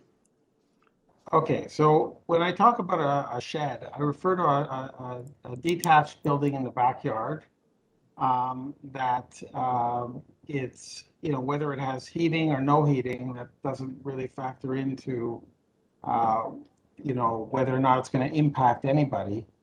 The mention about golf balls pinging on a wall somehow being more offensive than perhaps someone working in a workshop in their backyard or just listening to music. I'm not sure that I really see the relevance in that, but The purpose built is just, it's a space for them to relax and enjoy themselves. He mentioned one other thing was stormwater management, which I'm not quite sure how that relates. There is a current shed there right now, which is being replaced. Obviously, any water on the property would be directed away from the neighbor. Of course, we cannot do that.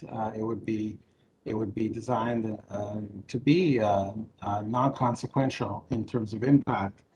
I should point out, though, that we did increase the landscaping to comply so that there is no variance related to soft or hard landscaping, because that was one of the concerns, was to eliminate that item. So I think that comment originally was related to the fact that we were asking for some hard landscaping.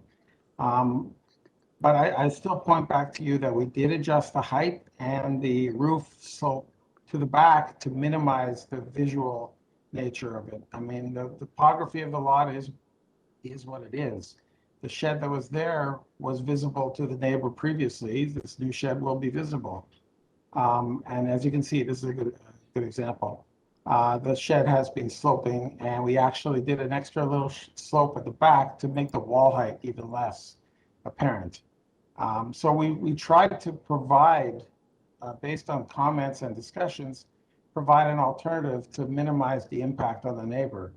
But as you can see in the dotted lines there, the shed, there's a dotted line indicating the shed. The wall height is the same height as what was there previously. So I'm not sure that the extended length further towards the house has any more impact to the neighbor behind. But again, I bring it back to the fact that this is not unusual to have an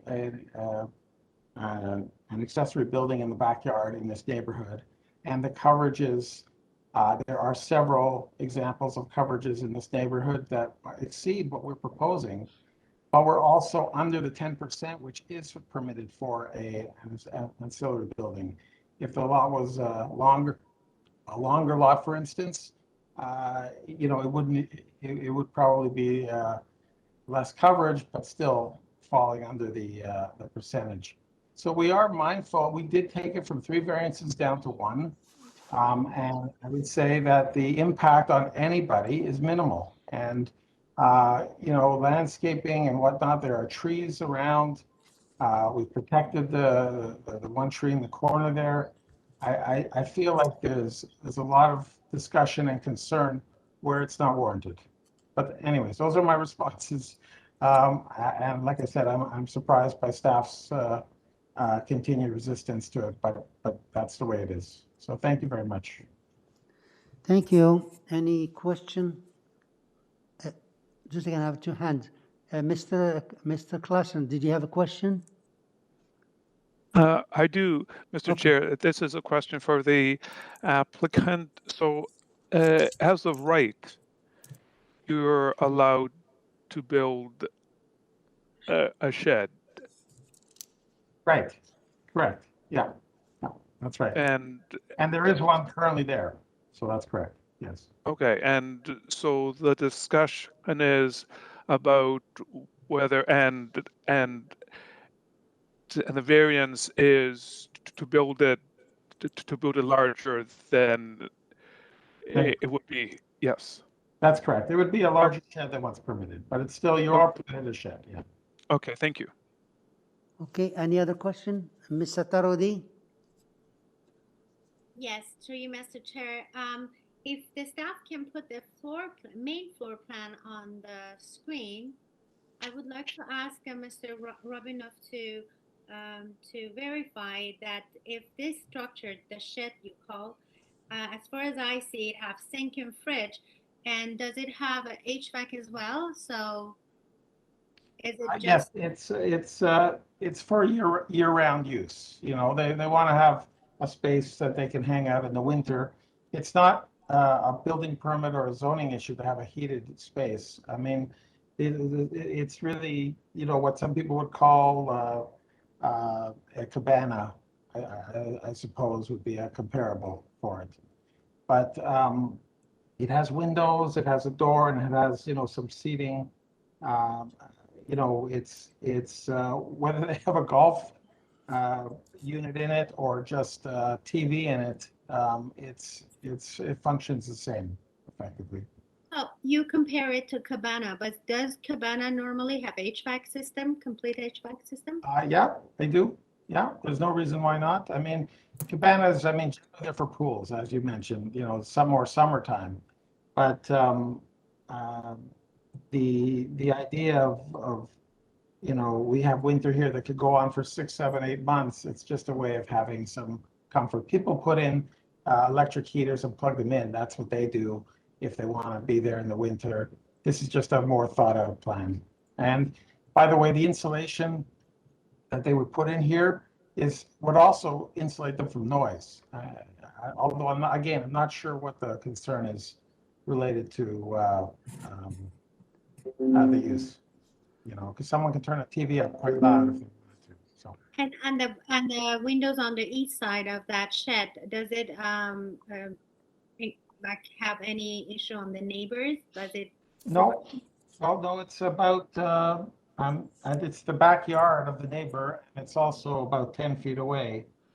I think 8 or 10 feet away from there, but there are trees all along there, so it's not. There's privacy. There's no overlook, if that's a concern.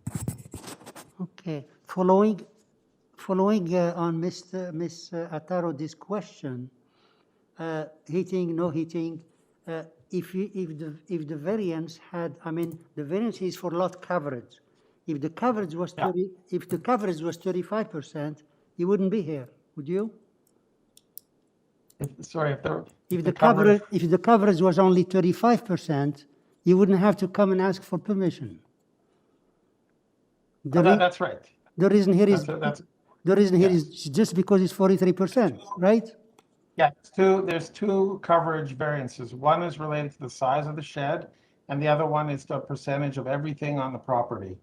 And the coverage requested is simply for the shed. It's not for the house. Just for the shed. Okay. Okay. Any other question? Can I have a motion then?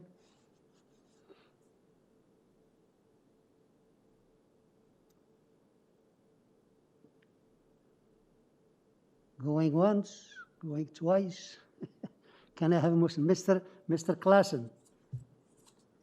Yes, thank you, Mr. Chair. I think what's causing some difficulty here is to call it a shed when it appears to be a living space as opposed to a shed where you store some tools or a bicycle. At least that's what's giving me some second thoughts. But in terms of a motion, given that we're just looking at the variance itself, I will move to approve the variance. There aren't any other, there isn't any urban forestry or anything else. So this is to approve the variance. Thank you. Okay, a second.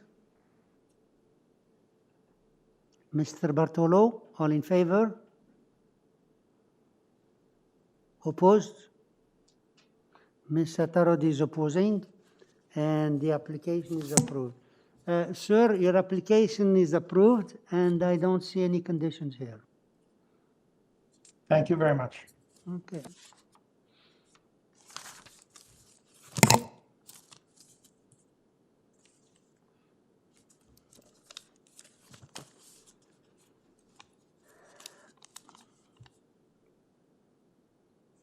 Application number 22, which is 58 Talwood Drive. Application number 22. And here we have Mr. Moderator, is Mr. Behrouz there? He is, but the area residents are not on the call. Oh, okay, so just the one, just the agent. Correct. Okay. Okay, Mr.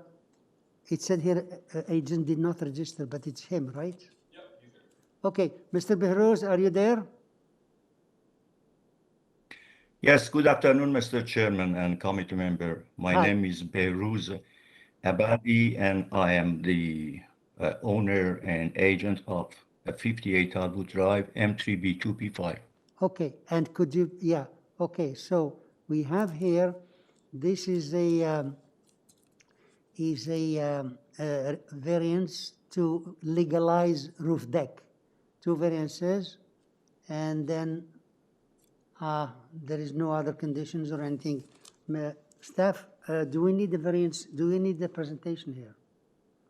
I don't see the faces here. Okay, do we need the presentation? No. Okay. Okay, Mr. Behruz, we don't need the presentation.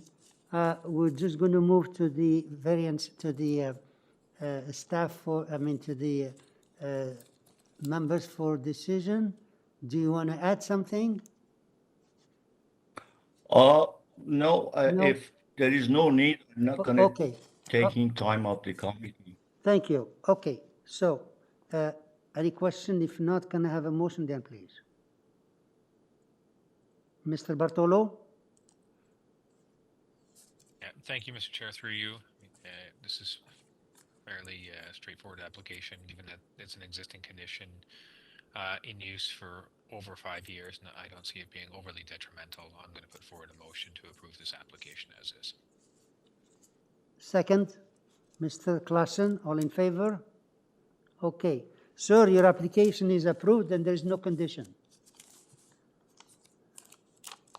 Thank you very much. Thanks, Okay. Greg. Application number 23, which is 125 Three Valleys Drive. And here we have just one speaker who is the agent, Enzo Lucisano. Are you there? That's correct. Could you please state your name and address for the system to record it here? Sure, it's Enzo Locus.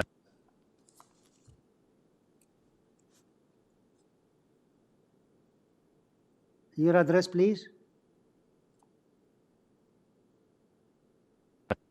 So, sorry, I just muted myself. Okay. 130 Bridgeland Avenue in Toronto.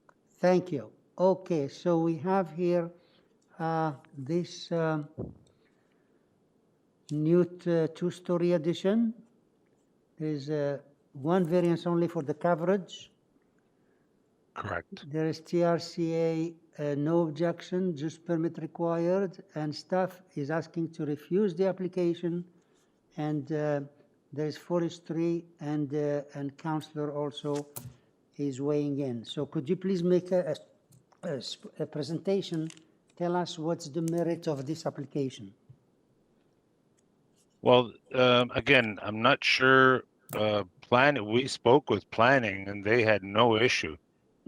I don't understand why at the 11th hour now they've decided to refuse this application, because we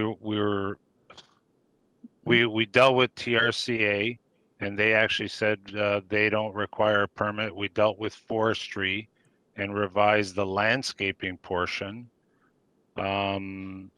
This is a simple, it's a one-story front addition just to create a vestibule for a closet and an entrance. It has absolutely no impact on the area. It's actually very similar to the addition that 127 did a few years ago. So I'm not sure what why planning would have any merit to not approve this. It's setback from the street. We don't have any setback requirements. We've met the landscape requirements with forestry. So I think this is a pretty solid application, and it meets the four tests. Yeah. Okay. Just a correction. We said they refused it. Nobody has refused it yet. You're here. All the documentation. No, but sorry, you're saying planning weighed in to refuse this application. Recommends. Yeah. All the documentation we have here is recommendations, And this is the committee which will decide, okay? Correct. All right, so you have one variance here from 35 to 30 to, okay, maximum coverage. Okay, so let's see, any questions? I can't see the members. And sorry, Mr. Chair, if I can just add, the coverage also includes, there's a shed in the back. Okay. That's included.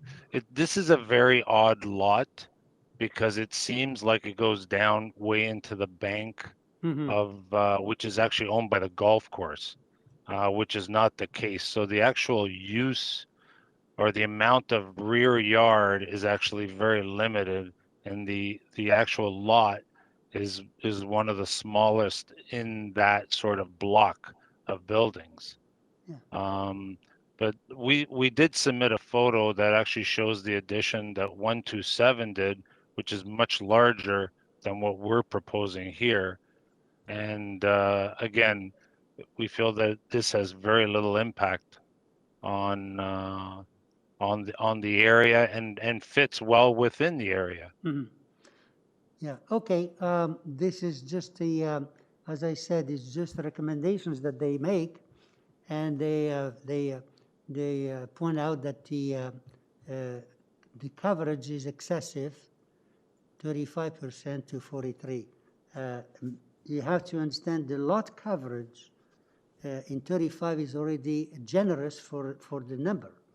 So, and 43, well, it might not sound just a 7% or 8% increase. Sorry, it's not 43, it's 40. It said here 40. I've got the notice here, it said here and 40, it's 40%. It said here 43.6. No, it's 40.86. Okay, That's what's on my notice. Okay, the staff report here from January 13 said the variance is 43.6. So let's see, let's get the other one. Absolutely not. Okay, all right, hold a second. Sorry? Yeah, let's see the, I have an updated ZZC. Okay, all right, so let's see what. Mr. Chair and members, there's the public notice on the screen now with the variance requested. Okay, so what does it say? 40.86, okay. Correct. Okay, so they made here a mistake, it said 43.6. Okay. And that's what, and Mr. Chair, that's what we were working with. Yeah. Because we were at 43, and they asked us to reduce it. I see. And that's exactly what we did. So that's why my surprise. Yeah. That's why you they've couldn't. now come back and said that they want to recommend refusal. That's what you couldn't understand. Yeah, and it's funny. Their report is dated January 13, 2022. But anyways, it doesn't matter here. We'll make the decision. So let's see, members. Do you have any question? The variance requested is only 40%. Mr. Bartolo? Yeah, thank you, Mr. Chair. Just to clarify a couple items from the applicant, it looks like you're adding like a 2.4 by 2.8 meter front vestibule. That's the only addition you're proposing, correct? That's correct. So the house is over the lot coverage without that vestibule then, obviously. The existing coverage of the house is already at 38%. Okay, so you're adding about 3%, call it 3% plus minus? Sure. Okay, so a 2.4 meter by 2.8 meter vestibule, that's it. Okay. So can I have Just wanted to make sure that that everybody's got the numbers straight. I'll put forward a motion if there's no other questions, Mr. Chair. Okay, any other question before the motion? No other questions, so can I have a motion then, please? Mr. Bartolo? Yep, thank you, Mr. Chair. This is pretty straightforward. I think what they're asking for is very reasonable. I don't see any negative impact, so I'll put forward an application to approve this application. Okay, second? Ms. Sankar? All in favor? Okay, unanimous. Sir, your application is unanimously approved. Thank you so much. Have a great afternoon. Okay, you too.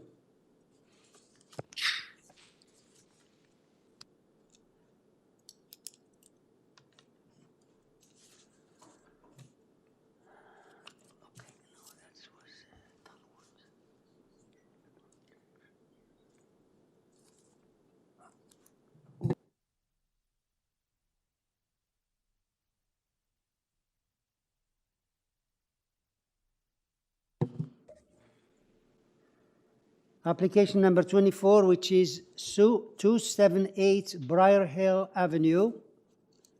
Application number 24. Here we have just Richard Lebrac, and he's the only one registered here. Mr. Lebrac, are you there? I am. Could you please state your name and address for the record here? Sure. My name is Richard Lebrac. I'm an architect in Toronto, and I'm at 3414 Yonge Street. Okay, so we have just one variance to legalize a roof deck under construction. One variance. Members, do we need any presentation? No? Okay. Mr. Lebrac, we do not need any presentation. Do you want to add something, or we just move on to the decision? Please move on. Okay. Can I have a motion, please? Or unless you have a question? Question, motion? I'm waiting for a hand. Ms. Satarodi first. Can I have a motion, please? For you, Mr. Chair, I believe this is minor, and I would like to put forward a motion to approve this application. Okay. And secondly, Mr. Klassen. All in favor? Okay. Sir, your application is unanimously approved. Thank you so much. Have a great day. You're welcome. Mr. Chair, before we start item number 25, I'd like to let the area resident know on the call that they're not properly connected for their voice. So I'd like to let Liddy Beck know that she should log back out and log back in and make sure she authorizes her microphone if she'd like to speak on this item today. Liddy Beck, she's on the call, but I don't have the ability to unmute her or mute her. She hasn't authorized her microphone. So if she can log out and then log back in and make sure she authorizes her microphone, she'll be able to speak at the meeting then on this item. We can do the agent first, and the other. Bernice is present on the call. Yep.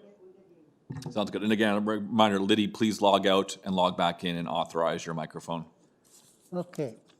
Now, number 25, which is 38. This mask. Application number 25, 38, Alexandra Wood. Application number 25, and here we have the agent, Jim Pfeiffer. Are you there? I am here. Okay, could you please state your name and your address to be recorded on the system here?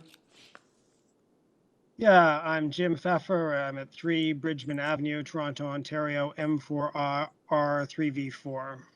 Okay, so we have here a number of, it's a new dwelling. It was deferred in 2021, 10 variances, transportation has no objection. We have forestry. The heritage report is asking to defer the application for 6 months, and there are letters of objection that also would like to support the deferral, and the counselor also supports heritage for study. Now, the staff report is only from February 2021. So could you please, we have 2 more speakers here. Can you give us a presentation and give us a picture of what's happening here? And if you discussed with the heritage, or you're going to be doing so? We'll start. So given... Okay, go ahead. We'll start your 5 minutes. If I may, Mr. Chair, given that we're holding this hearing right now, I can assume that Heritage's request for a deferral has been dismissed. Is that correct? You're asking, well, their recommendation is to defer, but we make the decision here. They're asking. So they're asking for. Am I speaking now to the request for a deferral? You want to ask for deferral? No, I would like to make a presentation on this because I'd like to go ahead. Yeah, but so there's been a request. That's what but we're there here has for. been a request for a deferral, and are we having a discussion about the request for a deferral? Okay, Mr. Pfeiffer. could this please stop talking because we are overlapping each other. When I read here what we read just the heritage, what they supporting. The request for deferral has to come from the agent. If you're not asking for a deferral, we will not entertain the deferral request. So they're asking for deferral for 6 months or to discuss it with them, and they ask for whatever you want to discuss with them. In the meantime, make your presentation, and we have 2 more speakers here, and we'll take it from there. Okay. If I'm able to just say one thing, just to let him know so that he has this in mind, because I just don't want him to go in blindly. I'm not going to go against an agency like Heritage that's requesting a deferral. No, we're not asking you to let you know, we're not asking you to go for or against. We'll hear representation, and then you'll have questions and make a decision. So please. Excuse me, Mr. Chair, if I may, just on this procedural thing, Ms. Member Sandikar has said that she's not going to go against Heritage. Heritage has not made any recommendations on the merits of this proposal. Right. Heritage has had a motion to defer, and that's all Heritage has asked for. Right. So if this committee is not granting a deferral based on Heritage's request, then there are no heritage issues before the tribunal, except for the archaeological conditions, which we're happy to accept. And I know Ms. Sandikar has said, well, she doesn't want to oppose Heritage. Heritage has only asked for the deferral. So we have to either discuss the merits of that request, or we have to move on without any heritage concerns being discussed, relative to this property. Did you have any discussion with Heritage? So this is a separate matter than our application, and I'm going to ask that I speak to this off of our application clock. And yes, I'll answer your question, and I'll speak to this heritage issue right now. I did manage to briefly speak with the author of the heritage report, and I only managed to briefly speak with them because this heritage report was only filed just before the deadline for submissions to the committee. When I talked to the heritage member who wrote that report, he told me that Heritage Preservation Services had been given a nomination for this property 8 months ago, and in all of that time, they have not visited the site. The Heritage Preservation report that the committee has before it, completely misdescribes the house. If you take a look at the first paragraph of that report, you'll see this house is described as a 2.5-story house, when even a casual glance at the property on Google Street View will see that it is nowhere near being 2 stories. It is a 1.5-story house, and that, upper half story is really barely there. There are other inconsistencies in the report, which I'd be happy to go into. If you want me to do so, just ask me and I'll go into that. So the client purchased this property in good faith, having done research on the encumbrances on the property and all relevant planning designations relevant to his intention to construct a new home. When he purchased the property, this house was not listed or designated, and if it were, he would not have purchased the property. This application was filed in good faith to the Committee of Adjustment in January 2020. There was a hearing on February 25th, 2021, at which a deferral was granted to allow the applicant time to meet with the neighbors and discuss their concerns. That deferral was accepted in good faith, and the homeowner, in good faith, delayed his project for an entire year and at considerable expense, completely redesigned his proposal. And he did so with a reasonable expectation that this proposal would be heard based on the policies in place at this time and at the time when the application was filed in accordance with Section 45 of the Planning Act. And that's what this committee is mandated to do today. policies and designations of the lot which were in place when the application was filed are the same as the policies in place right now. The house is neither listed nor designated, as the Heritage Report says, and this property has the right to be heard on its own merits on the present status of the property. Further delaying the hearing, which has already been deferred for a year, for this proposal based on an aspirational designation is unreasonable and it's prejudicial to the homeowner. As I mentioned, Heritage has had this property, has had a nomination for this property for 8 months, and they have not contacted the homeowner. This committee file was open that entire time, and Heritage staff never made any effort to make a record of this on the committee file. As I said, Heritage hasn't visited the site. They don't describe the property properly in the report. And there are inconsistencies in that report with the historical record and the conditions on the site. One of those letters of support of this deferral request is from the Lytton Parks Residents Association.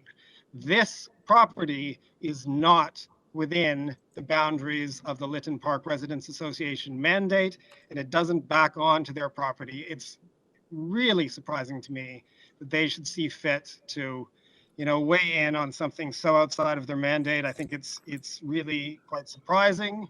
I see one of these letters of support is from of the deferral is from a person who now lives 2 kilometers away. He was a former resident of the home. He was a renter in the home, and during that time, he sent numerous emails to the homeowner, which we can provide the committee copies of if you want, but emails describing the condition of the yard of the home as being uninhabitable and saying that there were numerous concerns with the condition and safety of the house. And I know that person, after having, now he's written this letter saying, oh, this is the gingerbread house we were so thrilled to live in. He told the homeowner that the yard was uninhabitable and there were health and safety conditions living in the residence. And I understand he is also, well, he did actually. He sent a letter to Heritage Preservation Services, which the committee was copied on. My client has a reasonable expectation that this committee will hold a hearing on the merits of this proposal in accordance with the Planning Act on the basis of the policies in place when this application was filed. Not to do so would be unreasonable and prejudicial, and I ask that this hearing not be deferred again. My client is happy to accept the other conditions of the Heritage Report, which are those 4 conditions of archaeological exploration on the property. We're more than happy to accept those conditions. So thank you very much. Thank you. Well, here is the situation. The committee can decide on the application, can make a condition subject to the heritage, or they can propose the deferral. We do not like to defer an application after we hear it, but sometimes it's important and we have to move on with it. So here we have 2 more speakers who are in the listed. We have to give them the chance to speak, and after we finish, then we'll have the members to decide what we're doing on the application, even though there is conditions where sometimes we have conditions for for the staff to refuse and transportation to defer and things, but we have to hear the application and then we make a decision. So the next one we have is Bernice Koenig. Is she here? Yes, I am. Good afternoon. Hi. Could you please first state your name and address, because it has to be recorded on the system and we'll hear you. My name is Bernice Koenig. I live at 40 Alexandra Wood. It's the property adjacent, immediately north to the property that we're discussing. Thank you. So tell us what's your concern about this application. I'm really not here with a concern. I'm here with support and in a word somebody else used earlier today, in bafflement. I live on Alexandra Wood. I'm here over 30 years. I was born on Forest Wood, the block over. So I basically lived in this area my entire life. I raised my children here, 12 of them to be precise. I'm a school teacher. A family purchased the property next door. I was very happy that a family is moving in next door. They have 5 small children. They proposed building a very reasonable house. They were very courteous and considerate of my needs, and I believe of the needs of the neighbor on the other side. And they've shown themselves to be very considerate, both of our needs and of the streetscape. They want to build a house. They don't want to overbuild. And it all seemed exceedingly reasonable. I didn't expect there to be any objection. Then out of left field, there's this heritage suggestion that, or this request for a heritage deferment, which is really baffling to me. It's also disturbing because they have 5 small children, and 6 months on top of the year that they've already waited is a long time to procrastinate in building a house where they can raise their 5 small children. That's why they bought the property. And I think they're very respectful, considerate of both, again, the streetscape and the neighbors. All those that are objecting and that seem to have reached out to Heritage to object are people who have never seen the property. I lived here for over 30 years. It's a quaint house, but there's many quaint houses. It's a small house. My neighbors, the Friedhoffs, we were good friends with them. Unfortunately, Helen passed on. They had 2 children. They raised 2 children in that house. The young family now has 5 children. COVID changed the map for us trying to raise our children. Children are home a lot. They need time. They need space in case they have to do school at home. Things are different than they were. And I feel that this young family, again, I'm a mother. I'm primarily a mother and secondarily a teacher. To me, the thought that this young family will be pushed off another 6 months on top of the 12 months for something that came out of left field, a monkey wrench, to stop them from building. Ultimately, someone's going to build on this property. And I think that this family is doing it with respect to the neighborhood, with respect to the neighbors, with respect to the streetscape. And I think I don't think it should be postponed any longer. A year and a half and even 6 months is a long time in the life of a young family, particularly during COVID. I hope we're coming to the end of it, but it's not over till it's over. Thank you. Any questions? Thank you for your time. Yeah. You want to continue? Do you have some more to say? No. I have nothing more to say. I really hope this goes through because thank you. We'll see. The deferral seems somewhat arbitrary. Okay, we'll see if the members have any question. Any question for the speaker? No? Okay, we have another speaker who is Lady Beck. Yes. Okay, could you please state your name and address so it has to be recorded on the system? My name is Liddy Beck, and I've had conversations with the neighbor, and I know that they've been waiting a year and a half, is what you said. They did have another home that they presented towards us, and they had told us when they presented it that they were going to take down our tree. And so we did not like that. So they said that they would change their plans to accommodate us replacing the tree with other greenery. So we agreed to that. And in good faith, we hired a lawyer, and then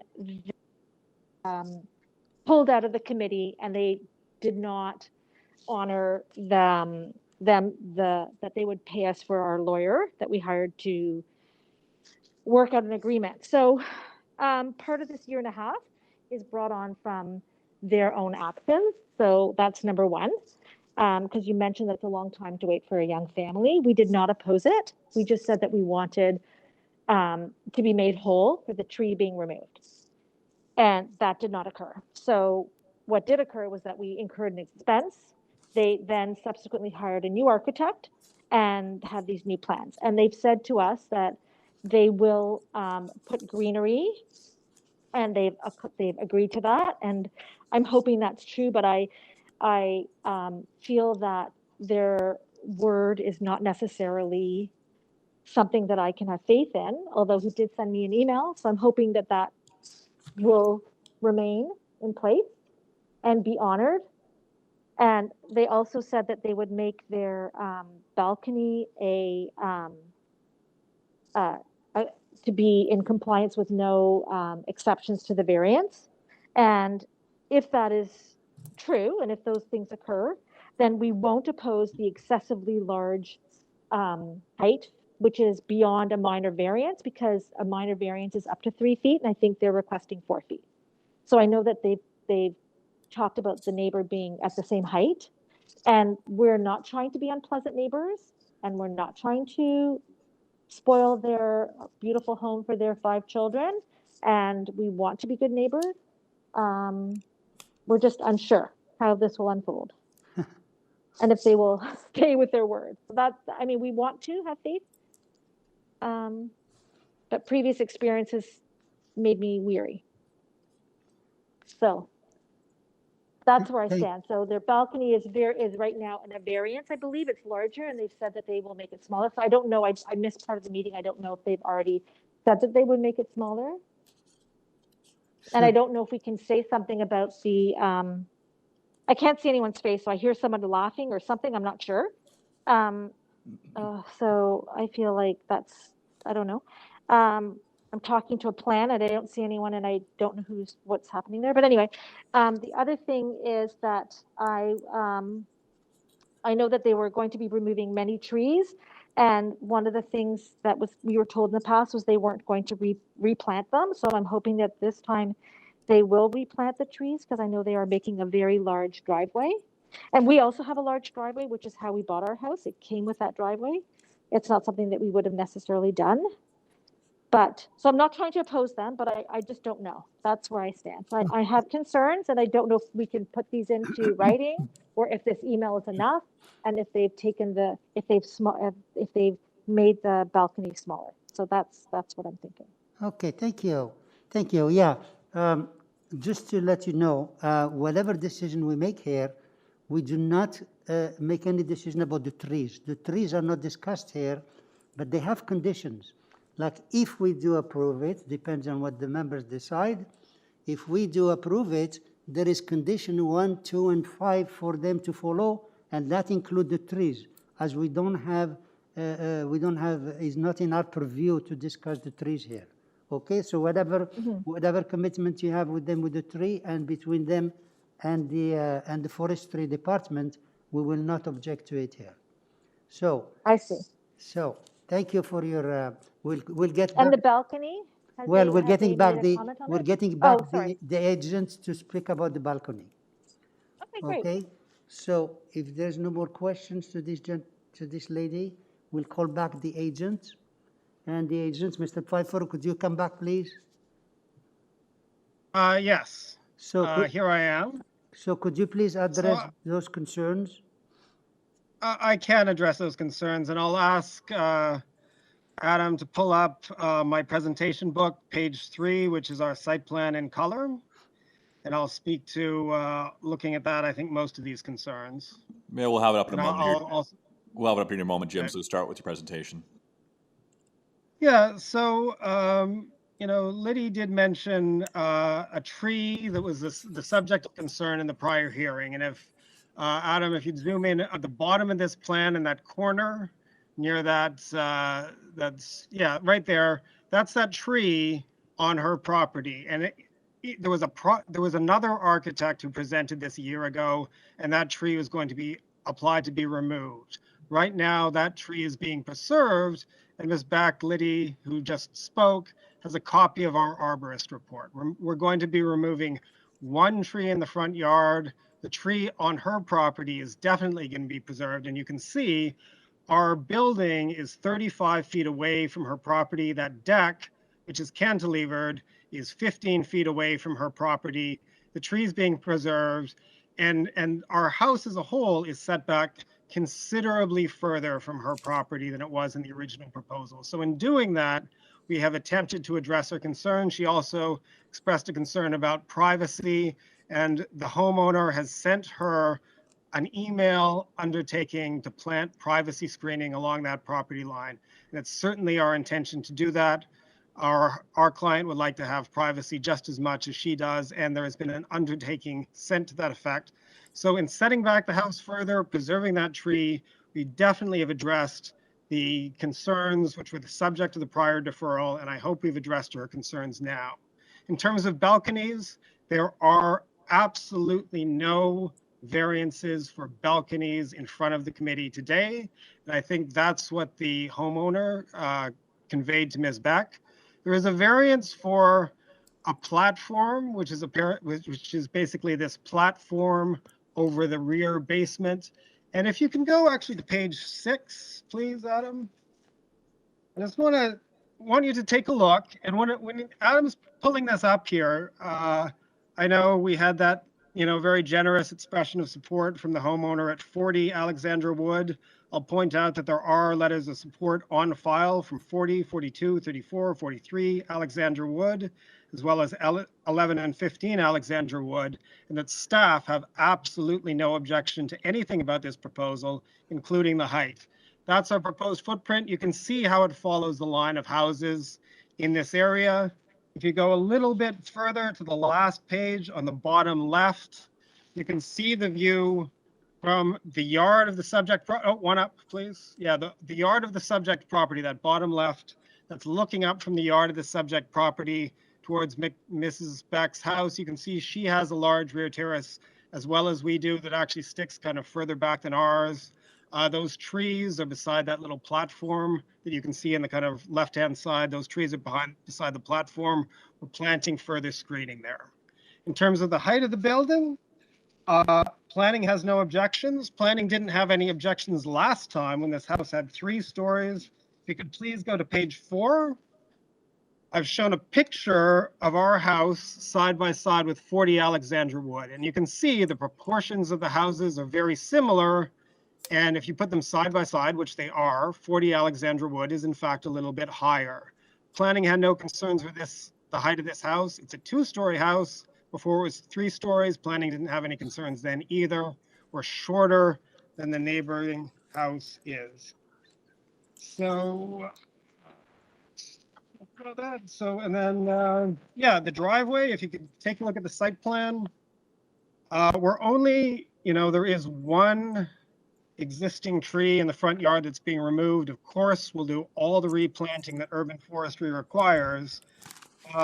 These circular driveways are very common in the neighborhood. You can find them at 8, 10, 19, 36, 42, and 44 Alexander Wood. So all up and down the block. And you'll find sort of driveway courts or turnarounds at 16, 18, 26, 28, 32, 34, and 40. So it's a very prevalent condition in this case because of the pie shape of the lot. That driveway takes up a greater percentage of the front yard. But on this property, we're only looking for 24% lot coverage, whereas 35 is permitted, so certainly less. We meet all the setback requirements of this entire lot, including the footprint of the house. 55% of the lot is going to be soft landscaping. So there's certainly no concerns about the soft landscaping on this property. The footprint is completely in keeping with the neighborhood. There are no variances for a balcony. The deck is in keeping with the character of the neighborhood. You can see those other decks in the last page. If you take a look at the 2 second last pages of the booklet, you can see other houses in the neighborhood, and you can see how what we're proposing is very much in keeping with this physical character, which you see in the neighborhood. We're very much in keeping with this character. There's the next page as well. And you can see on the first page, the rendering of the house that we've done. So we've really worked hard to resolve the concerns of the prior hearing, to resolve the concerns of our next door neighbor, and to really build a house that is going to be a beautiful addition to this really wonderful street. Thank you very much. Thank you. Can I have any questions? Ms. Atarodi, you have a question? For the applicant, is this building built on the slope? So part of the reason, the fact is that yes, the entire lot starts to slope downhill right from the curb, and a very large part of our height variance is explained by the fact that we cannot have a reverse slope driveway. I'm sure the committee is pretty familiar with that. But the house, so we can't have a reverse slope driveway. So we've had to level off that approach to the house. You'll see in the site plan, our ground floor is 1.2 meters above established grade, even though there's only 3 very short steps up to our front door. And that's because the lot slopes back, that established grade number, goes down, but we can't move the house down to that established grade because we'd have a reverse slope driveway. It's a similar thing under the North York bylaw. There the height is measured from the midpoint of the road. Well, this whole thing slopes consistently straight down from the midpoint of the road to where we're putting our house, and that's inflating the height of this house. Thank you very much. Any other question? I don't see all the members here. Mr. Klassen is gone, huh? Okay. Can I have a motion then? Mr. Bartolo? Thank you, Mr. Chair. Through you, in hearing the applicant and the neighbor speak, I'm going to put forward a motion to approve this application with some conditions. I do believe that the development is in keeping with the nature of the neighborhood and is overall desirable and meets the 4 tests. That being said, I will make it. I understand the concerns of the heritage, but I'm not going to make the applicant wait for 6 months. But I will make it subject to the first 4 archaeological recommendations from the heritage memo dated January 20th, and subject to the urban forestry report, and subject to the 1 note from the conclusion section of the transportation report to add the notation that all portions of existing site access driveways which are no longer required must be closed and restored with soft landscaping and full concrete curb to the satisfaction of transportation services. And that's it. Thank you. Second, Ms. Sankar, all in favor? Okay, unanimously. Sir, your application is unanimously approved based on those conditions. Thank you very much. Have a wonderful afternoon. Have a nice day. Okay, so we have a, can I have a motion to terminate? Ms. Satarodi? Yes. Second, A motion. Ms. Sankar, all in favor? Okay, so it's 3:45, 3:45, and the session is terminated. And thank you, members. The staff here worked very hard. So, members, thank you, and thank you, Mr. Thank you, Chris Chair and staff. Chris Have a good day, Pereira. everybody. See you later. Chris Pereira and Adam Wells did a very good job. Thank you. Good job, guys. Okay. See you later.